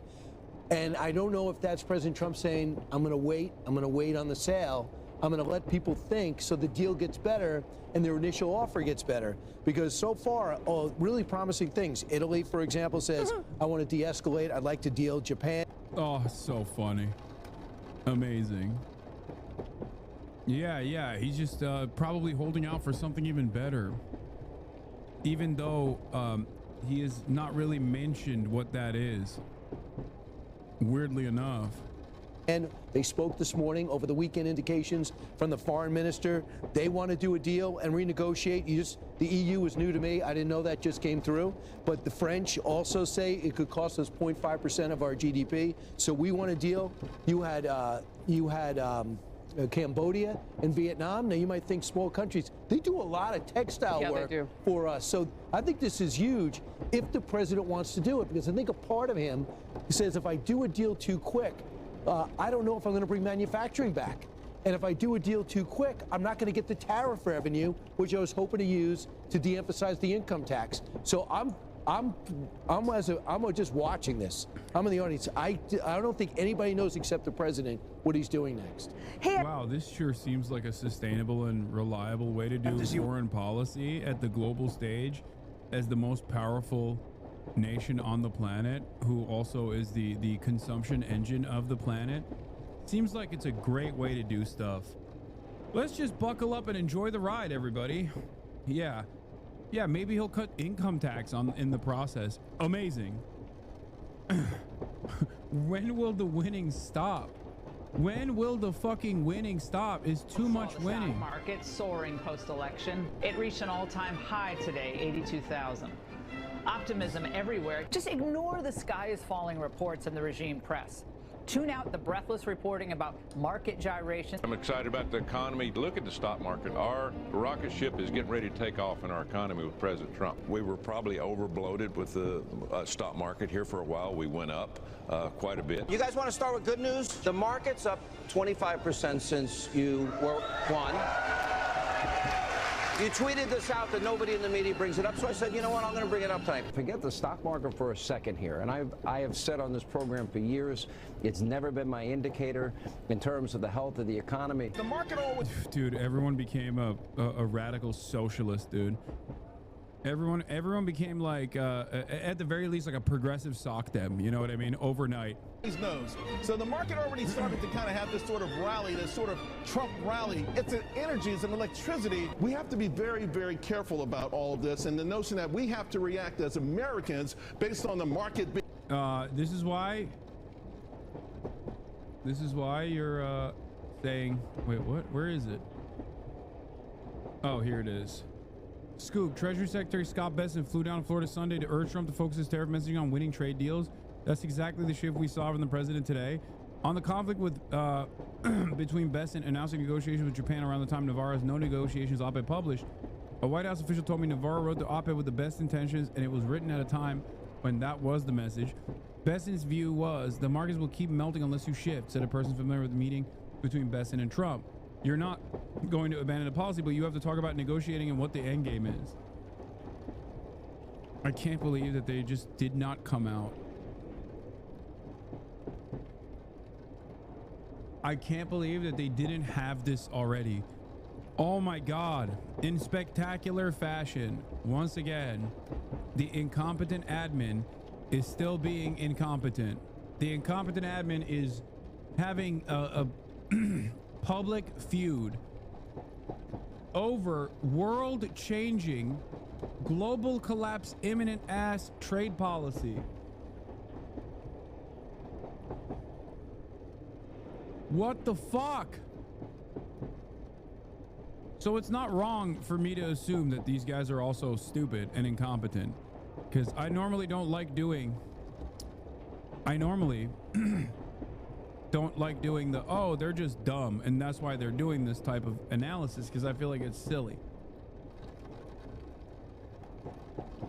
But I do think that they're dumb and incompetent, and that's why they're moving in the ways they're moving.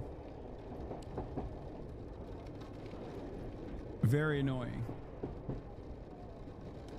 Yeah. Admitting to lying to calm the markets with no serious intention to follow through. No, I think it's not a lie to calm the markets. Like, I think that is the ultimate goal to a certain degree. The ultimate goal is to force these countries to like purchase more American products that are made in the United States of America, and to get these foreign manufacturing jobs to come back to the United States of America as well. They dumb is shallow analysis. I know, but this is part of the problem. Ironically enough, them being dumb plays a formative role in how things are unfolding. Ay, ay, ay. What the law says. Okay, what else? Can you say, did you agree to lowering tariffs for any of the countries that you spoke to today? So What you understand, Jennifer, you have to understand this. We have massive surplus countries that we're dealing with. We have massive deficits. We've got to straighten that out, because you can't continue to be that way. It's been that way for years now, and it can't go on any longer. And we're the piggy bank. We have all the advantages. Forget markets for a second. We have all the advantages. We're going to straighten out. We're going to become a wealthy nation again. Wealthy like never before. And we're not going to let other nations that have been ripping us off, whether it's China or the European Union, with all of the European nations that have just made, it's been like a feast. Look, the European Union was formed for one reason. You know what that was? To rip off the United States. So put that in your bonnet. I hope you had a good flight. Have a good time. Thank you. Should be. Is there a Trump put though? Is there pain in the market at some point? You're unwilling to tolerate this idea of a Trump put. Is there a threshold? I think your question is so stupid. I mean, I think it's I don't want anything to go down, but sometimes you have to take medicine to fix something, and we have such a horrible. We have been treated so badly by other countries because we had stupid leadership that allowed this to happen. They took our businesses, they took our money, they took our jobs, they moved it to Mexico, they moved it to Canada, they moved a lot of it to China, and it's not sustainable. We're not going to do it. Now we have hundreds of billions of dollars is pouring into our country on a monthly basis. It's pouring. It's already started because I put tariffs on, and eventually it's going to straighten out, and our country will be solid and strong again. Elon Musk has said he hopes for zero tariffs between the U.S. and Europe. Europe. Is that a place you'd like to also get to? Well, the problem is that Europe has made a fortune with us. You know, Europe also has had a tremendous surplus with the United States. Europe has treated us, it's a little smaller, but they've treated us very, very badly. China has, but Europe has also. Europe has been very, very bad to us. Europe has taken our leaders for a ride. They don't take our cars. They don't take our food products. They don't take anything. And we take their cars, Mercedes, Volkswagen, BMW. You know, we take their millions of cars. They take no cars. They don't take our farm product. They don't take anything. Europe's treated us very badly. We put a big tariff on Europe. They are coming to the table. They want to talk. But there's no talk unless they pay us a lot of money on a yearly basis. Number one for present, but also for past. Because they've taken a lot of our wealth away, and we're not going to allow it to happen. Sir, have you... From China. On the idea of crashing the markets on purpose, there's been some speculation, partly because of the video that was posted on Truth Social, that there was some sort of deliberate effort on your part to have the market sell off. Can you talk about that? No, that's not so. But I do want to solve the deficit problem that we have with China, with the European Union and other nations. And they're going to have to do that. And if they want to talk about that, I'm open to talking. But otherwise, why would I want to talk? And as you know, because of the... This racist Turk keeps attacking Comrade Trump, who's building the Chinese century. A xenophobe like you should visit Taiwan instead. They love your kind. This is how you know Top Xi is not a real Chinese person. Okay? Because he keeps referring to Chinese Taipei as Taiwan. And that's how you know he's a fucking LARPer, dude. That's how you know he's a fake Iowan white Maoist and not a real Chinese individual using a VPN to watch me. I, on the other hand, am real white Chinese. I, on the other hand, have never been to Idaho. To be fair, Xi loves Iowa. And in an effort to better understand Xi Jinping, I must visit Iowa. Not Idaho, though, just Iowa. Much like the glorious leader did as well. Tariffs, we have $7 trillion already committed to be invested in the United States, building auto plants, building chip companies, and all sorts of companies are coming into our country at levels that we've never seen before. Biden had nothing coming in.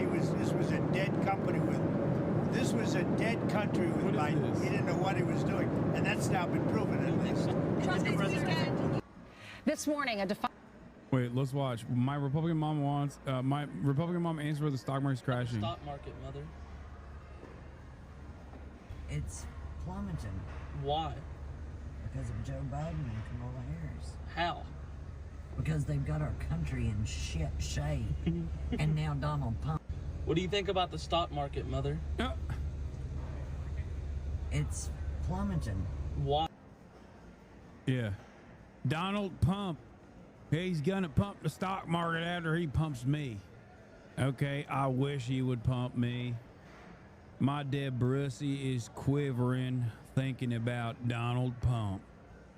Thinking about Donald's pump. Now that's the man right there. Unlike your deadbeat dad who left us. Right in the dead Brussy. White House aide Stephen Moran outlines 5 potential responses foreign nations can undertake in response to the problems he says are caused by the U.S. dollar dominance. 1. Foreign countries can accept tariffs without retaliation, giving U.S. revenue. 2. They can stop unfair/harmful trading practices and buying more from the U.S. That's the one that I keep. That's the one I keep repeating. 3. Boost defense spending and procurement from the U.S. 4. Invest and install factories in the U.S. And 5. They can write checks to the U.S. Treasury. Incredible. Ron, the president is famous for his ability to create deals nobody else thinks is possible. On Mar-a-Lago Accord paper he wrote, it's not important. It does not reflect administration policy. Oh, my mom is watching, bro. I know. That's actually a lot of people's moms watch me, which is crazy.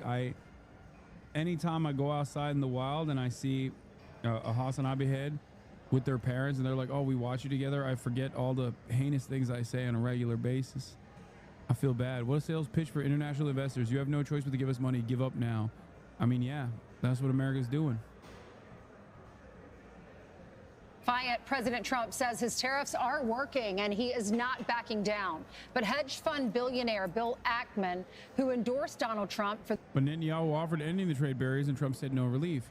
Because, as we saw in the 5-point plan, it's not about ending trade barriers. It's about giving America money. Money, money, money, money, money, money. It's about buying American. They want these countries to fix the trade deficit in a way where there's some kind of trade parity, where they buy more American products. And we are threatening them to do so, even if they have no use for the American products, even if they don't have the money to purchase these American products. We're basically putting a gun to their heads and a gun to ours, ironically, in the same process. It's no different than saying, like, no, this is, I have the button right here. I will slap it. I will slap the nuke the planet button right now.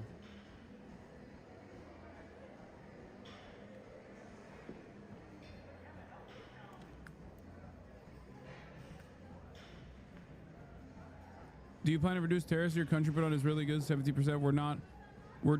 We're talking about a whole new trade. Maybe not. Maybe not. Don't forget, we help Israel a lot.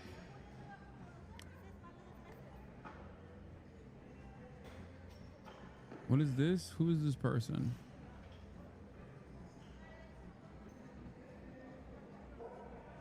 It's kind of funny that Donald Trump is talking about Israel in this way, but like, Israel is the one fucking country that actually does take so much from America and gives very little in return.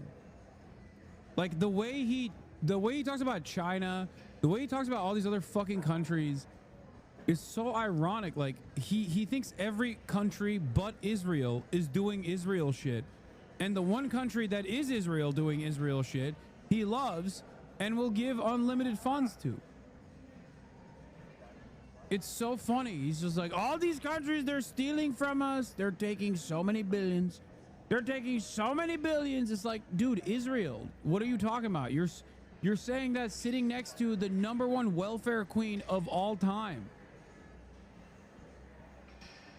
It's hilarious too, because like with all of those fucking subsidies that they get from us, they get to have a robust healthcare system. They have socialized medicine.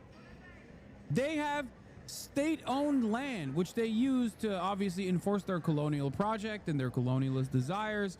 But ultimately, like, they have a higher degree of socialization than we do. It's so fucking annoying. And then the dudes that grow up there come here, go to our colleges, and yell at our citizens, yell at our fucking students and say, hey, I'm gonna harass you. And also, I'm gonna harass you so fucking hard. I'm gonna brutalize you. I'm gonna bully you. I'm gonna try to get you fired from your fucking job. Like, what are we doing? Everything that Donald Trump demonstrates in terms of resentment for foreign countries, Israel does 1,000,000 times over. And then Israel sends their worst exports, like Canada, to the United States of America. Like fucking Shy Davide. None of the cool guys come here. Many of them already get exiled from Israel once they become cool anyway. But they go to like fucking Europe instead.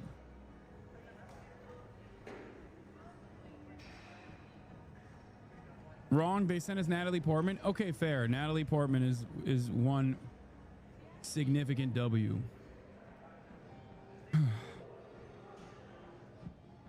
But for every Natalie Portman, there's like a Gal Gadot, you know what I mean? So there's a deficit. There's a trade deficit there as well. It evens itself out. Yeah, you got Natalie Portman, but then we also have Gal Gadot. Natalie Portman is a super bitch? No, she's not. Shut up. Yeah.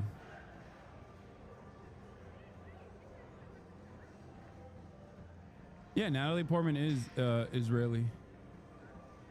And yeah, the reason why you don't know that Natalie Portman is Israeli is, and perhaps this is going to come as no surprise to you, is because she's not a fucking Zionist.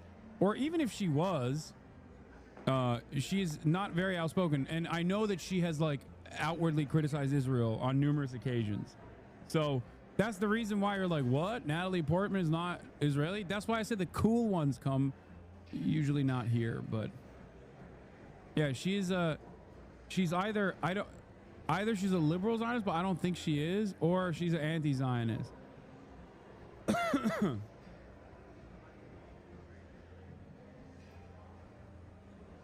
But even if she was a liberal Zionist, like she never talks about it. And the only time I've ever heard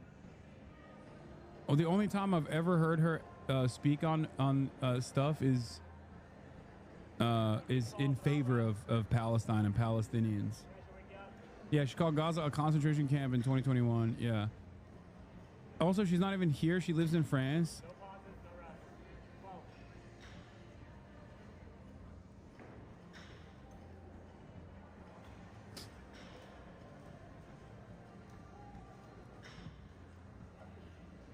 She cooked? The problem with America.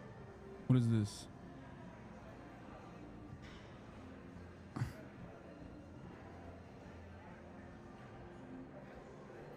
We know you only say that because you like Leon the Professional. Leon the Professional is such a strange movie because I think it's such a good movie, but it's so perverted at the same time. And luckily for everyone that watched the movie, it was only salvaged by what's his face, Gerard Depardieu's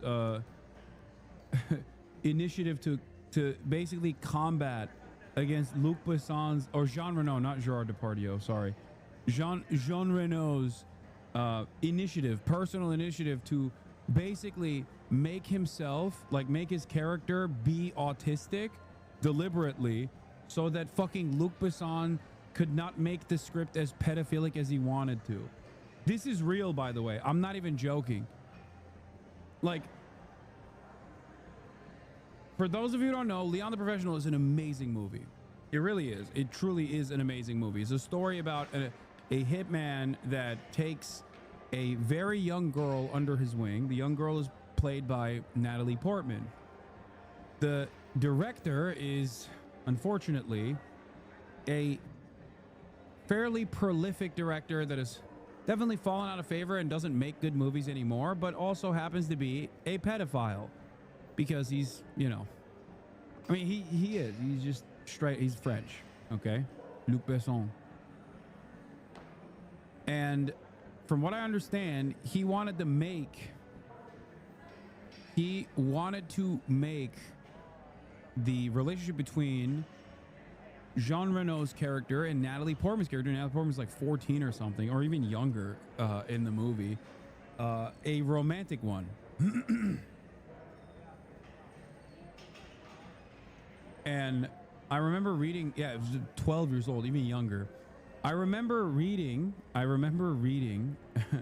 something about how after reading the script, Jean Reno thought that was so insane to do that he basically portrayed the character as like a neurodivergent person,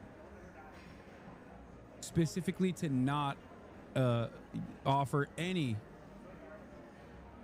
like, he looked at the script and he was like, this is gross. I'm going to literally make my character autistic so that it just doesn't look like he's doing this like pedophilic act. Gary Oldman's fucking incredible in that movie. One of his best roles, no questions about it. It's a great movie.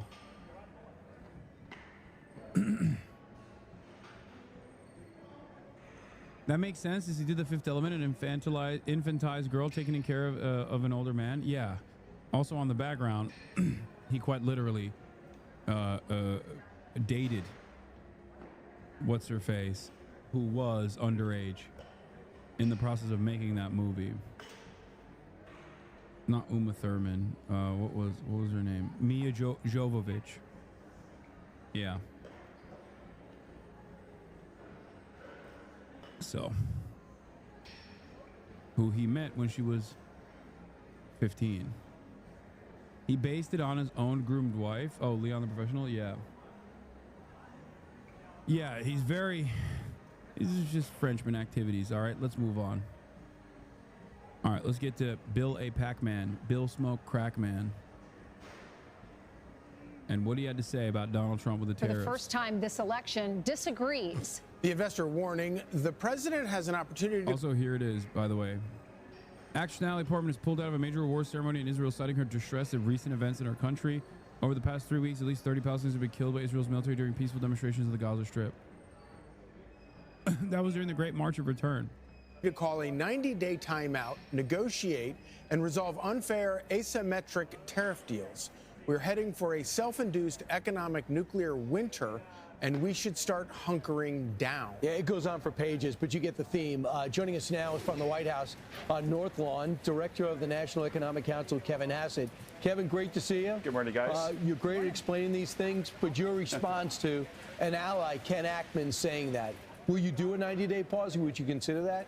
Or Bill, yeah, you know, I think that the president is going to decide what the president's going to decide. There are more than 50 countries in negotiation with the president. We've got the Prime Minister of Israel coming today. We've had a reach out overnight from Taiwan. And but I would urge everyone, especially Bill, to ease off the rhetoric a little bit. The fact is that say 10% baseline tariff is on what, 14% of GDP. That's about how much trade we have, how many imports. And so 86% of GDP is affected by the deregulation and the tax cuts and everything else. And even if you think, and I think a lot of us at the White House think that these economic responses are exaggerated by critics, even if you think that there will be some negative effect from the trade side, that's still a small share of GDP. And so the idea that it's going to be a nuclear winter or something like that is completely irresponsible rhetoric. So obviously these are all things that President Trump ran an election on and won an election talking about, and he's been talking about it for a long time.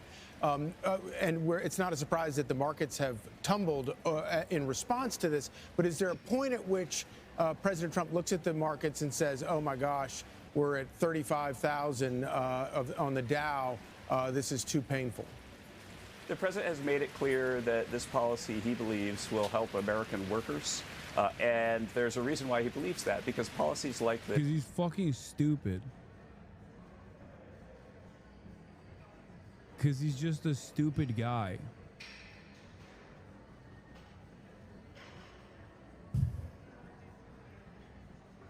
In the process, as far as I understand, and I don't know if this is like a TikTok story or not, and I haven't checked, so I'm asking you guys. China has made a statement about IP as well. Let's look it up real quick. China IP release. There was an update to the Chinese IP law. United States Trade Representative 2025 National Trade Estimates reports on foreign trade barriers. China needs to increase damages and criminal penalties for IP infringement. That was a statement from ChinaLawUpdate.com. That's not what I'm looking for. Hold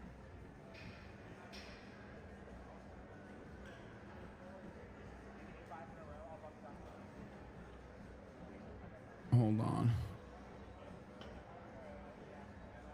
This is also from a month prior.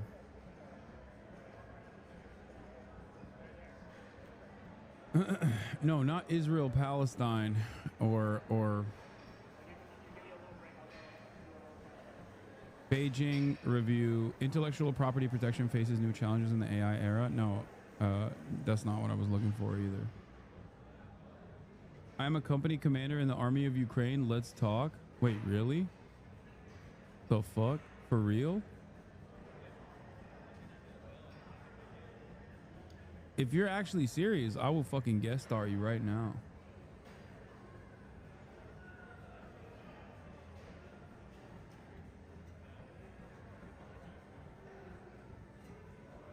Bro's checking the user card, but it's their first message. Yeah.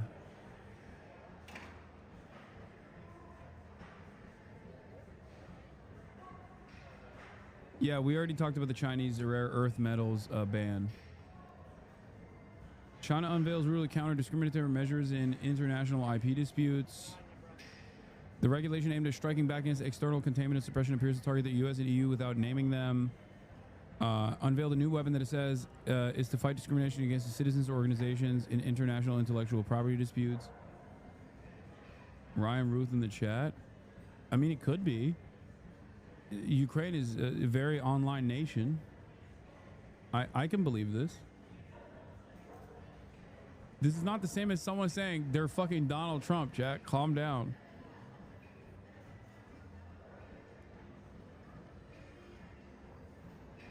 I am on duty now. Let's do it sometime. Okay, you need to put your phone number for Twitch, though, in order for me to be able to guest star you. I'm a Nigerian prince, bro. Guys, the likelihood of that person being an actual commander of I don't know, like, or being in the Ukrainian army at least, is significantly higher than it being a scam, like a Nigerian prince.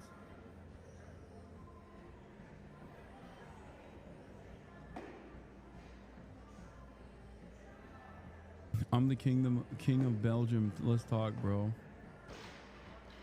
It could be bait. I mean, it maybe is, but I talk to someone who's in the Ukrainian forces to see what the fuck is going on the ground, and to see what their attitude is overall about Trump and about the future of the conflict. This, in his last term, did help American workers. After really 2 decades of no real wage growth in the U.S., we got more than $6,000 per family after we had tariffs and tax cuts and deregulation. And so he's doubling down on something that he knows works.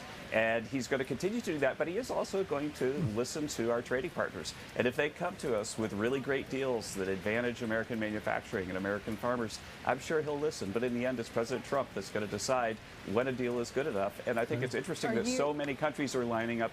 The final thing I'd like to say is that there's so many people that keep saying, oh, it's the American consumer that's going to bear this tariff, is going to make inflation go up and so on.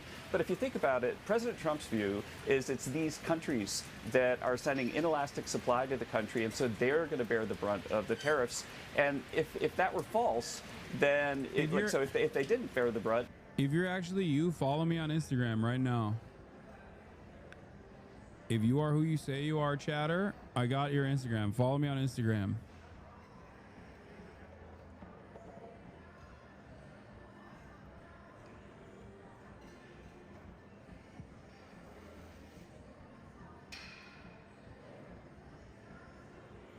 No, I don't think he's lying, but he hasn't followed me on Instagram. Andy 2K. How did you find me? God. I feel like he's gonna be like, I hate you. You hate Ukraine. I heard you're a Bloody Poof defender. You love Adolf Putler. That's why I wanted to talk to you. I'm gonna dunk on you. He's just a crypto bro. I mean, he is. This is legit. This looks legit. Did he follow you? No, he has not followed me. He likes anime though. I'm looking at his stories. Oh my god, dude, Blue Lock season 2 was ass though, King. So fucking ass. Couldn't even finish it. A few secs. I have. Apparently he followed you. Check again. Oh, he did. Wait, he followed me and then unfollowed me? What the fuck? Oh no, he did. I don't know why it's not showing up, but you did. It says follow back and then it says follow.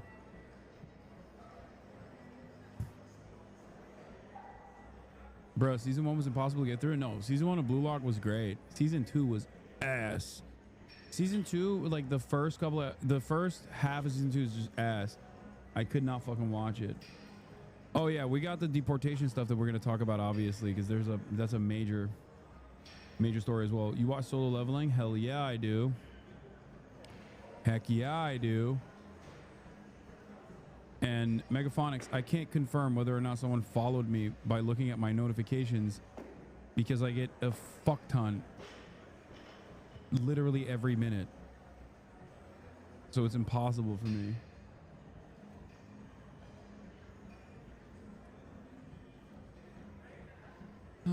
The anime story says, I like that in this war you can be in a fight, then go back to base and connect to Starlink and talk to your friends about your favorite anime.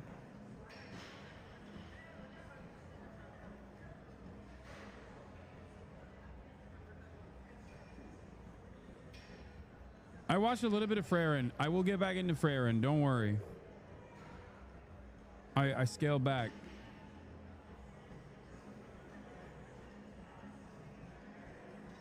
Okay, let's skip this.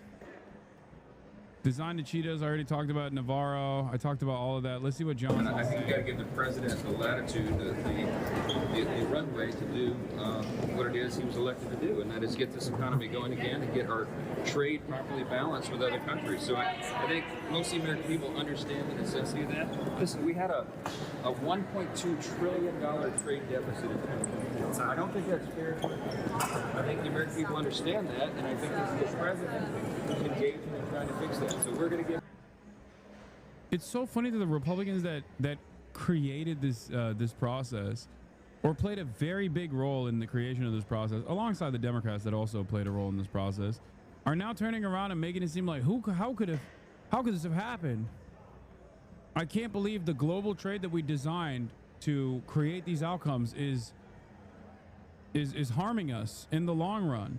And it's not even harming us in the way that it like harms capital or anything. It's not actually harming us in a way that we care about, because clearly if we cared about the ways in which it harms us, we would have, the Republicans alongside the Democrats would have taken the initiative to build manufacturing in this country before engaging in this kind of trade protectionist action.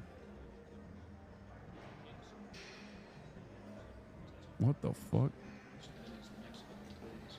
What would be your question?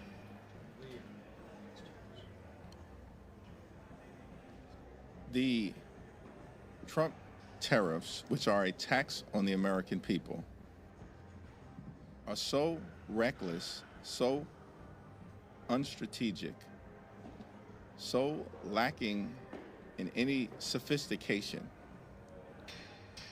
that the only conclusion that one can draw is that Donald Trump and Republicans are intentionally tanking the economy.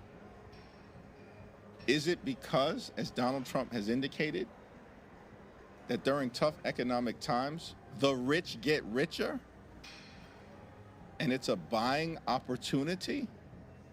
Those are Trump's words. Can you confirm? He killed it. So, folks, all of this has America's top executives really on edge. That is not our opinion. That is according to a new CNBC CEO Council survey that is out right now. Of the CEOs that we surveyed, about 1/3 say it's too early to tell whether tariffs will ultimately be a negative or a positive for their business. Of course, a lot of that's going to have to do with what they do. When asked how long it might take to bring manufacturing back to the United States, most said about 3 years or more. The hard reality, a majority of CEOs that we surveyed expect a recession before the end of the year, with about half saying that a recession, if we get one, would be a little bit moderate. Our CEOs are split on if they are expecting to need job cuts from the tariff impact, with more than 1/3 saying, yeah, we will need to cut jobs, and about half saying no, or it's simply too early to know. This is why I, on the one hand, laugh about like all these rich people having a hard time with their finances, or at least like experiencing a moment of crisis. But it's hard for me to celebrate these decisions because I see what is yet to come. I see what the broader implications on the working class will look like in the very near term. When asked how much prices will go up, the top answers were they weren't sure, up to about 20%. Of course, some might argue tariffs ultimately might be stagflationary. They might bring prices down because demand would go with it. We obviously cannot identify the CEOs that we surveyed, but here are some of their quotes. All right, CEOs we surveyed said this. One said it's going to be a wild ride. Another worried about stagflation.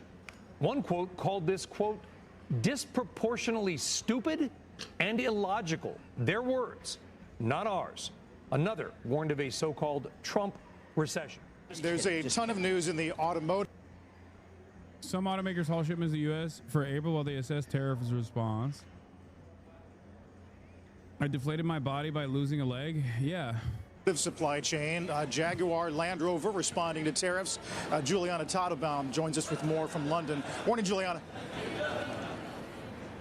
Good morning, guys. That's right. We heard from the UK luxury car maker Jaguar Land Rover over the weekend that they're going to be halting shipments of their cars to the United States for the month of April. The company says this is a short-term action while they assess their medium and long-term plans. JLR, which is owned by Tata Motors, is highly exposed to the U.S. market. It generates 1/4 of its sales in the U.S. but has no manufacturing capabilities here. So JLR is poised to be impacted very severely by these new tariffs, and we're seeing similar lines of thinking from other automakers in Europe as they try to assess the impact here. Just this afternoon, She can't even say it right. That's how fucked up she is. we heard that Volkswagen's Audi is holding back cars that arrive in the U.S. ports after April 2nd, again, while they assess what to do medium long term.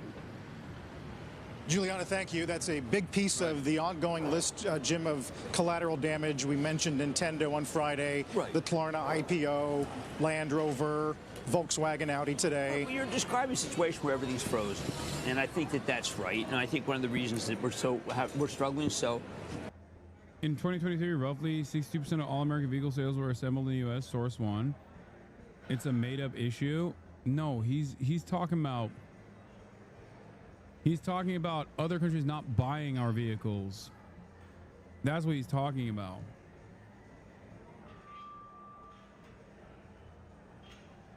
Yeah, the number one, the most popular vehicle in the United States of America in the domestic market is still a Ford F-150, with one exception this past year when RAV4 actually outflanked Ford F-150. That's it. Maybe that's the reason why he's pissed. But overall, it is certainly not about we're buying too many like foreign cars or anything. It is about other countries not buying enough of our cars. It would be akin to getting mad at like a trade deficit specifically with Japan on the issue of consoles. Why are they not buying Xbox 360s, but we're buying PlayStation 3s? We are not letting you enter the American market without paying a significant cost because we want you to buy Xbox 360s.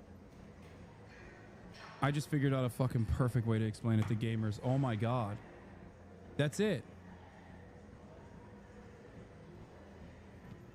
PS3 old ass? No, I'm using that because like, what is the new fucking Xbox? You know what I mean?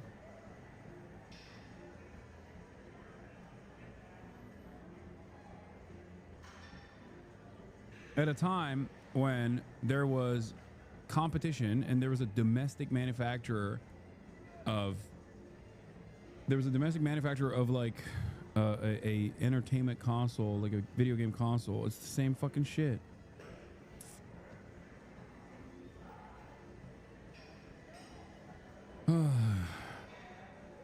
Is that we're on the eve of earnings season, and we have to expect that almost all guidance is pulled.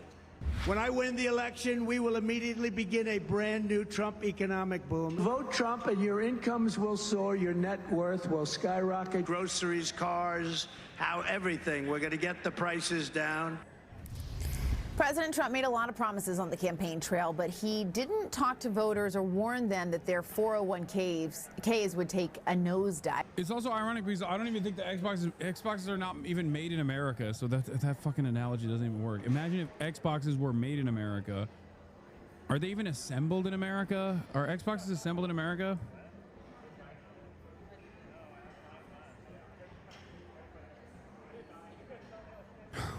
Never mind. Oh my God! I can't even use. Oh my God. Oh my God. There's no analog. There's nothing because we don't do anything here. We don't do anything here. What are we protecting? What manufacturing are we protecting? Does everyone have to eat American meat? Is that what it is? American poultry only. American meat only. American Ford F-150s only. That's it. There's nothing else. Or weapons, ironically enough. And that's what Donald Trump wants as well. He keeps saying, you got to buy more of our weapons. Even that tariffs would make almost everything more expensive. CNN's chief data analyst Harry Enton is joining us now. Hello, Harry. You're going to run the numbers for us. I am very curious to see what you found out about all of this. So let's start first with how unique the drop in the market is under Trump, because I have heard from some Republicans that say this is pretty normal stuff. Yeah, if this is pretty normal stuff, I'd like to know what not normal stuff is. If this is a boom, I'd like to know what a bust is. I mean, my goodness gracious. We'll talk about it. I mean, talk about the S&P 500. It's dropped 15% under Donald Trump's presidency. The S&P 500. The other irony, of course, is that, like, America can't even make its weapons without Chinese manufacturing. So that's like, every part of the story is so stupid, because in order for America to increase its manufacturing output in the areas that we do manufacture shit, we still rely on China. None of this makes sense. Holy fuck. It has been collecting data essentially since 1957. It's been an index. I went back and I looked for drops of 15% with a president who was inheriting a bull market. There's only one dude on your screen. It's Donald John Trump. He is the only one to see a drop of 15% this soon into his presidency in the S&P 500 after inheriting a bull market. In fact, there's only one other president who has seen a drop of 15% this early on in his presidency, and that was George W. Bush back in 2001. But of course, he was in fact inheriting the dot-com bubble bust. And so this is truly unique, where you come in with a bull market and then boom, right through the floor. Donald Trump, the S&P 500 dropping already 15%, Jessica. And so there's the market, but then there's the chance of broader economic problems. And that chance is right. That possibility is rising, right? Yeah, that's exactly right. A chance of a recession, something none of us want to see. And what's the chance of a recession? I mean, J.P. Morgan, look at this, now up to 60%. It was 40% in early March. How about Goldman Sachs? It was 20% in early March. We're now up to 35%. Basically, at this point, you average all these different companies together who put forecasts out on the chance of a recession. It's about 50-50, way up from where we were at the beginning of this year. Poly market, where you can trade, was, I think, a 30% chance at the beginning of the year. Now it's 60%. No bueno. What stays in the stock market, what happens in the stock market may not stay in the stock market, Jessica. And Americans do seem to be having an issue with how Trump is handling the economy right now. Yeah, I mean, you look at these numbers, you wouldn't be surprised to see Donald Trump's net approval rating. Compare it now to where it was at this point in the first term. In the first term, he was above water at +5 points. Where is he now? He's way underwater. He is swimming with the fishes. Look at this. He is the worst ever for a president at this point in a term on Holy Toledo. record at -12 points. I just never thought I would see the day, because as we were hinting at the beginning, Trump promised an economic boom. Voters bought into it, but so far they ain't liking what they're seeing. Jimmy Carter's probably the best example of a president getting taken down by the economy recently. How long did it take 39th president to go into negative? Whose base doesn't give a shit? They don't have stocks. It don't matter. The wealthy in this country have a fairly significant amount of control over the media. They will make you care. That's number one. Even if you don't have stocks right now, even though many people do have stocks, they have retirement accounts. And also, this is not just about stocks. They're not talking about stocks. They're talking about what is about to happen to the American economy. Notice how this entire conversation is not about stonks, but instead about J.P. Morgan and Goldman Sachs' assessment on whether or not a recession can occur. J.P. Morgan believes that the most dire impact will be felt by Q2 and into Q3, where that is when they will have that is when America will experience a recession. It's not like, oh my God, my stock portfolio is tanking. My stocks are not performing because of the market instabilities.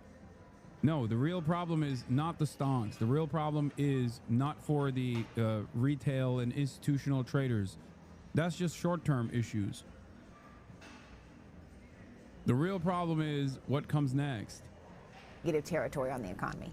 Yeah, always when you think of economic bust, you think of Jimmy Carter, the recession that occurred under him, right? How long did it take him to get a negative net approval rating on the economy? It took him 11 months. It took him all the way until December 77, January of 78. Donald Trump already has a net negative approval rating only 2 months. 2 months into this term, he is the fastest on record to go negative. And comparing to Carter, I mean, you don't have to be a mathematical genius to know that 2 is a lower number than 11. Carter took a while. Trump, right on in. The voters have turned right against him. I also want to talk about the protests that we saw across the country yesterday. Those protests were protesting the Trump administration. They generated a lot of interest online. What did you find? Yeah, so, you know, when we entered the Trump presidency the second time around, there really wasn't that resistance, right? Not what we saw in January of 2017. Well, now we're starting to see what we saw in January of 2017. Look at this, Jessica. This is Google searches for protests. Get this, up 1,200% versus a year ago. It was the highest level on Saturday, and I went back into the record books. You know I like to do that, Jessica Dean. And what did we see? We see that the number of folks who are searching for protests, interested in going out on those protests, is finally matching what we saw in January of 2017, if not exceeding it. If the Democratic resistance seemed to be nowhere at the start of this Trump presidency, with approval ratings for Democrats down at their lowest level ever, all of a sudden Donald Trump has supercharged it, and the protests and the resistance is on. All right, Harry. The funniest part about it is that those protests are not even because of the tariffs. Like, those protests. All right, guys. What is this? Watch 600,000 protest MAGA. Hassan Piker decimates Trump, defends Gaza. Oh, hell yeah. Okay, Kyle. Okay, Kyle. What was I going to say? The protest that took place over the weekend, which I talked about already and attended myself. I was one of the people at the protest, and I know many of you were there as well, and in your own states, in your own cities. Those protests were not even about the fucking tariffs. They were designed before the tariffs regime, which means that there is going to be even more protests now, because more people are going to be frustrated with Donald Trump and the way that he's managing the situation. Because, you know, there were many things that... Yeah, the girls are fighting. I don't know if I care about this as much, but after this, we're going to get to the deportation stuff. we knew would happen. Many things. I'm not here to say I told you so. Oh God, I don't like her at all. I can't stand her. I'm not here to say I told you so. Ha ha ha ha ha ha. The country's on fire because of your inability to fucking read the goddamn room. Because you wanted to literally do Scissor Sisters with Liz Cheney parading a fucking war criminal's reactionary daughter around. Okay, get the fuck out of here. Oh my God. Oh my God. I can't fucking stand these monstrous scumbags, dude. It's crazy. Like they loved the death and destruction that Israel put on top of the Palestinian people. No matter how unpopular it was, across the political spectrum, across the political fucking spectrum, they were like, nah, we love genocide. Sorry, we like it more than we like defending. We like defending the future of American democracy, you know? How could this have happened? We couldn't Brad Summer our way out of this? It's crazy. Former Vice President Kamala Harris. Oh, Colonel Putty, thank you for the 10 gifted subs.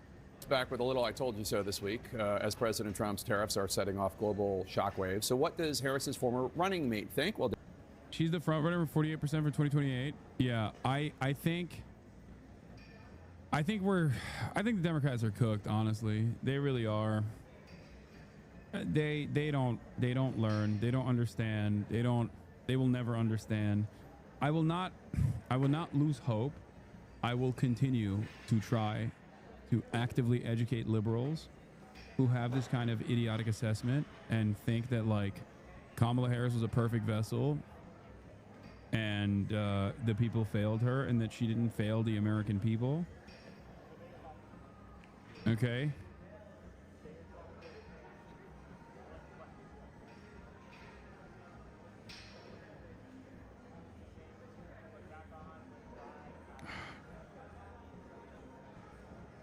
People say you got to break away and create a third party, but what you don't understand is this is where the motion is. This means that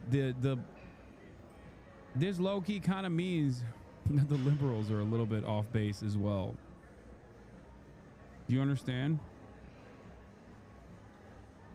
This means that the liberals themselves, at least right now, do not have an appetite for a third-party vote, let alone even a more progressive figure, dude. We have to re-examine the way we look at like the Democratic Party's base of support.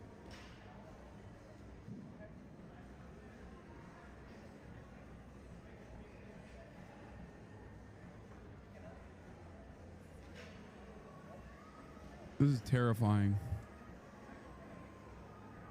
Yeah, also here, if the presidential election, according to Overton Insights, if the presidential election were held again today, who would you vote for? Trump 48 against Harris 45. Oh, it hurts. It hurts. It hurts. It hurts. It hurts. It hurts. It hurts. It hurts so much, dude. Democratic Governor Tim Walz of Minnesota has been on a national town hall tour through red. Yeah, Tim's demonstrating a little bit of misogynoir for saying that small being Kamala Harris should take ownership over her mistakes.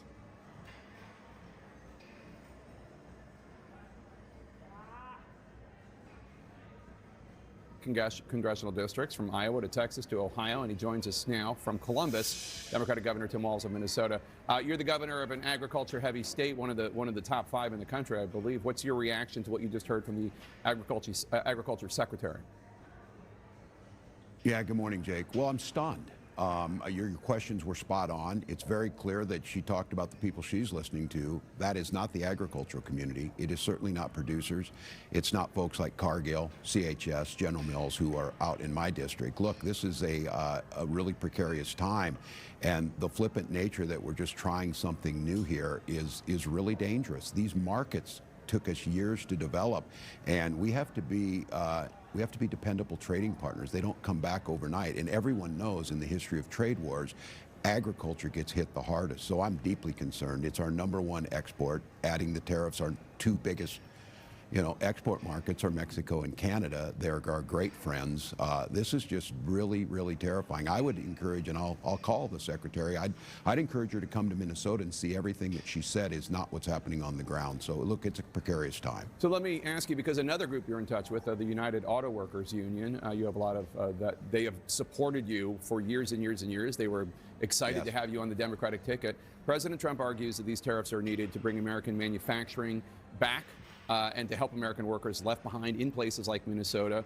He has support from the UAW. The UAW called his auto tariffs, quote, a long overdue shift away from a harmful economic framework that has devastated the working class. It signals a return to policies that prioritize the workers who build this country rather than the greed of ruthless corporations, unquote. I have to say, that sounds a lot like language you would use. What do you say to the UAW? Yes. It is what I would use. And here's the thing that the Democrats have to figure out. Donald Trump's language around this, he's not wrong that we've had manufacturing gutted. He's not wrong that we saw an outshoring. People of my generation were told, you know, there aren't going to be any manufacturing jobs, so you need to go to college and rack up student loan debt. The problem is Donald Trump's solution to this is not the solution. Now, UAW is right. Certain tariffs, if they're on to steel or if they're targeted correctly, do make a difference. That's not what we're dealing with here. So just... Thank God, dude. Someone is fucking messaging this appropriately. Holy shit. It's not meh. He's right. He's right. Democrats should not be in favor of free trade. Democrats should be the first to acknowledge that free trade is what has gutted the American manufacturing capabilities, destroyed the American labor force, destroyed the countryside. He's a good messenger on this. Bad take? Why is that a bad take? Free trade is nice.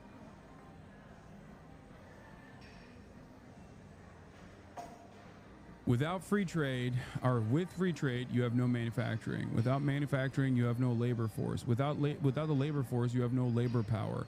Without labor power, you have no way to...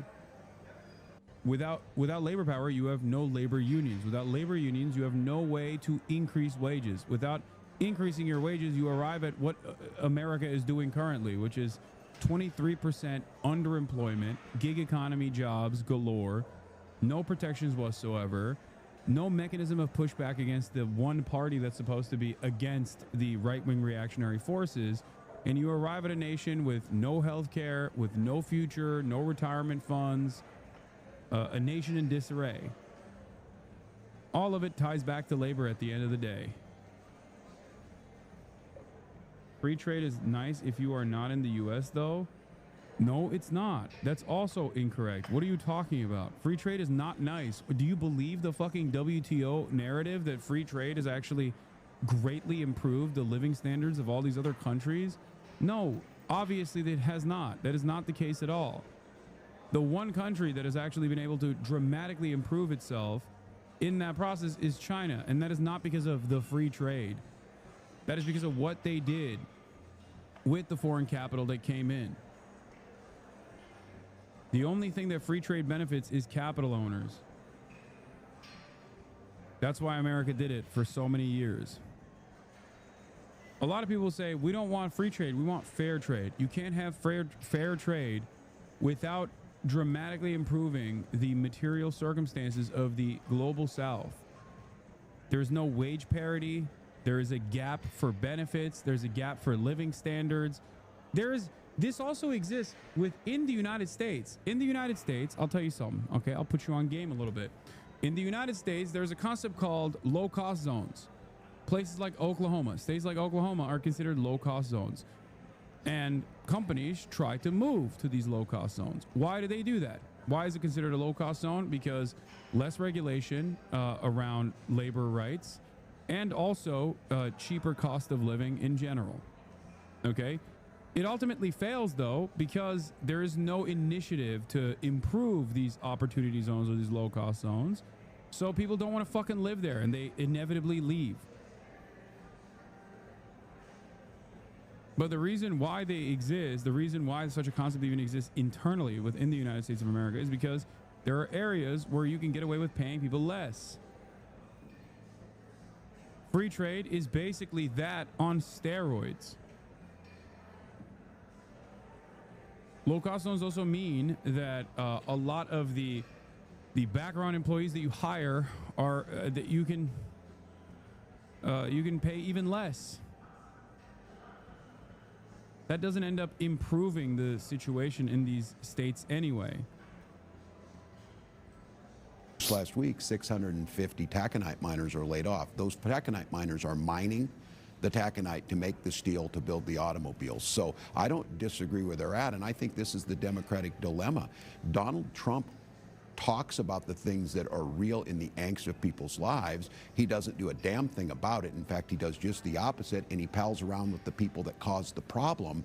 and we don't offer them a solution, so it looks like we're not hearing them. So I disagree with Sean Fain and UAW on this issue. I don't disagree with them on that we made decisions over the last 30 to 40 years that I don't think helped America, but this is not the solution to it.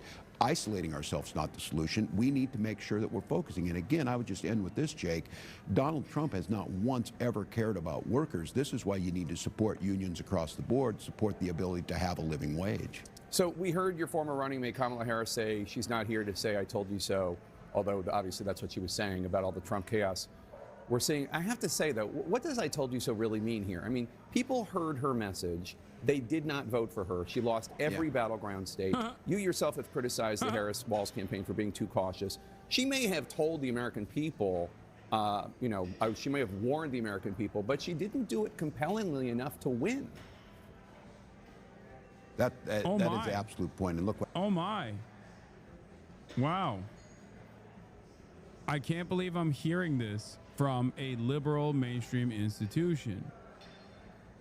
I can't believe I'm hearing this for the first time ever, now that it's not fucking Hillary Clinton, a post-election analysis that's coming fucking 4 or 5 months after the election, 6 months after the election, a post-election analysis that actually pits the blame successfully on the party that lost. Wow. If only there was someone who was saying that before the election, during the election, after the election, and hasn't stopped saying that. And yet people yell at me all the fucking time for it because of the lack of interest from mainstream institutions that actually brain warp all the liberals into believing that our public servants are not there to serve us. We are there to serve them. They do not fail us. We fail them by not voting hard enough, regardless of how bad their messaging is, regardless of how bad their fucking policies are. When I criticize, I'm criticizing myself. I own this. I'm part of. Can you elaborate on that more? I don't understand. I don't think I know what free trade is. You just kind of said a bunch of outcomes. Free trade agreements with other countries is lowering restrictions on how countries can trade with one another in an effort to allow capital owners to move manufacturing to other countries where labor costs are significantly lower. They're so low, as a matter of fact, that it is literally cheaper. It is cheaper for companies, American companies, to move their manufacturing there and then ship the supplies back to the United States of America and many other markets.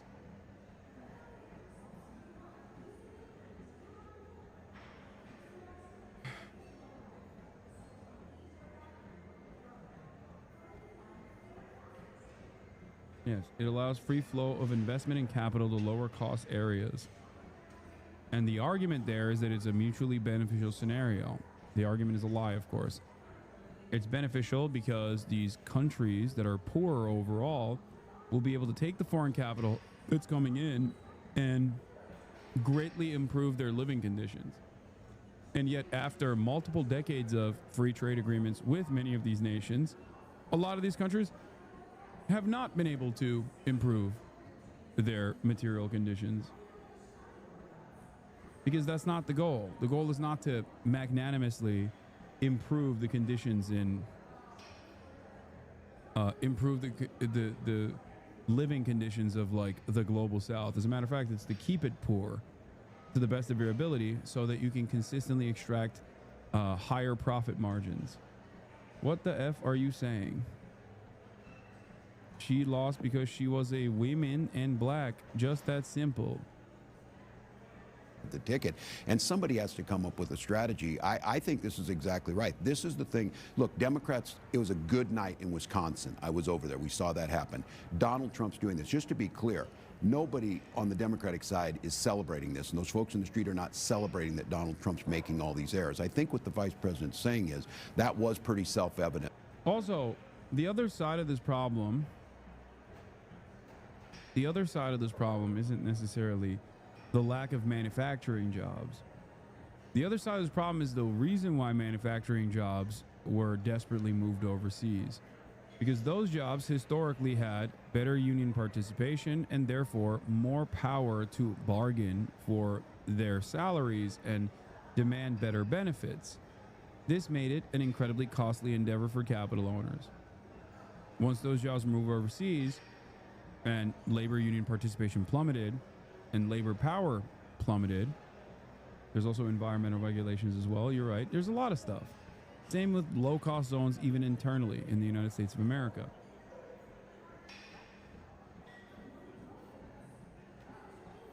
But once that goes away, there's no more bargaining power overall, and wages consistently keep depressing. Pair that up with a steady flow of undocumented migrants that you keep undocumented in an effort to hyper-exploit people here domestically, and you arrive at the incredibly depressed wages of the American working class. No labor power, no power to fucking push back against even either party in the duopoly.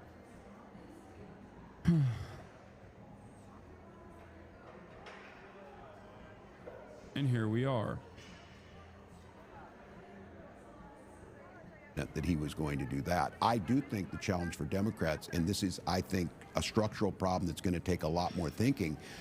Why, with all of that out there, did they not think we were any better than that? And they didn't. And I'm very concerned with the folks who stayed home. And these are folks that I'll say once again, Donald Trump has identified their angst. They can't buy a house. They can't afford to get a good education. They're concerned that their economic future is so precarious it could slip out from under them. Less than half of Americans have $1,000 in savings. And I think, why was... The reality is that the U.S. won't have the same manufacturing as the past. There needs to be an investment in education, including free university infrastructure investment. Yes. That's the other thing. Like, even if you weren't... Here's the problem. We already have jobs. We have a fuck ton of jobs. The problem is not that we don't have jobs. The problem is we don't have good pay. This is what a lot of people don't understand. They're fucking dense. They think like manufacturing jobs coming back to the United States of America means like 1965 levels of economic freedom, a single earning two-parent household with a wife that can stay at home, with children that go to college and go to public get the best possible public education with like a 12-person classroom. That's what they think is going to happen, and they're fucking stupid. That's not what's going to happen. We already fucking have jobs. Because that's the argument, right? Oh, manufacturing comes back to the United States. All of a sudden, we have more opportunities to work in the factories. Like, bitch, your fat ass is not going to work in the fucking factory. Get out of here. We already have similar assembly line conditions anyway, and those jobs don't pay at all, like Amazon distribution facilities. You don't want to fucking sew t-shirts. Or rather, you would do that because you think that it's going to actually pay you more. Problem is, it doesn't. Because the existing jobs right now don't pay you enough. What makes you think that like manufacturing is going to actually pay you more? That's it. So to me, sure, it's great. It's great to combat against offshoring. Fine. I like that. That's great. Bring manufacturing back into this country, and instead of making weapons, build shit that matters, that will improve people's lives. But it doesn't end there. It doesn't end with like manufacturing jobs coming back to the country. It has to be good paying union jobs with good benefits, where there's better distribution of profits back to the fucking labor force. That is the real issue. That is the real problem. That's precisely the reason why when these guys like Lutnick goes on television and says like, oh, we're going to bring these factories back to America, he literally says, and we're going to keep costs low because it's going to be automation. Okay, so the average American isn't going to get a job there. We're just fantasizing about factories and a technology that doesn't even exist in America yet, magically coming here, materializing out of fucking thin air. And it's not even going to be beneficial for the American labor force? What the fuck?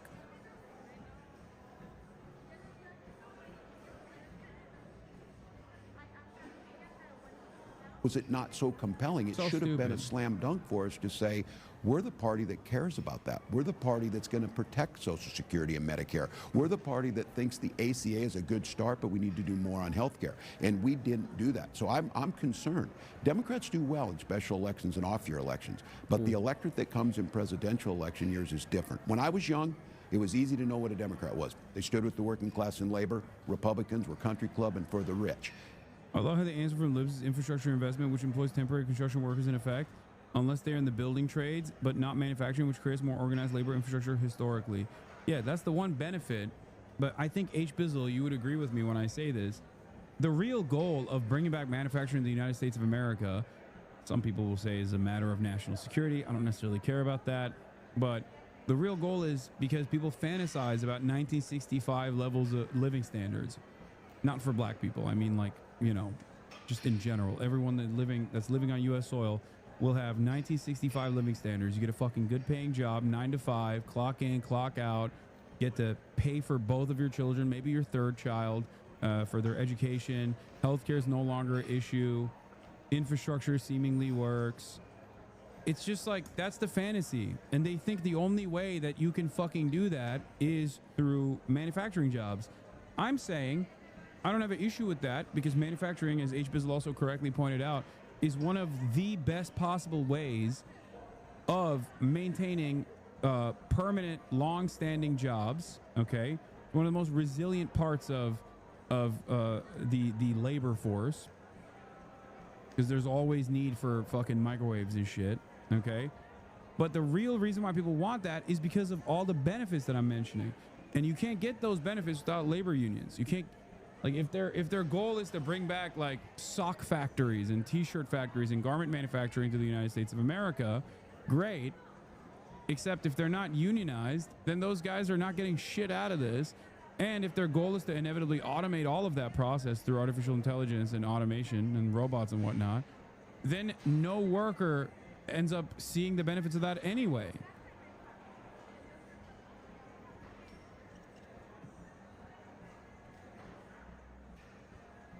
Today, you ask people, they don't.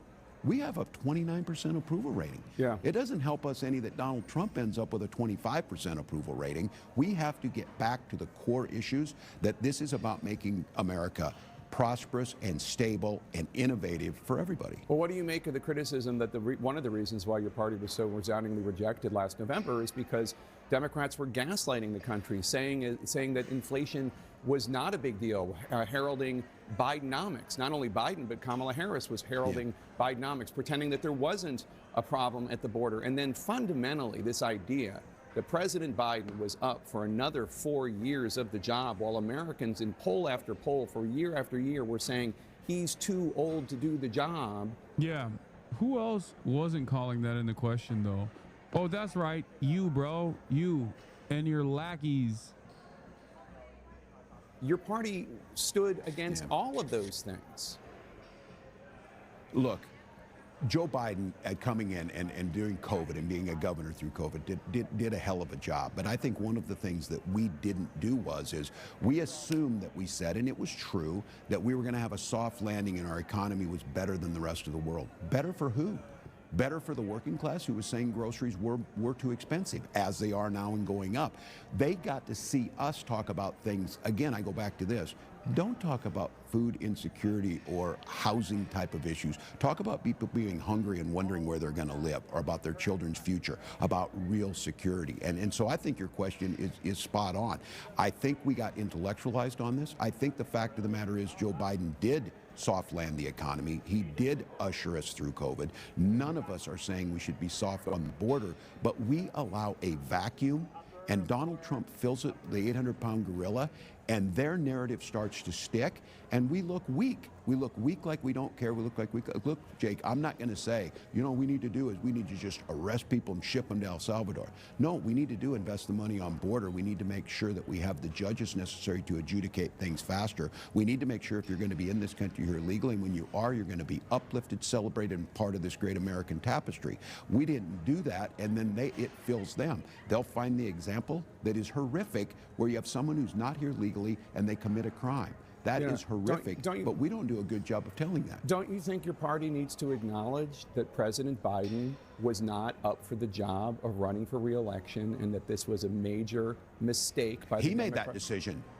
I know, but you all went along with the idea that he was decision. up for it and he wasn't. And everybody saw it and the country rejected it.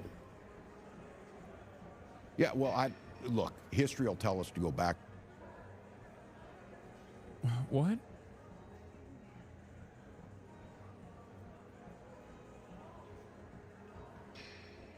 The problem is there was no underlying counter messaging infrastructure from the Democratic Party, no initiative and no interest in combating the misinformation, and no interest in actually changing policy when they had the power to do so. Look at what Donald Trump is doing with the executive office right now. Okay, he's running his dick through everything. Now imagine if Joe Brandon, or any, let's not say Joe Brandon, but any Democratic leadership that had Donald Trump's interest, like, or not interest, that had the same momentum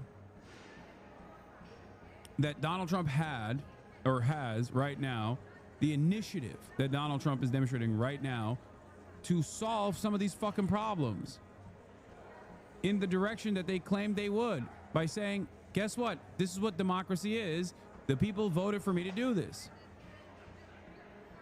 Donald Trump goes, guess what? This is democracy. The people voted for me to do this. I have the heavens mandate, okay? I've been touched by God because of the victory that I secured over Kamala Harris and Joe Biden. And look at what he's done in just 3 months. Now imagine if Democrats did do that. If they weren't so fearful to break things every now and then, but in the direction of a greater good. Just be stubborn and consistent and demonstrate your moral compass over and over again. Imagine if they did that. Like, we were having a conversation about Brandon not being able to forgive student loan debt. Donald Trump quite literally has, 1, violated court orders, and 2, continues to violate court orders, erode due process, and he signed an executive, he signed through executive authority the right to abolish the Department of Education. What are we talking about? He has de facto abolished the Department of Education. It's ridiculous. Yeah, he has also dissolved labor unions at the federal level. He did that in 3 months. Yeah, he signed an executive order to amend the Constitution, the 14th Amendment. Now, some of those things he's not going to be able to get across. But it's clear that when someone has the initiative, when someone is stubborn enough, apparently, when they win the presidency, they have a tremendous amount of power.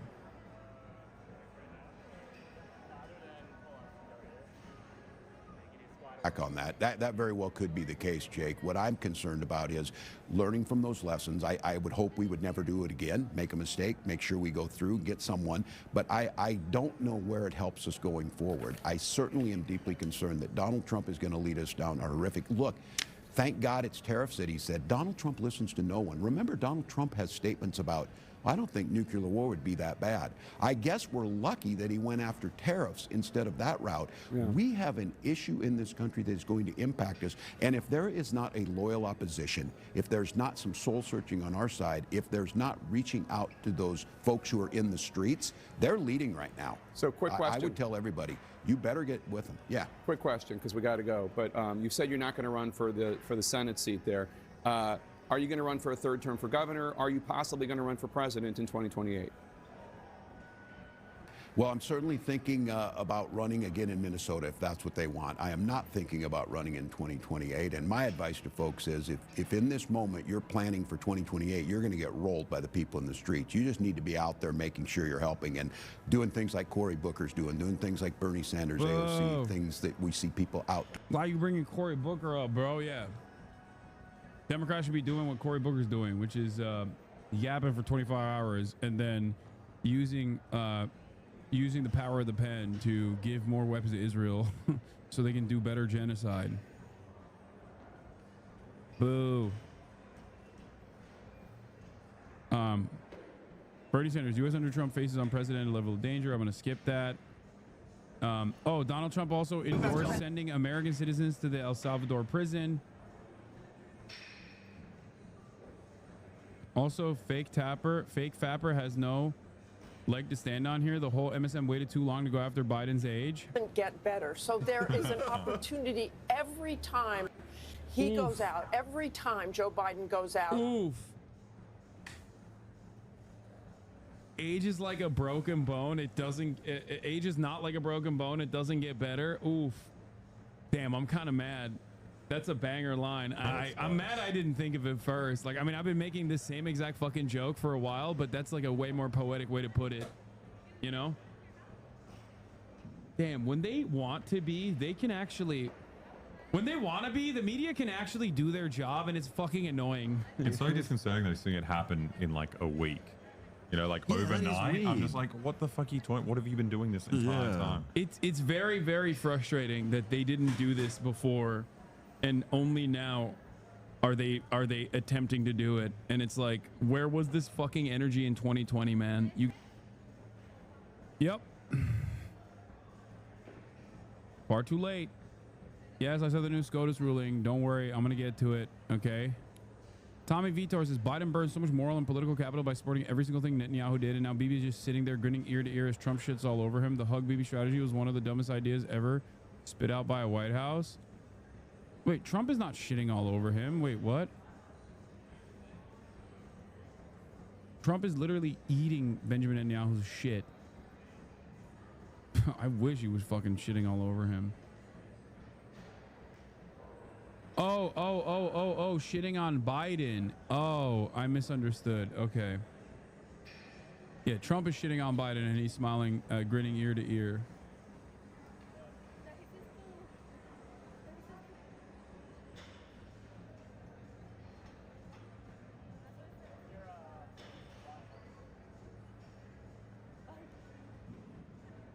Yeah, Biden was a fucking fool.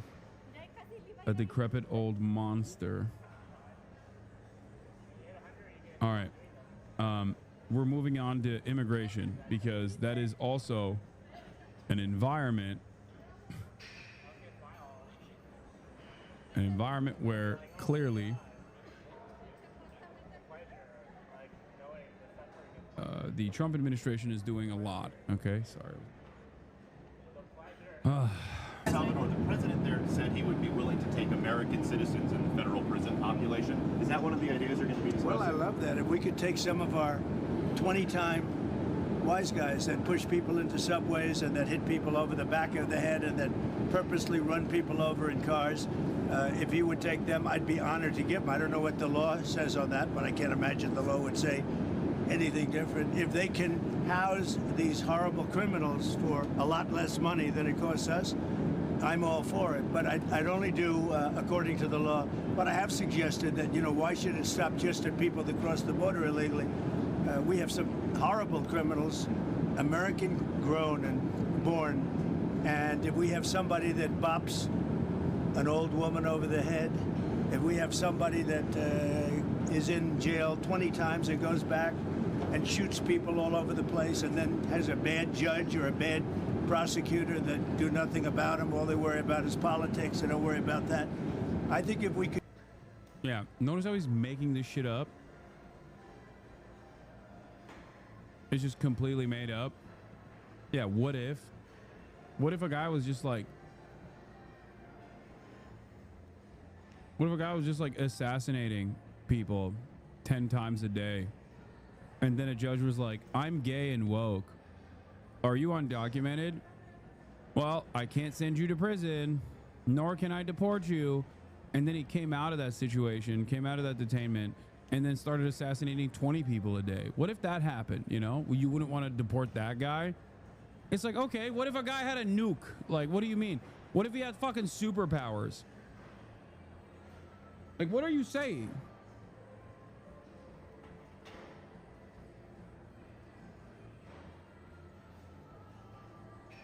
so fucking stupid. Could get El Salvador or somebody, but to take them, I'd be very happy with it. But I have to. Yeah, he wants to send Americans there too. Anyway, Maryland reacts as Supreme Court halts man's return from mistaken deportation. Supreme Court, the U.S. Supreme Court the U.S. Supreme Court allowed President Trump to enforce the Alien Enemies Act for rapid deportations for now, handing the White House a significant victory. And also undermining the fucking American Constitution and any sort of power that the judiciary had. Ironically enough, the Supreme Court, the highest form of the judiciary, not operating on the best interest of the separation of powers, has decided to basically allow the Trump administration to implement his Nazi shit, eroding precedent and scared. I'm invoking the Alien Enemies Act of 1798 because we are being invaded and it's a war at this point, really. And Joe Biden, listen, Joe Biden, he did this. Well, it's awful. Joe Biden did blah, blah, blah.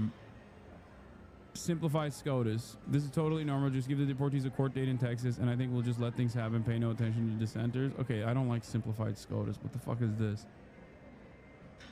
Yeah, Supreme Court allows Trump to enforce the Alien Enemies Act for rapid deportations for now. This is a horrifying move. Obviously, it's probably the biggest thing that they did today, even in spite of all the tariffs. This is more significant than the tariffs and the economic hardships that they're going to cause. Straight up, this is the judiciary allowing for this administration to do Nazi shit. Remember what I told you? Like, the courts were seen as the only setback against this administration. We are now moving in the direction where the laws will be used against the people. Once you set the precedent, you then use the existing law. Now we move away from legality to the morality of the situation, because up until this moment, it was not legal. The Supreme Court has now made it legal. Before it was illegal and immoral. Now it is legal and immoral.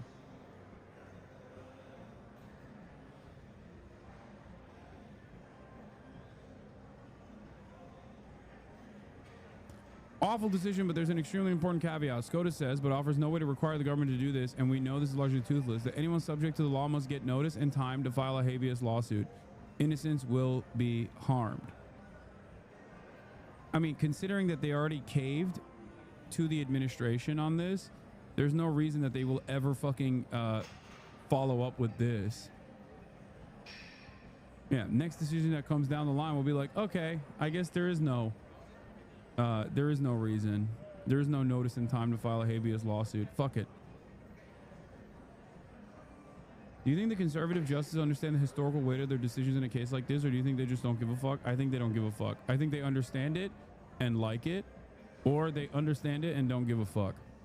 Probably the first one, though. I think they understand the weight of the historical decisions that they're making, and they're fucking fascist monsters, and they like it. They like that they're moving the nation in this direction.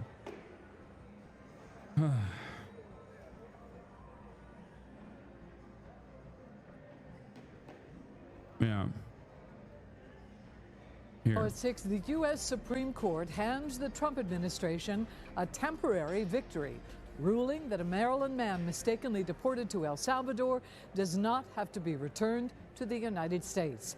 Remember, this is a person that went through the American justice system and got a withholding, which has a higher standard, a higher burden, a higher standard to clear, in an effort to get a withholding of removal from this state, from this nation state.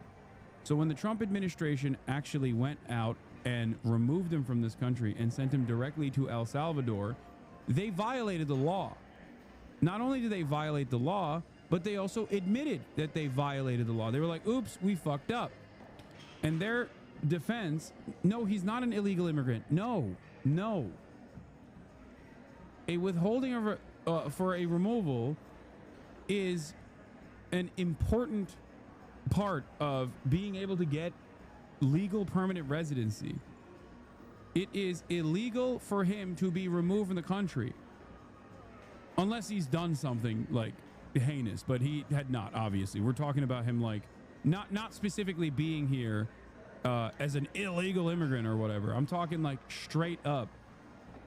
He went through the asylum process and was on his pathway to getting a citizenship. He has a legal right to be here. They just grabbed him. They deported him to El Salvador specifically and used a confidential informant that basically lied about him being an MS-13 gang member that was later looked at by another judge who was like, yeah, this has no bones. Like, this is just a fucking made-up thing. And the reason why it was a made-up thing is because that CI, or not CI, but like they did a random Home Depot dragnet where one of the dudes there was like, oh, this guy's actually MS-13 in New York. He had never been in New York. And a second judge that overlooked that case realized that it was just a ridiculous accusation. And on top of that, all of the other evidence that they compiled in the process showed that he had reason to not be removed from this country.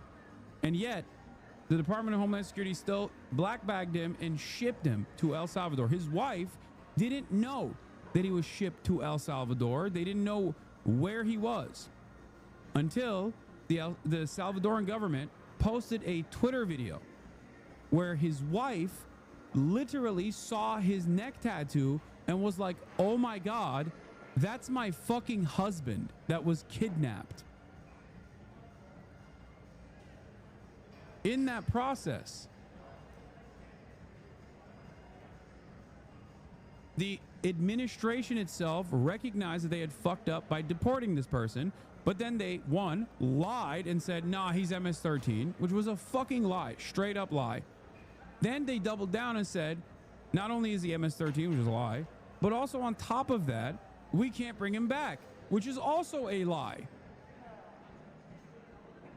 The idea that the American government has never actually wrongly deported someone and then never brought them back is wrong. The American government has wrongly deported people in the past. The American government has also, in that process, when found to be in the wrong, has brought back those people that they have falsely deported. But they claim that this government that we're paying $6 million to warehouse these undocumented migrants and documented legal permanent residents and potentially even American citizens in the future, we have no power over them. We have no power over bringing them back into the United States of America. It's bullshit. It's completely made up. Hello, everybody. I'm Denise Koch, and welcome to WJZ's All Local News at 6. The pause on the deportees' return comes just hours before the midnight deadline to bring Kilmar Abrego Garcia back to Maryland. WJZ investigator Mike Helgren stays on this story for us. He has more on the new order from the nation's highest court. Earlier, Kilmar Abrego Garcia's wife spoke directly to President Trump, saying she hoped her children would be reunited with their father tonight. That will not happen. The Chief Justice himself issued the order, saying he wants more arguments in the case. A victory for the Trump administration, a 3-sentence order from the Chief Justice of the U.S. Supreme Court, ruling the government does not have to bring Kilmar Abrego Garcia back to the United States tonight. The Supreme Court overturned a lower court's decision to bring this person who was illegally sent to El Salvador back. The Supreme Court looked at that and said, nah, they can do it. This is a major, major precedent. It is a major violation of the power of the judiciary because the nation's highest court is completely on board with the administration.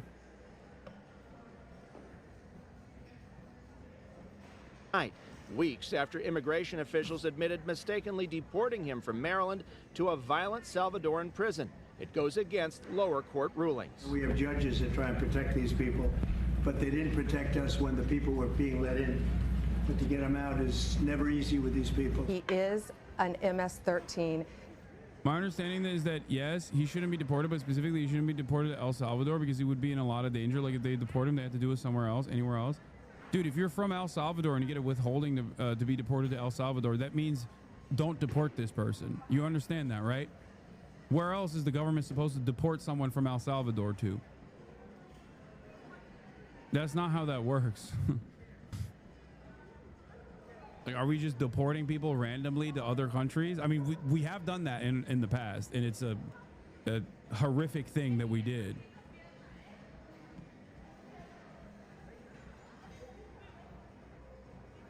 And it's also hilarious because, like, that means there is a higher standard for withholding than a straightforward asylum seeker claim.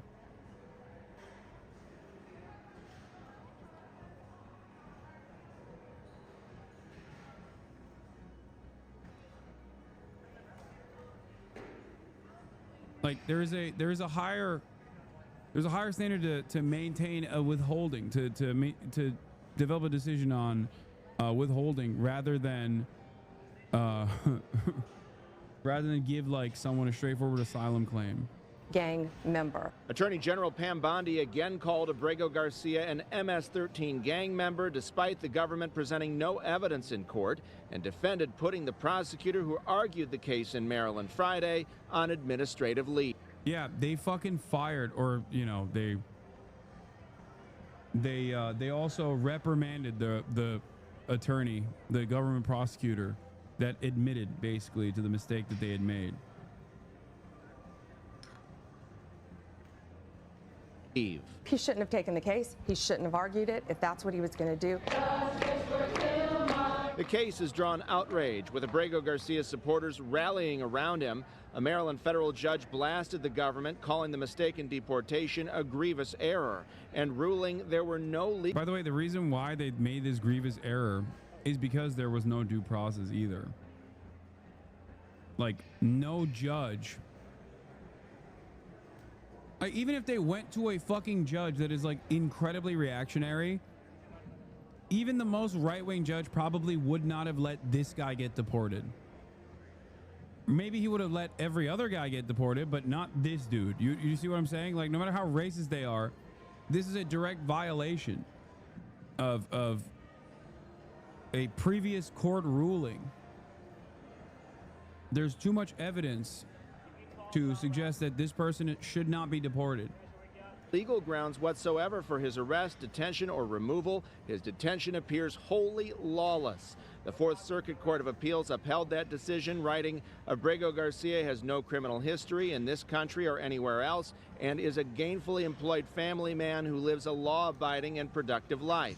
Maryland Congressman Glenn Ivey. But it should send a message, I hope, to the Trump administration that you can't just go around grabbing people, and once you realize that you've made a mistake, don't double down on it. The Solicitor General wrote in a successful appeal to the Supreme Court, the United States does not control the sovereign nation of El Salvador, nor can it compel. Yeah, it didn't send that message to the Trump administration, because the Trump administration got the exact opposite message, because the Supreme Court is like, nah, you can do that. El Salvador to follow a federal judge's bidding. As a former prosecutor who's handled immigration cases, have you ever seen a case like this? I don't think I've ever seen a scenario where the Department of Justice acknowledges it made a mistake. Yeah, this is I believe this is the first time, as far as I understand. I was reading some immigration attorneys and like people that have successfully litigated matters like this.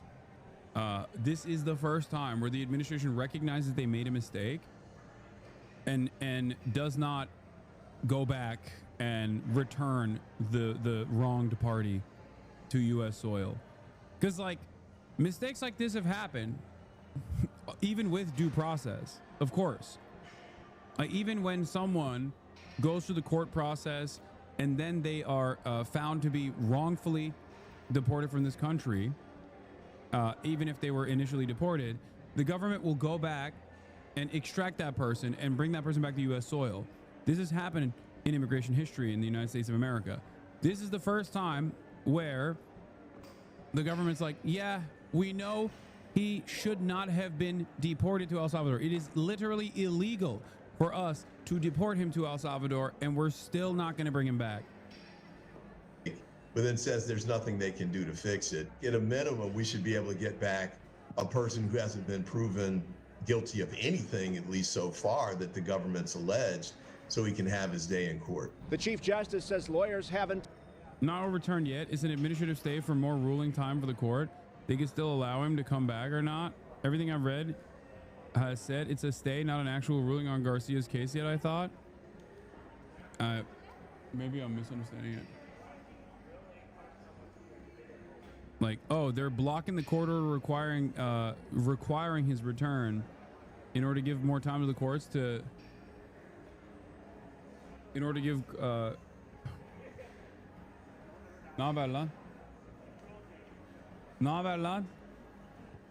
until tomorrow at 5 p.m. to file further arguments in the case. In your corner downtown, Mike Helgren, WJZ. All right, thank you, Mike. Now, the article says that he deserves due process just in the state of Texas, not Washington. Hey. You're crazy. You're crazy. Okay, stop. You're riling her up. Let me see an article on it. Let me read it. I might have misunderstood it.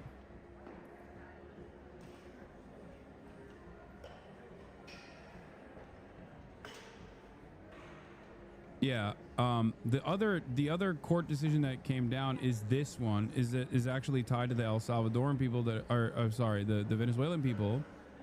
This decision, that's what I'm mistaking it with. The Supreme Court overturned the lower court's block on Venezuelan deportations.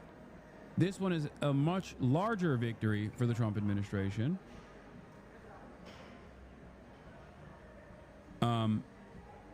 This is the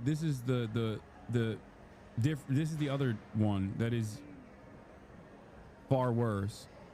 The Supreme Court on Monday allowed President Donald Trump to enforce the Alien Enemies Act for now, handing the White House a significant victory that will let the immigration officials rely on a sweeping wartime authority to rapidly deport alleged gang members.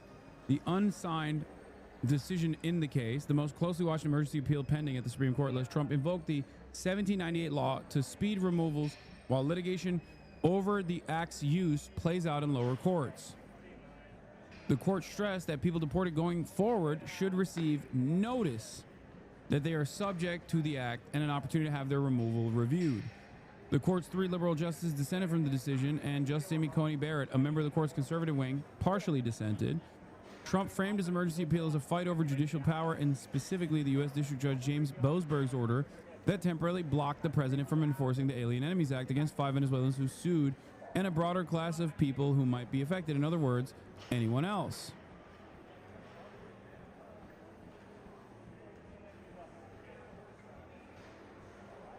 This is a path of perfect lawlessness. Court condemns Trump over wrongful deportation. Chief Justice John Roberts put a temporary stay on a lower court order requiring the Trump administration to return a wrongfully deported Salvadoran immigrant to the U.S. by midnight Monday. Roberts' stay came hours after a 3-judge panel for the 4th U.S. Circuit District Court of Appeals unanimously rejected the Trump administration's request to overturn it. And then it went up to the Supreme Court, and the Supreme Court's administrative stay gives justices additional time to rule on the dispute. The United States government has no legal authority to snatch a person who is unlawfully present in the United States off the street and remove him from the country without due process, the court ruled. The government's contention otherwise, and its argument that the federal courts are powerless to intervene, are unconscionable. It is an administrative stay, as in they will have they will overlook the case. But considering this is how they ruled in favor, like they blocked the lower court, they overturned the lower court's block on Venezuelan deportations. The circuit court ruled that, not Supreme Court. Is confusing in this article. Wait, what am I not understanding? President Donald Trump last month invoked the Alien Enemies Act. The U.S. government claimed that those deported members are Nicaragua. This is two separate court cases. This is, okay, two separate court cases in front of us. Okay, two separate decisions. One is Judge Boasberg, I think I'm saying his name right, that said you are not allowed to deport these 5 Venezuelans without due process. The Trump administration says, sucks to suck, we already deported them. Okay? The Supreme Court looked at that decision and overturned the lower court's block on the deportations and said, you can deport these people. This one, on the other hand, also, why are people saying call Alex? Alex is not a fucking constitutional law scholar. Okay? God damn, you guys are so fucking stupid.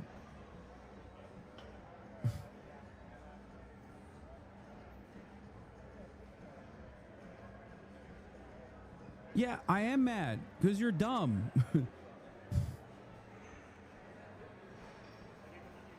Jesus Christ.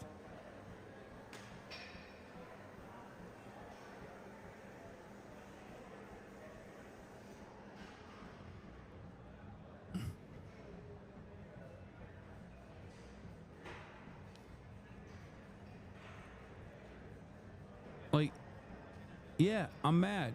He's a fucking adult that does his own things. Like, he's not, you know, on my whims. I can't just like be like, hey, I'm gonna call you up.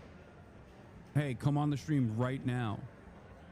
No, I'm not saying I'm the expert, you fucking dumbass. Shut up. Of course he knows a significant amount more than me. I'm saying I can't just randomly call him up. Why not? Okay, all right. I'm dishing out week-long bans.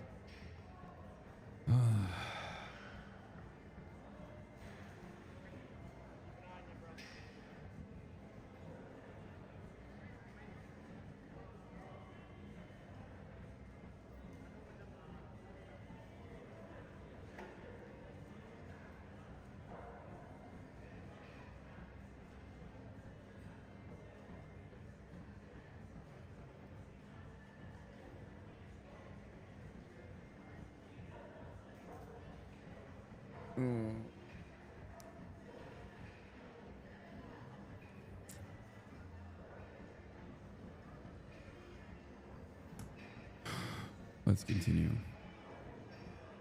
I'm so fucking tired.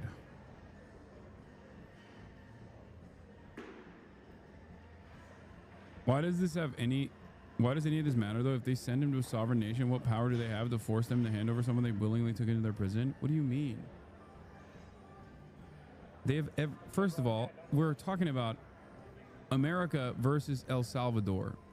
America has all the power in the world against El Salvador, considering that America is paying El Salvador to even house these people.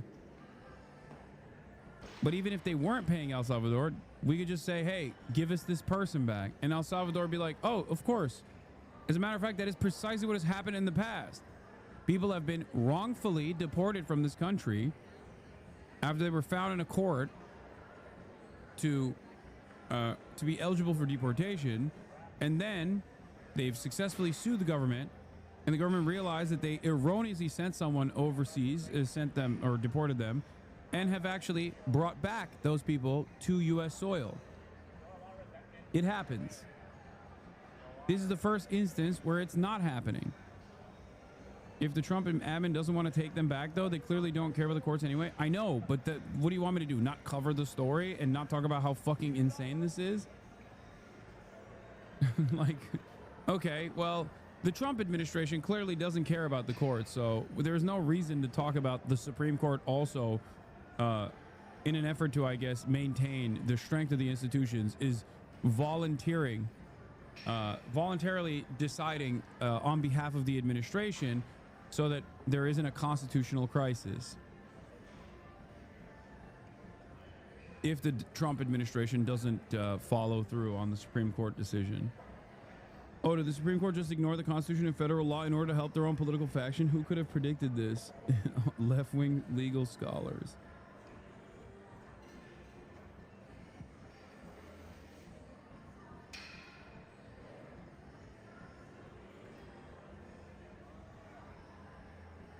Abrego Garcia, Maryland resident working as a sheet metal apprentice, his wife and a 5-year-old child who are both U.S. citizens. He has never even been charged with a crime in the U.S., El Salvador, or any other country. ICE arrested him on March 12th. The Trump administration has repeatedly alleged without showing proof either in public or in the courts that he has ties to MS-13. A federal judge ordered the government last week to overturn Abrego Garcia to the U.S. by midnight Monday.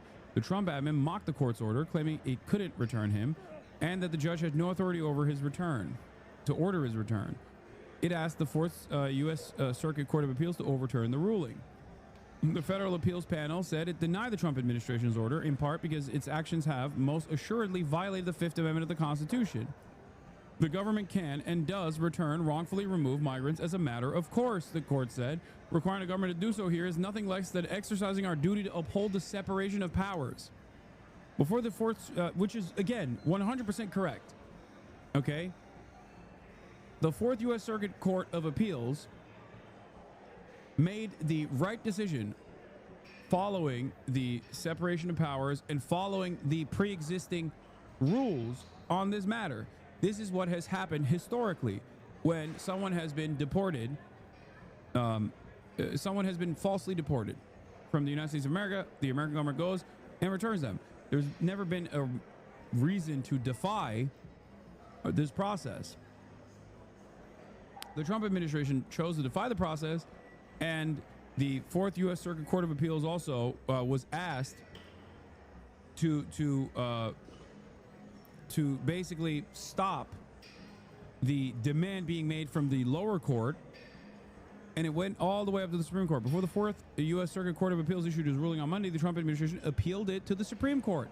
In the government's application to SCOTUS, Solicitor General Dean Sauer claimed that the U.S. should not have to return Abrego Garcia because he's a verified member of MS-13. No evidence whatsoever for this. As a matter of fact, only evidence to suggest he is not a member of MS-13. Remember, because he already has a withholding. The Fourth U.S. Circuit panel noted that the Department of Justice presented no evidence that Abrego Garcia was a member of the gang. It also noted that Abrego Garcia was accused of being a member of the gang's arm in New York, where he has never lived. They do a dragnet on Home Depot a couple of years ago, where one of the dudes falsely claims that Abrego Garcia is an MS-13 member from New York. Abrego Garcia has never been in New York. He's never been in New York. So it's just completely made up, which is precisely the reason why a court in the past overthrew that that initial charge and offered him a withholding.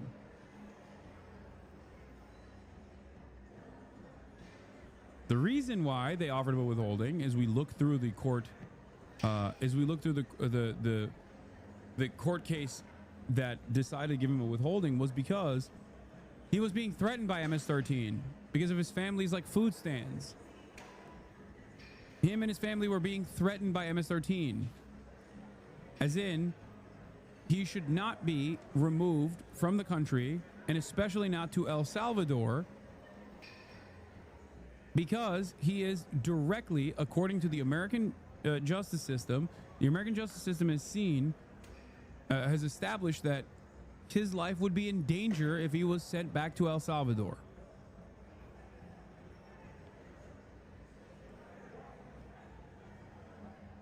There's no question the government screwed up here, Circuit Judge Harvey Wilkinson, who was appointed by the former President Ronald Reagan, wrote. The withholding of removal order was country specific. It banned the government from removing Abrego to El Salvador and El Salvador only. Wilkinson said, granting the Trump admin's request would create a loophole through which it could whisk individuals to foreign prisons in violation of court orders, and then contend, invoking its Article 2 powers, that it is no longer their custodian and there is nothing that can be done. It takes no small amount of imagination to understand that it is a path of perfect lawlessness, one that courts cannot condone, Wilkinson said. You understand? The El Salvador part of this process is even scarier than fucking Guantanamo Bay, because Guantanamo Bay is still it's not on U.S. soil, so they can violate your laws or violate your habeas corpus and numerous other human rights laws. But because Guantanamo Bay is still managed by the American military, your lawyer can go there, your lawyer can talk to you, you can still you can still leave Guantanamo Bay if if the Trump administration just simply claims, once we deport you, it's over, it's even worse than Guantanamo Bay in the sense that now you're being sent to El Salvador, and the Trump administration is falsely claiming that they cannot extract these people back. They cannot bring these people back. This is insane. It is completely and utterly fucking insane. And the other decision is that the lower court had put a stay on the deportations of some of these Venezuelans that were sent to El Salvador. And the Trump administration asked the justice to weigh in after a federal judge paused the president's use of a wartime power law to deport Venezuelans and accused of being gang members. And the Supreme Court ruled on Monday night that the Trump administration could continue to deport Venezuelan migrants based on a Wartime Powers Act for now, overturning a lower court that had put a temporary stop to the deportations. This is a major victory for the Nazi regime, a major victory for the fascists. It is the court system just basically shredding what remains of the separation of powers and what remains of their interest in following the letter of the law. It means that they are caving. It means that they're showing their bellies, or rather they had all this appetite for this violence to begin with, and they're following through on this agenda. If they can do this, by the way, paired up with the other decision, they can basically do this for anybody with no interest in returning them either. American citizens. Remember, Donald Trump has said he wants to do this to American citizens as well. And now that we are maintaining that, like, once the person is out of our hands and in El Salvador, there's not anything that we can do, you can do that to an American citizen and basically make them not a citizen anymore. Make them a slave to the CCOT facility. The decision marks a victory for the Trump administration, although the ruling is narrow and focused on the proper venue for the cases, rather than on the administration's use of a centuries-old law to justify its decision to send plane loads of Venezuelans to El Salvador with little to no due process. This is cope. Okay? The narrow framework doesn't mean anything because they will serially keep violating it, and some judges will continue trying to stop this process, and slowly but surely the Supreme Court will consistently give the administration everything it wants because this is a major violation, and the Supreme Court basically overturned it. The Supreme Court took away the power of the courts.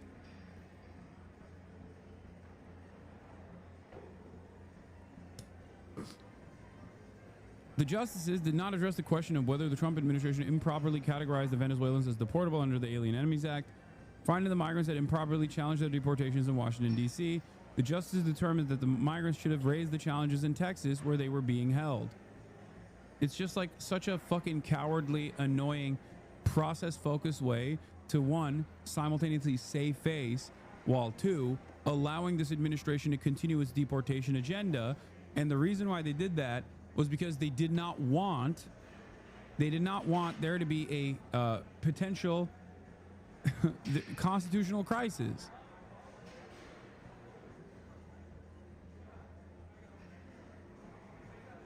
The detainees are confined in Texas, so venue is improper in the District of Columbia, according to the court's order, which was brief and unsigned, as is typical in such emergency applications. In a concurrence, Justice Brett Kavanaugh stressed that the justices were in agreement that the migrants should receive judicial review, but that they were divided over where the case should be heard.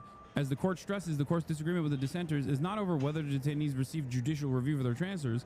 All 9 members of the court agree that judicial review is available. The only question is where that judicial review should occur.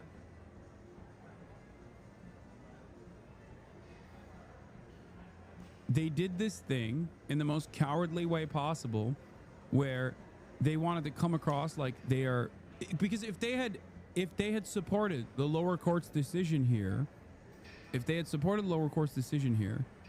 as is what was expected, right? Under normal circumstances, they should have. Then the Trump administration would find themselves in this constitutional crisis where they had to fucking admit that they made a mistake and go back and extract these people and put them through due process, in which you would most likely find out that they didn't even have any criminal charges.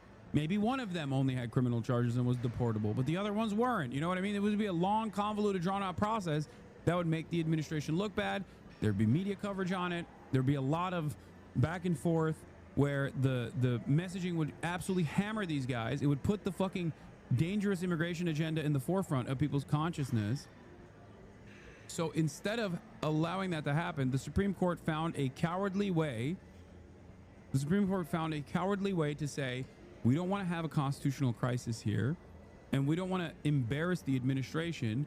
So we're just going to find a process-centered way of just saying the lower court that gave this decision has no power over it.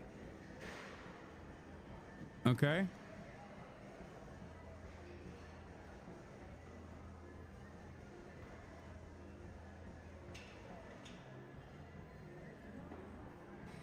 The institutionalists on the court just want this to run to the Fifth Circuit where they were being held, which ICE moved to have a better ruling. That fits the precedent on immigration issues as well. No, I'm saying that in and of itself is quite literally a way to pass the buck down and to ensure that they get out of this, they concede to the Trump agenda on deportations without triggering a constitutional crisis. That's what I'm saying. Texas courts or Louisiana courts, there's a reason why ICE rapidly will ship people after blackbagging them to fucking Louisiana, because they know that the judges in Louisiana have this long, arduous process where they will either keep someone in detention for as long as they can, which is another way to torture these people, or expeditiously ship them out of the country and sign off on a deportation when most other judges would not. Problem here is that this was a federal immigration judge that intervened in the process and issued a court order, and the Trump administration refused to follow the court order.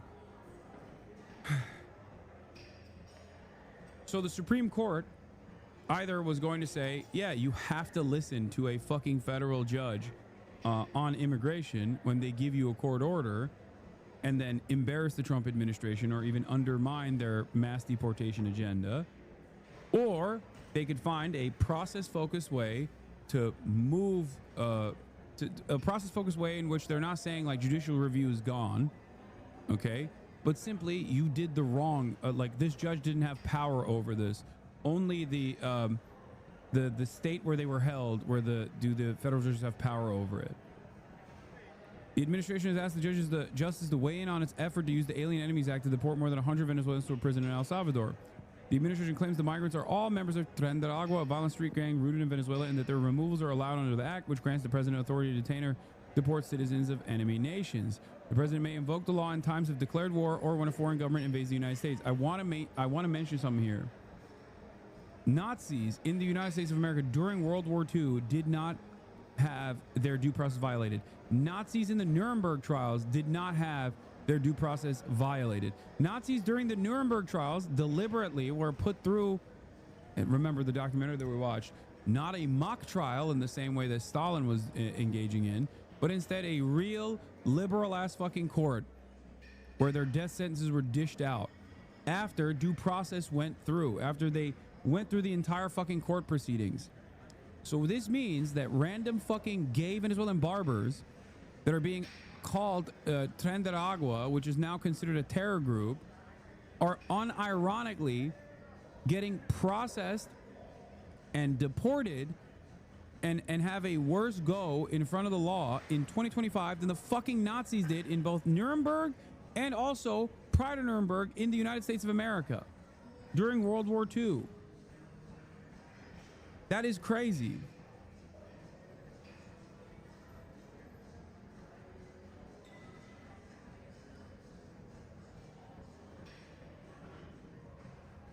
And if anyone has no due process, that means no one has due process. Without due process, you have no way to maintain your innocence, which means without due process, if they can do this to people unjustifiably because they're, Venezuelan, and previously on temporary protected status under simply the suspicion that they are brown and can be called Tren de Agua, you can be called Tren de Agua as well. There's no due process, so it doesn't fucking matter.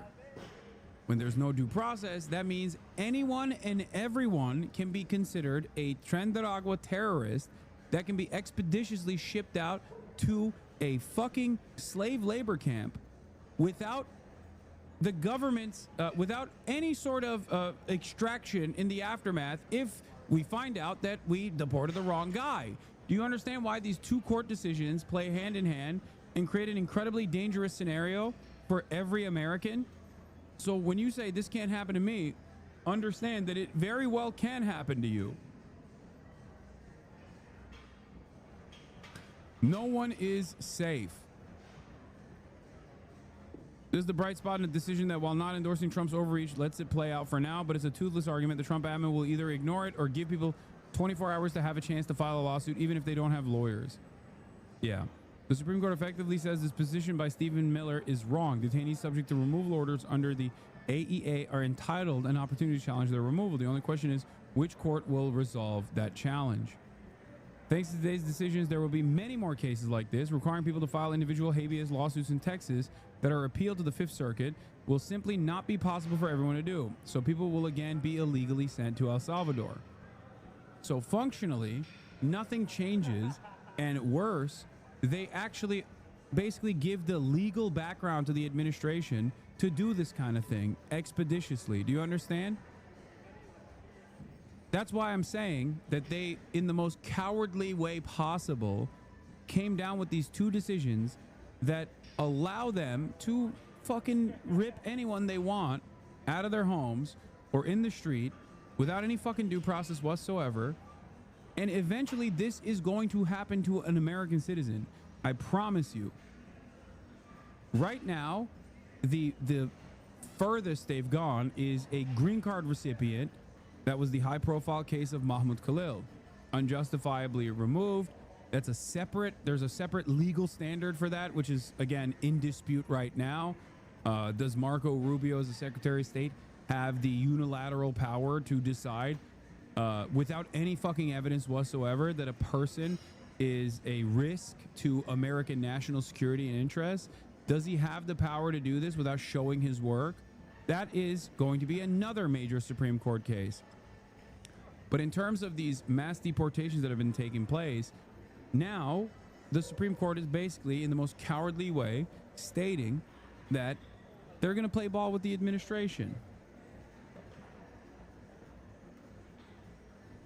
Can they do this to tourists, you ask? They can do this to every single person, not just tourists. They can do this to American citizens as well, because once again, I'm going to stress this important thing. If someone doesn't have due process, then no one is a citizen. The idea that if non-citizens don't have due process, then no one has due process, because your citizenship status is not a matter of evidence, but instead your citizenship status is in the hands of the person detaining you. They are the judge, jury, and executioner in this process. Do you understand? No, not unless your cis white is wrong. Shut the fuck up. Stop doing this dumb shit, okay? Don't do this fucking thing. No, not unless you're cis white American. No, even then, okay? Even then. Yes, cis white American men will probably be the last on the deportation list. You're right about that, but that doesn't mean that they're not on the deportation list. I will stress the importance of this. Please, fucking understand something. It does not matter. It doesn't matter. They can do this to anyone they want to. It's a matter of time. It's not if, it's when, okay? It's a matter of when.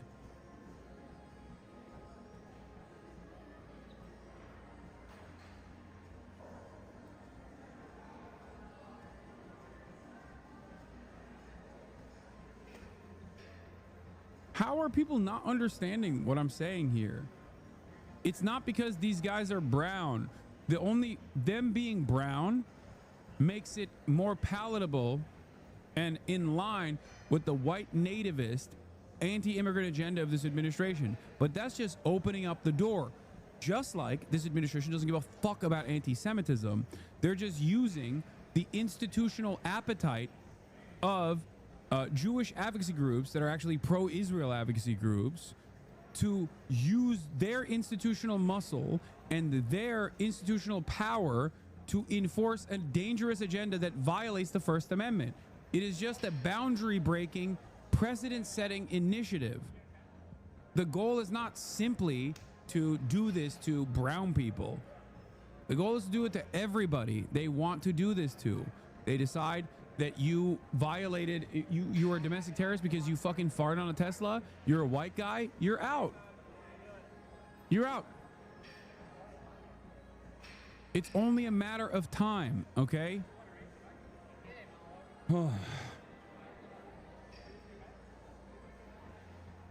Maybe it's because my name is Hasan and I live in the United States of America in a post 9/11 world that I'm terrified of what is going on, because I've seen this already happen.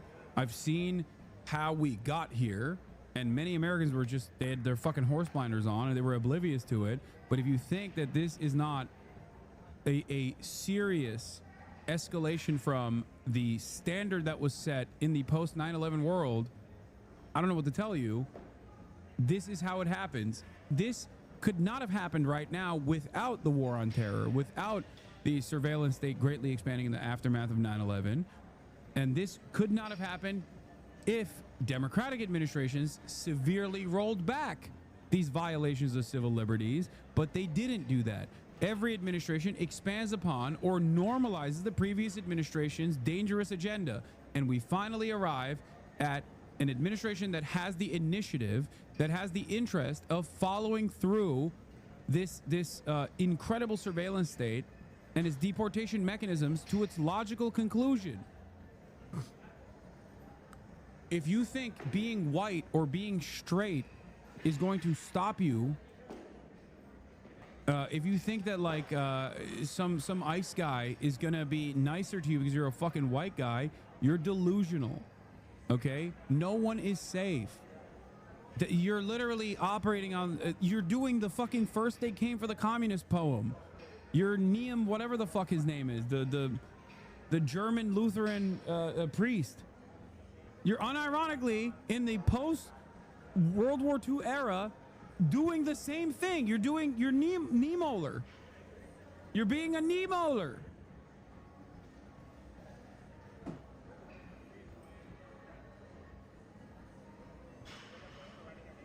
What the fuck?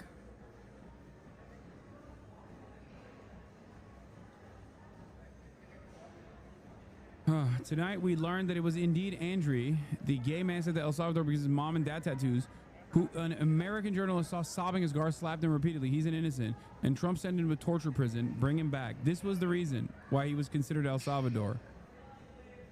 A gay hairstylist and makeup artist.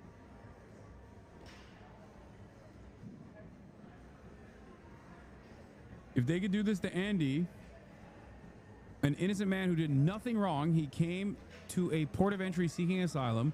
Think what else they could do. He never saw a judge. They just threw him on a plane without even telling him where he was going. This is why due process matters. Andrea entered the U.S. legally at a port of entry to seek asylum after registering with the Customs and Border Patrol and waiting in Mexico for an appointment.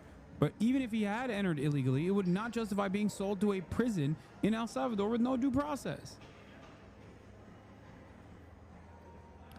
If you hyper-focus on this dude's tattoos, you're also fucking stupid. It's not because he has tattoos.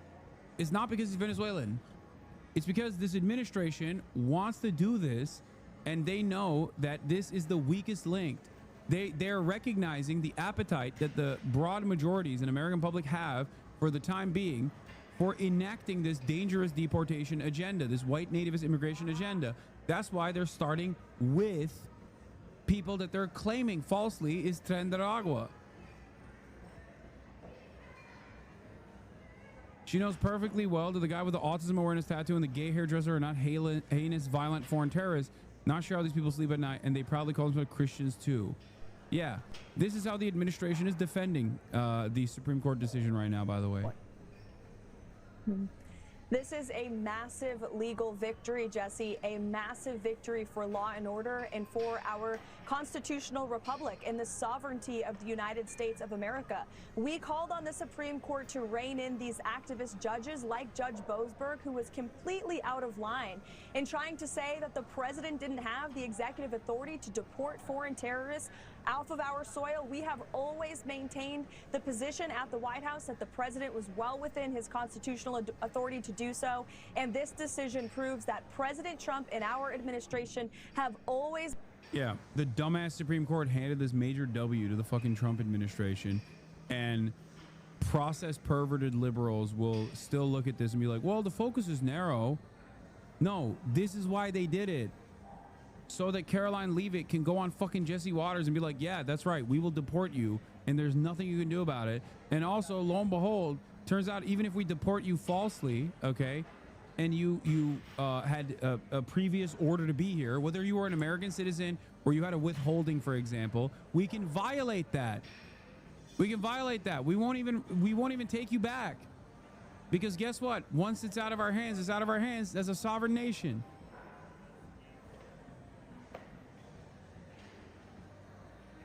How can people not understand this? It's fucking insane. It's been right from the beginning. He will continue to utilize the Alien Enemies Act to remove foreign terrorists and Tren de Aragua members, vicious gang members from... They're not. They're not fucking Tren de Aragua. American communities, and because of this ruling, the United States of America is a much safer place. Our team... It's not. It's the exact opposite. It is a less safe place. On March 14th, President Trump signed a proclamation that targeted members of Tren de Aragua. We already covered this. The same day, plane loads of deportees were sent to El Salvador, which entered an agreement with the Trump administration to take Venezuelans and detain them. A federal judge, James E. Boasberg, directed the administration to stop the flights. He subsequently issued a written order temporarily pausing the administration's plan while the court cases proceeded.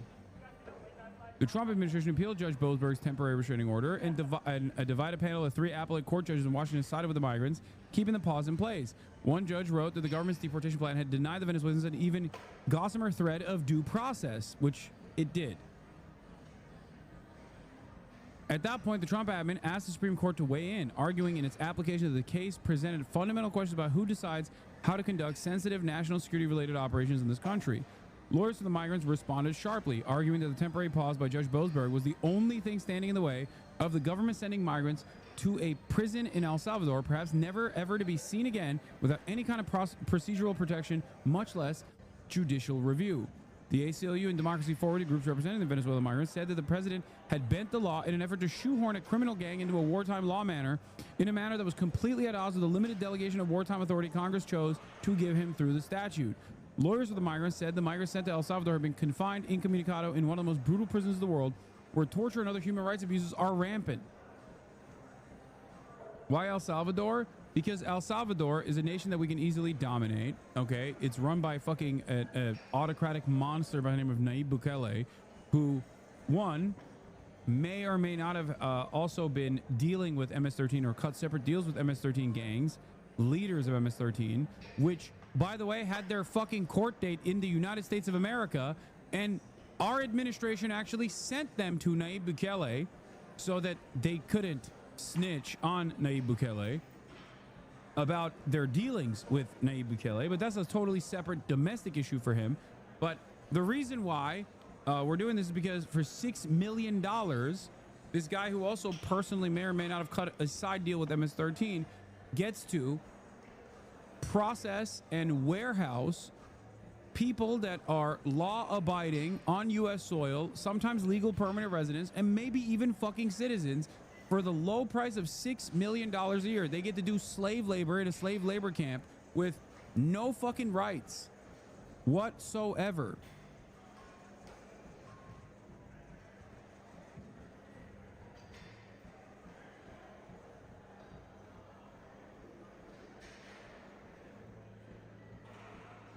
Source on that for the president of El Salvador: secret Bukele deal lies behind Trump's El Salvador deportations. U.S. President Donald Trump of Salvador and President Nayib Bukele have long presented themselves as crusaders of justice. The narrative hit a cinematic apogee earlier this month when Trump swept up a clutch of Venezuelans, he said, were hardened gangsters, paired them up with some alleged members of MS-13 and sent them down south to be detained in Bukele's terrorism prison. The truth turns out to be much messier. Not only did Trump deport Venezuelans who were likely completely innocent, but also specific MS-13 members who was emblematic of alleged corruption at the highest ranks of the Salvadoran government, a man called Grenas. The importance of Grenas, whose legal name is Cesar Humberto Lopez Larios, lies in what he knows. According to a federal indictment, as the leader of MS-13, Grenas was involved in a secret negotiation between the gang and Bukele's government aimed at lowering gang violence in exchange for political support. Bukele denies the negotiations ever took place, but has long sought to get a hold of high-ranking members of MS-13.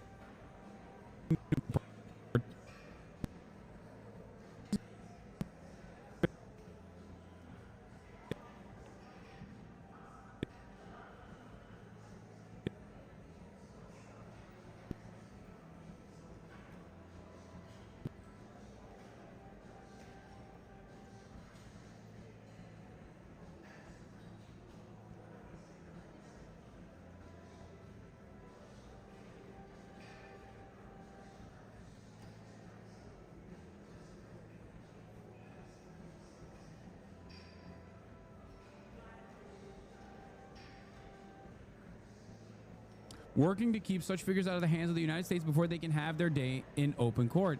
The Bukele government has also resisted extraditing a number of MS-13 leaders requested by the U.S.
Let's hit the fix on the ingest. Maybe that'll work. Did it work? Did it work? Did it work? Did it work? Did it work? Oh, okay. I'm back. I'm back. What the fuck was that? Düzelttim. I don't know what happened. I have no idea what happened. Yok lan, sen başladığın anda bozuldu da neden bilmiyorum. Seninle alakası yok. Hayır, iftira değil.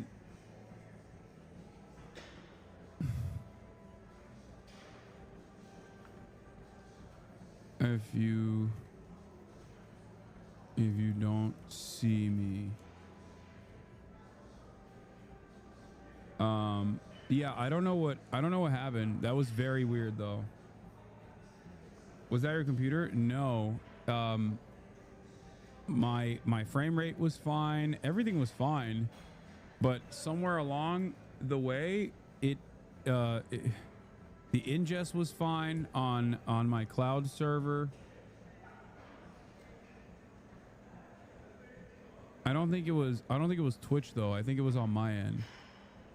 It was somewhere between my cloud server and Twitch where there was an issue, because it fixed itself when I fixed the ingest. So I don't know what it is. This is what it looked like from our end. Requested by the US. Yeah, that's weird. I noticed that on my screen it was just paused. Anyway. But yeah, for the chatter who was asking what happened with to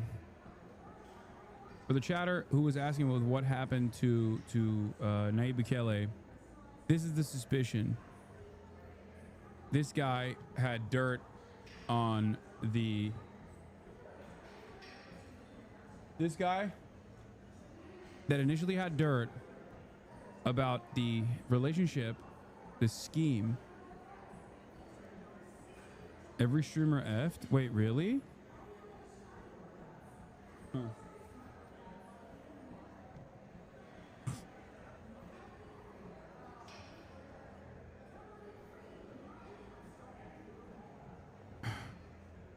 Maybe it's an AWS problem. I don't know. All right. Now, why did I talk about all this? What did you say in Turkish? Don't worry about it. Why did I talk about all this? Part of the reason why I talked about it is because here's some background. 60 Minutes did a video on what the records show about the migrants that were sent to the Salvadorian mega prison. One of the most damning pieces of evidence that they show in their findings, in their reporting, is that 75%. Now remember, the Trump administration said every single person that they were deporting was a violent rapist, terrorist, criminal, drug dealer, the worst kind of crime doer, right? 75% of the Venezuelans had no crimes, no criminal record whatsoever, no reason to be sent, no reason to be deported at all. Think about that.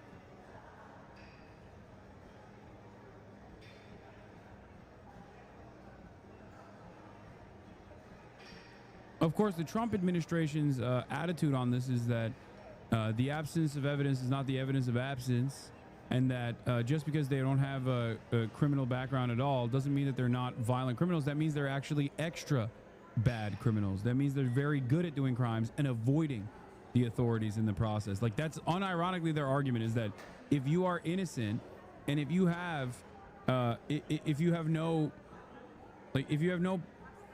previous brush with the law, that means you're even worse than like a regular criminal. You're just like really good at hiding your crimes. That's the fucking take. Stop sending me Bernie Sanders talking about Gaza right now. I'm covering something else, okay? Fuck.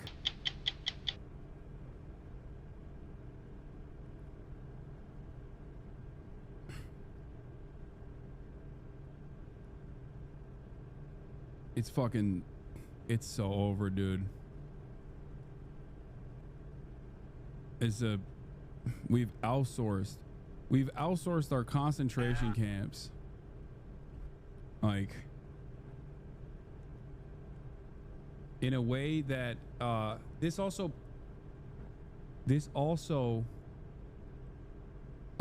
pairs alongside the administration stating their desire to set up concentration camps along the southern border on the Mexican side.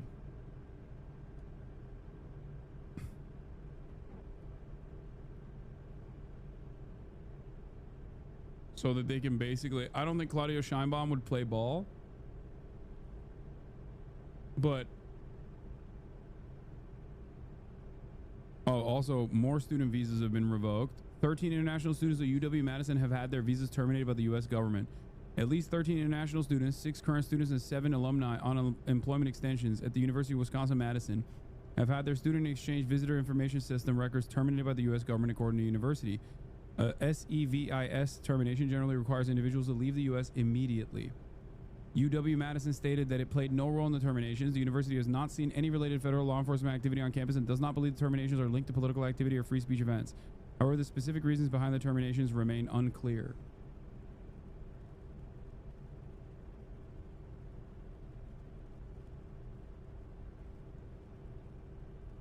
It's insane. Here's another fun fact you'll like. Germany started doing this too now. Great. Apparently deeply unsettling. Stanford Berkeley students hit by mass visa revocation. At least 4 international students at both Stanford and UC Berkeley had their visas abruptly revoked. Officials of both universities confirmed this week. 4 current Stanford students and 2 recent graduates were among those impacted, the university said in a statement. Stanford discovered the cancellations during a routine check of the federal student exchange visitor information system. According to the statement, as of now, federal authorities have not given any official reasons for the revocations. We understand that these developments may be deeply unsettling for our members of our community, the university said in a statement, directing students a resource available through the Bechtel International Center. Meanwhile, UC Berkeley confirmed to SF Gate that 6 members of its campus community also had their visas terminated. This is an opportunity for Governor Gavin Newsom to fucking step in and not allow ICE to operate inside of any of the fucking campuses inside of its state. Poker Joker, what did he say? I'm not American. I agree with that. Illegals should get deported, and violent criminals who are citizens should go to American prisons. American taxpayers shouldn't be responsible. Okay, stop.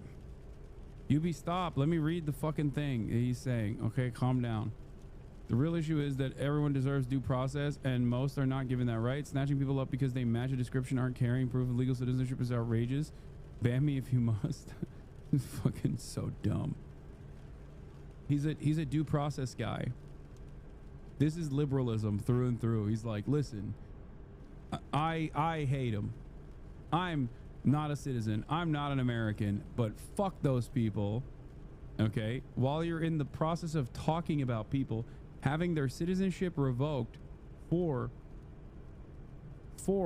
demonstrating free speech. Now, maybe you're Canadian and you don't understand this concept, but in the United States of America, none of those students had their student visas revoked for a good reason. As a matter of fact, it is illegal for the federal government to revoke their student visas for exercising their First Amendment rights. Okay?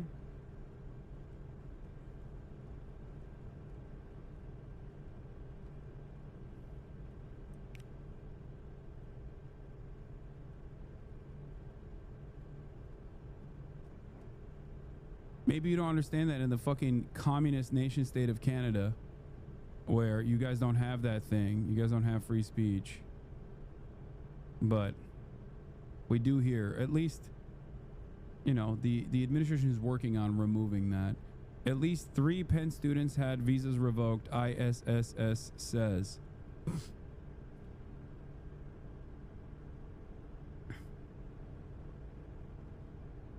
My university already said they weren't going to do anything to stop ICE agents from entering buildings on campus. What the fuck? Dude, no one should come to college in America. If you're an international student, I swear, don't come to college here. Don't go to school here. This country does not deserve your brain power. Straight up. This is so insane. By the way, there's some analysis on this. 13% drop on foreigners coming into the country in the past couple of months. Like, there has been a major dip in the number of foreigner visitations.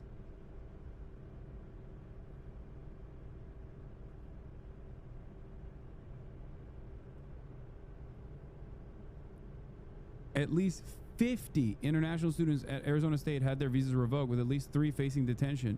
An attorney representing the students say all the students she has worked with are from India, China, or Muslim majority countries, leading her to believe that political activism, particularly related to the genocide in Gaza, may be a factor in the revocations.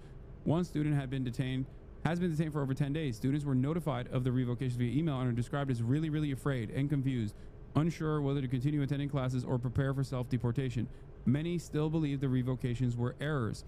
ASU has reportedly been supportive, covering part of the consultation fees of the affected students.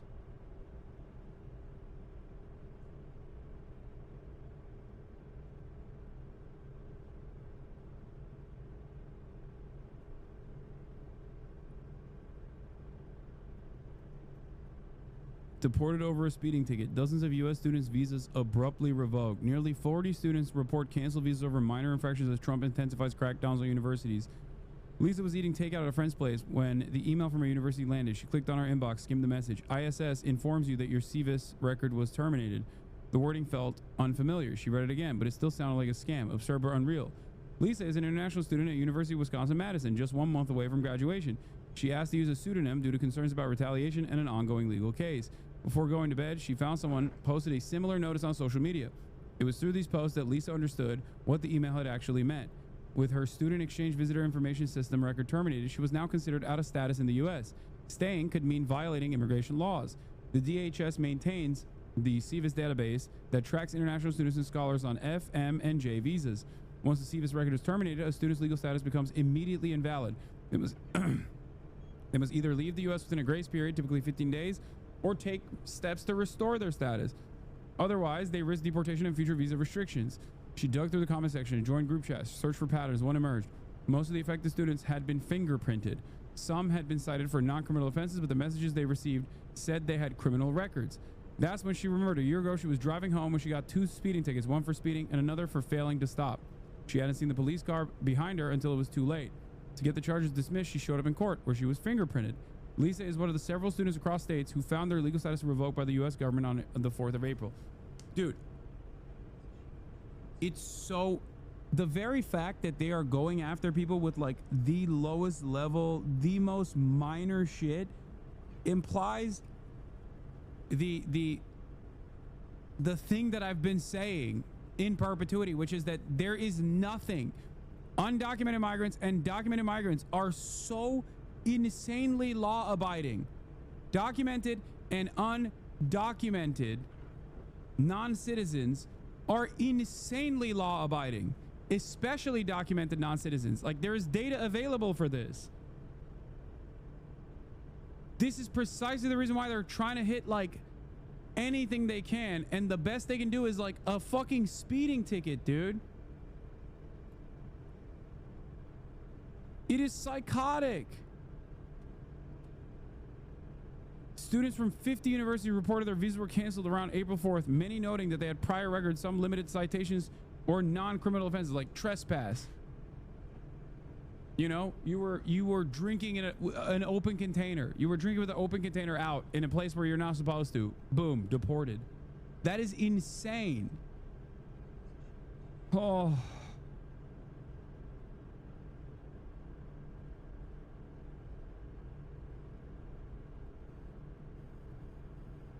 Ay, ay, ay.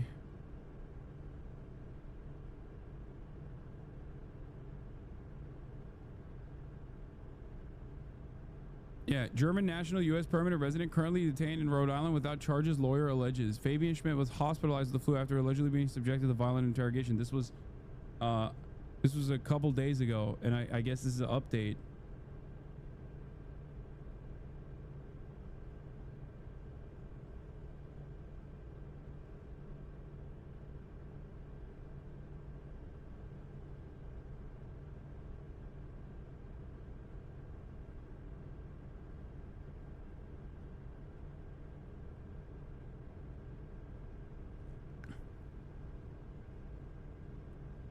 Anyway.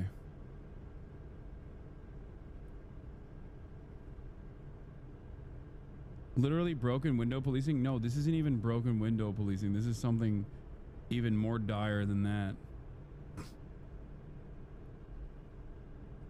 An American attorney representing student protesters was detained and questioned at the airport for 90 minutes upon returning from a spring break vacation. Lawyer for a UM protester detained at airport after a spring break trip with family. Jesus Christ, dude.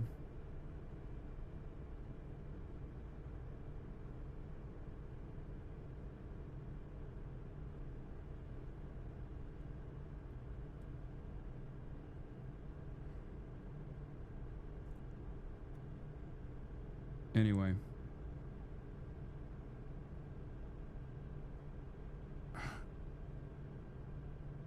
This is so insane. All right, this is all I got for today, Chad. I'm gonna go spend time with my family. I'm fucking pissed off. I'm tired. Jesus Christ, this is fucked up. Anyway, I'll be back tomorrow.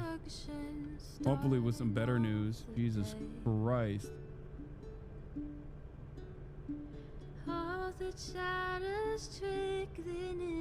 Anyway, love you guys. Be safe, be kind to one another, and I'll see you tomorrow. Hopefully we'll do the Spud stream with Phineas this week. So that's something fun to look forward to in all of this madness. And I'll see you. Peace.